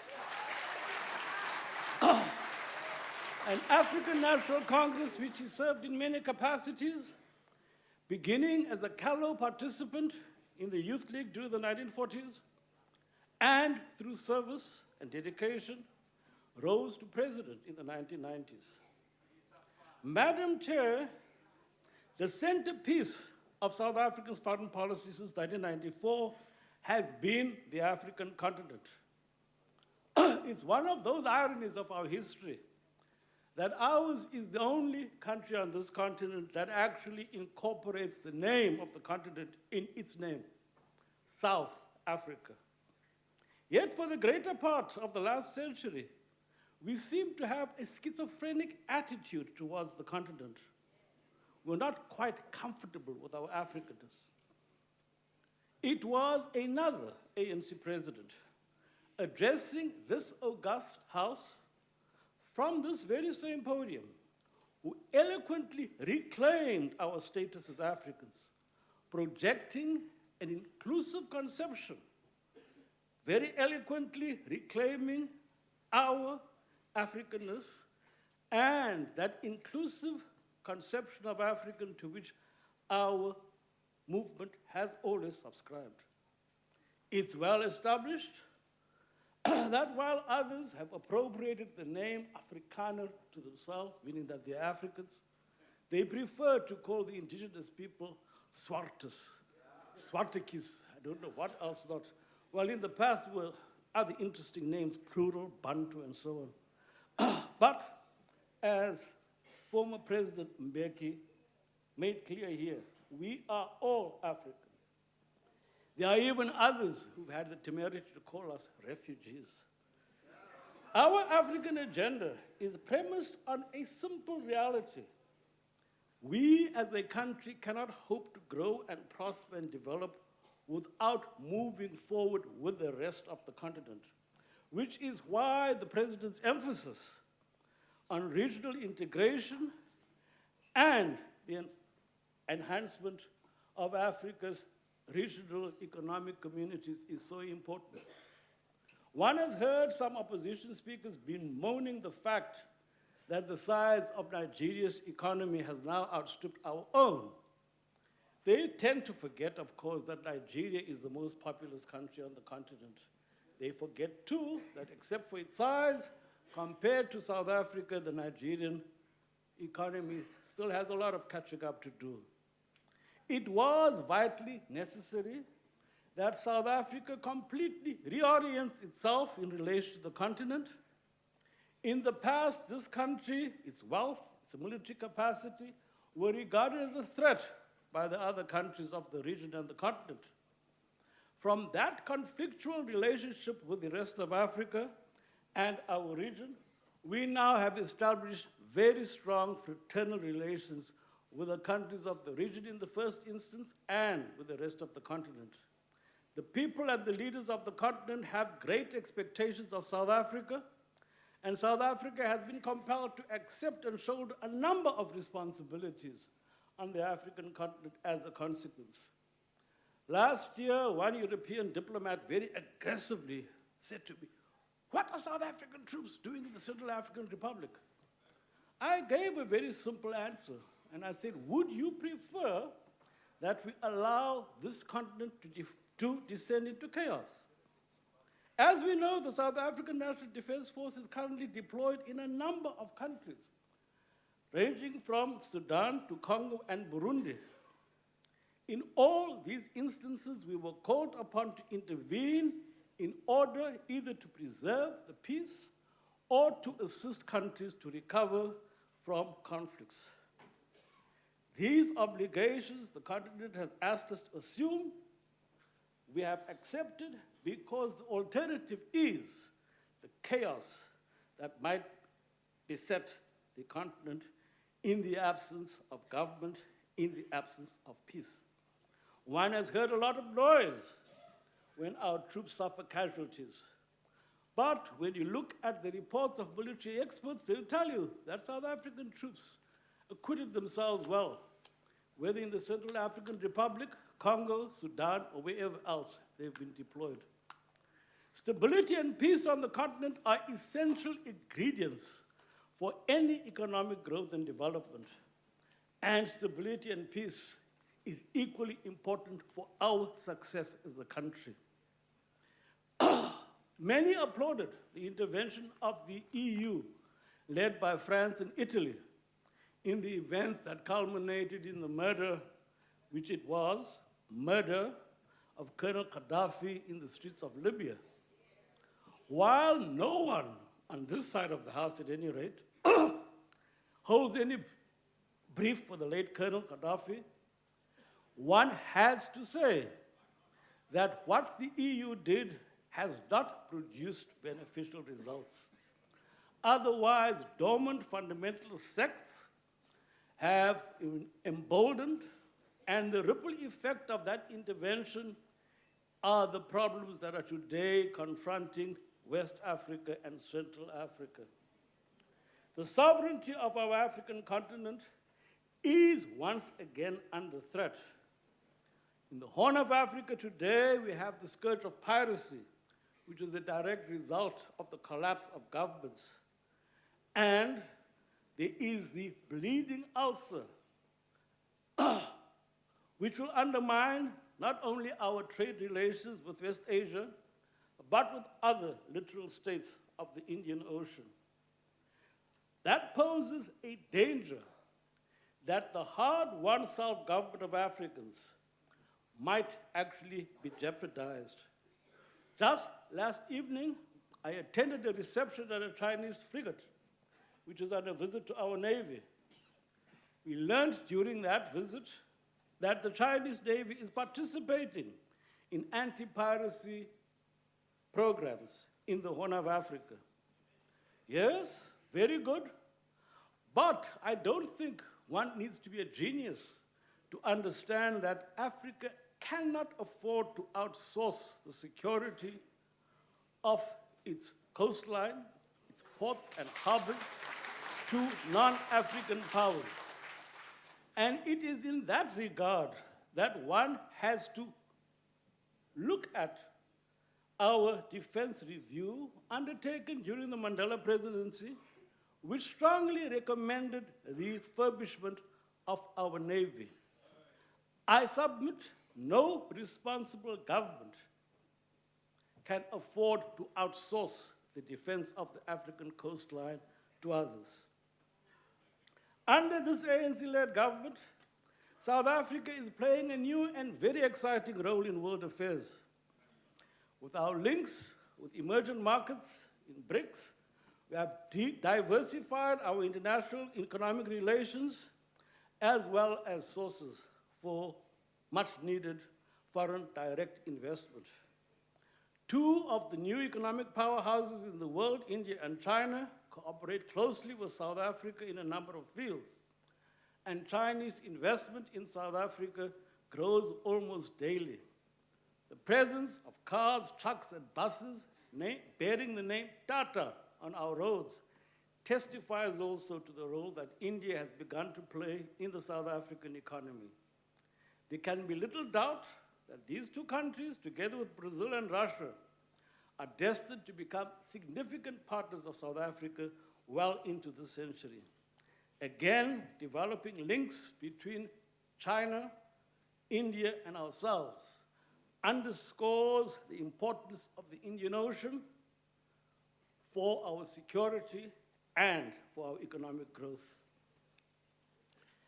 There are few who can doubt that South Africa today is punching well above its weight division in international affairs. And with Dr. Dlamini Zuma at the helm of the AU Commission, we can expect that this country's contribution to continental affairs will also improve greatly. We are already witnessing the changed role of South African business, especially our commercial sector, on the African continent, where they've discovered a very lucrative market north of the Limpopo. Other South African corporations are also investing extensively on the continent. The role that our country is playing in the Congo hydroelectricity project is a portent of things to come. The electrification of our continent, especially its rural areas, will occasion a social revolution of unprecedented proportions, akin to the rise of China and India to become such huge world economies today. Excuse me.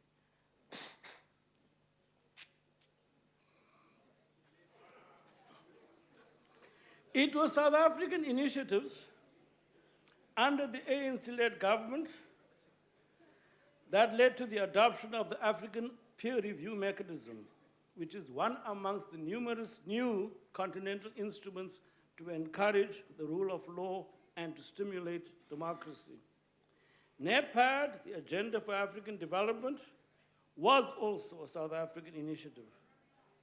While neither has yet delivered earth-shattering results, it remains absolutely necessary that we retain these as key elements of our engagement with the rest of our continent. From the perspective of this side of the House, the state of the nation is sound. The pity is that from the opposition benches, with one or two exceptions, all one hears is whinging and a litany of complaints. We all agree, and we insist that a robust, vibrant, vocal opposition is absolutely essential for a healthy democracy. We insist on that, which is why, you see, unlike other people, we don't issue banning orders. You see, we want these opposition voices to be heard and to be amplified. But, and this is a very big but, there is the issue of the quality of the opposition. There is that problem. Let's remember, for over a decade, through the war years, Dr. D.F. Malan's Purified National Party were an extremely vocal and robust opposition. But they were also the architects of apartheid. Opposition is very necessary, but in and of itself, it is not necessarily a virtue. One, yes, the people have given their answer. One of the problems that arises always with opposition is the temptation to exaggerate. And it's understandable. It's understandable. You see, the Free State actually achieved the highest pass rate for matric last year. But we have it from the opposition, was the Western Cape. Actually, they came in 4th. I'm not proud of that. I'm a Western Caper myself. Cape Town is my hometown. I'm not an immigrant like the Premier. Not a refugee from Gauteng like the Premier. The Western Cape also has the lowest number of no-fee schools. Is that something to be proud of? Right, okay, fine. Let's remember also, Gauteng delivered the highest number of bachelor degrees last year. Right? The Honorable James complains. The Honorable James complains rather bitterly that the issues of poverty, inequality, unemployment were the leitmotifs of the President's last State of the Nation address. That's true. But that's because the problems are so intractable. And what we are looking for from the opposition is ways and means to overcome those problems. He also says, BEE has benefited only a tiny, connected elite. Well, if you look at statistics, the reports are that the African middle class more than quadrupled since 1994. If that is thanks to being connected to the ANC, well, that explains why we lead you by 40 percentage points in the election. Thank you. Thank you, Honorable Jordan.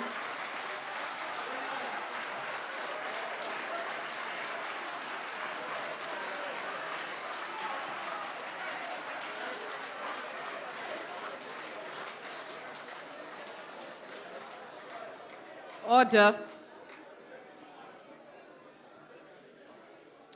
Honorable members, I indicated earlier this morning that I would come back to the House and make rulings on some of the points of orders which arose from the debate yesterday. I wish to take that opportunity now and start with the remarks made by the Honorable Malema.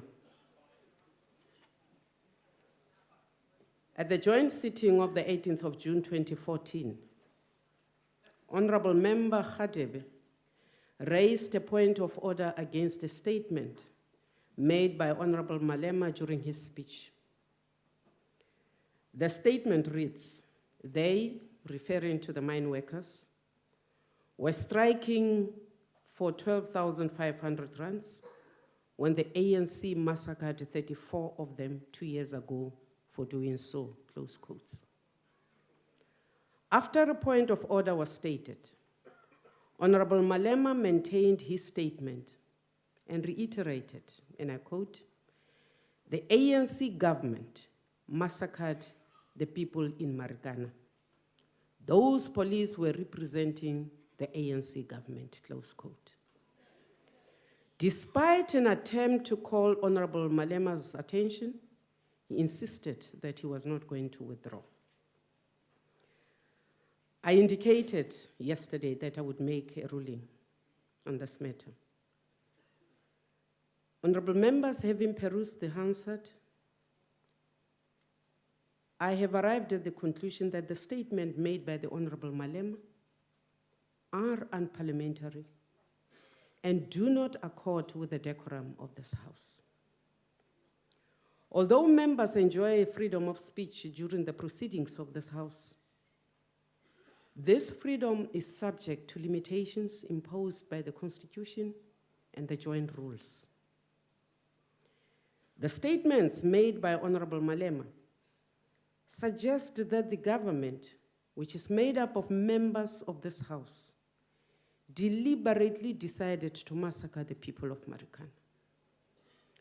This does not only impute improper motives to those members of the House, but it also accuses them of murder.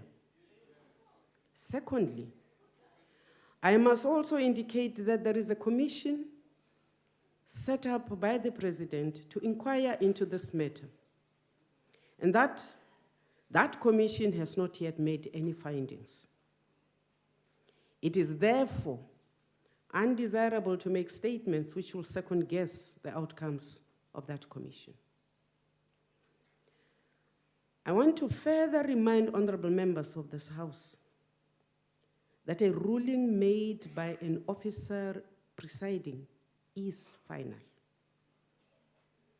Statements like, I am not going to withdraw, sounds contemptuous and also challenging to the authority of the officer presiding. Having said that, honorable members, I request the Honorable Malema to withdraw his statements which said the ANC government massacred the people in Marikana. Honorable Malema. Chair, when police reduce crime, you come here and say the ANC has reduced crime. And when police kill people, you don't want us to come here and say the ANC government has killed people. That is inconsistent, Honorable Malema. Honorable Chair. Honorable Malema, the instruction to you is withdraw the I statement won't do you that. made. I'm sorry, I won't do that. I will ask you maintain- again, Honorable Malema, withdraw that statement. I maintain the ANC government killed people in Marikana. You leave me no choice but to ask you to leave the No House. problem. Thank you. You murdered people in Marikana. You kill people and... You are the premier there. Madras. Honorable members, You are Madras. leave the House. And you were the premier. You were the premier when that they time. You died. murdered You were all the people. You the were the House. premier when people were killed. You were the premier, Thandi. Yes, I was the premier. Mercenaries. Leave the house. You murdered people in Marikana. Arms, make sure that the door is closed. All the people who are against murder must leave. Murderers.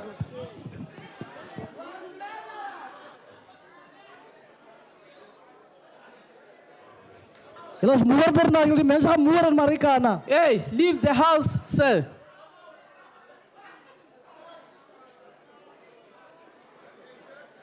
Order, members.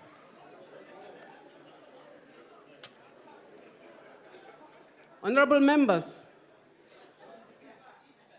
there was also your excitement, Whip. There was also... On a point of order, Chairperson. Yes, ma'am. Point House of order. Chairperson, my apologies, I really need to raise this order.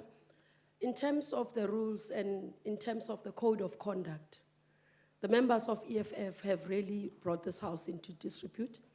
I would like to request that a proper process is put in place to investigate the conduct and therefore action be taken. Thank you. Honorable member, the rules and the joint rules do create the opportunity for us to do exactly as you recommend to the House. We shall do so. If I may proceed, there was another point of order which was also raised. And this relates to the statement made by the Minister of Human Settlements, in particular when she said, and I quote, "Now that the madam has found another hired native in the form of the Honorable Maimani, we shall forever be grateful to the ANC for having fought for the struggle, so that today a black man is such a sought-after commodity that he is handpicked to do the bidding of somebody else," close quote. Once again, I have perused the Hansard. In my view, there is nothing that is unparliamentary to a native being native. Hold your horses. Hold your horses and respect me. There is nothing unparliamentary about being referred to as a native. There is also nothing unparliamentary about a native that is hired by anybody. However, I must say that when you use these words separately, as I said, there is nothing untoward and nothing unparliamentary about them. If you, however, put these words together in one sentence,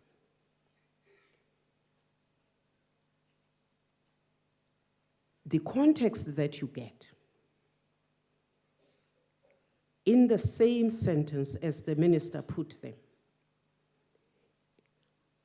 are offensive and may perpetuate stereotypes that the natives are always for hire. I therefore request the Minister for Human Settlements to withdraw the remarks she made yesterday. I withdraw. Thank you, Minister.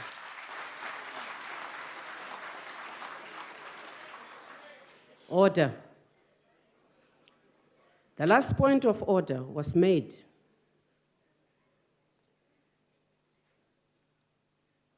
the Honorable Waters, or the whip of the DA yesterday, made a point of order relating to the statement, again made by the Minister of Human Settlement. And the words were, in this province, referring to the Western Cape, There is a scam readily available day in, day out. Right now, we sit with a scam that has been covered up with the complicity of the media. Millions were spent by the city of Cape Town on a scam called World Design Capital. And what has happened here is that the judges were paid to judge in favor of the city of Cape Town.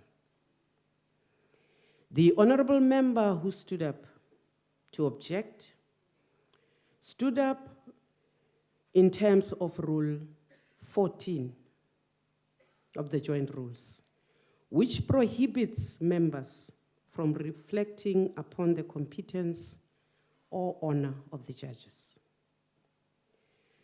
The purpose, honorable members, of Rule 14 of the Joint Rules is to protect the integrity and the independence of the judiciary, and not individuals sitting as a procurement or a competition panel. In this case, the judges referred to on Joint Rule 14 refers to members of the judiciary. The judges that the minister referred to in her statement, therefore, does not refer to the members or the judges she was referring to. The point of order, therefore, stands dismissed, and I therefore find that the minister has said nothing unparliamentary.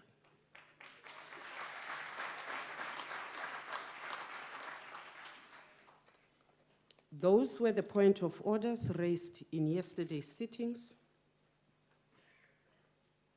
And I wish to say that our business for today has been concluded. We have exhausted our speakers list. And the business for today, for this debate, is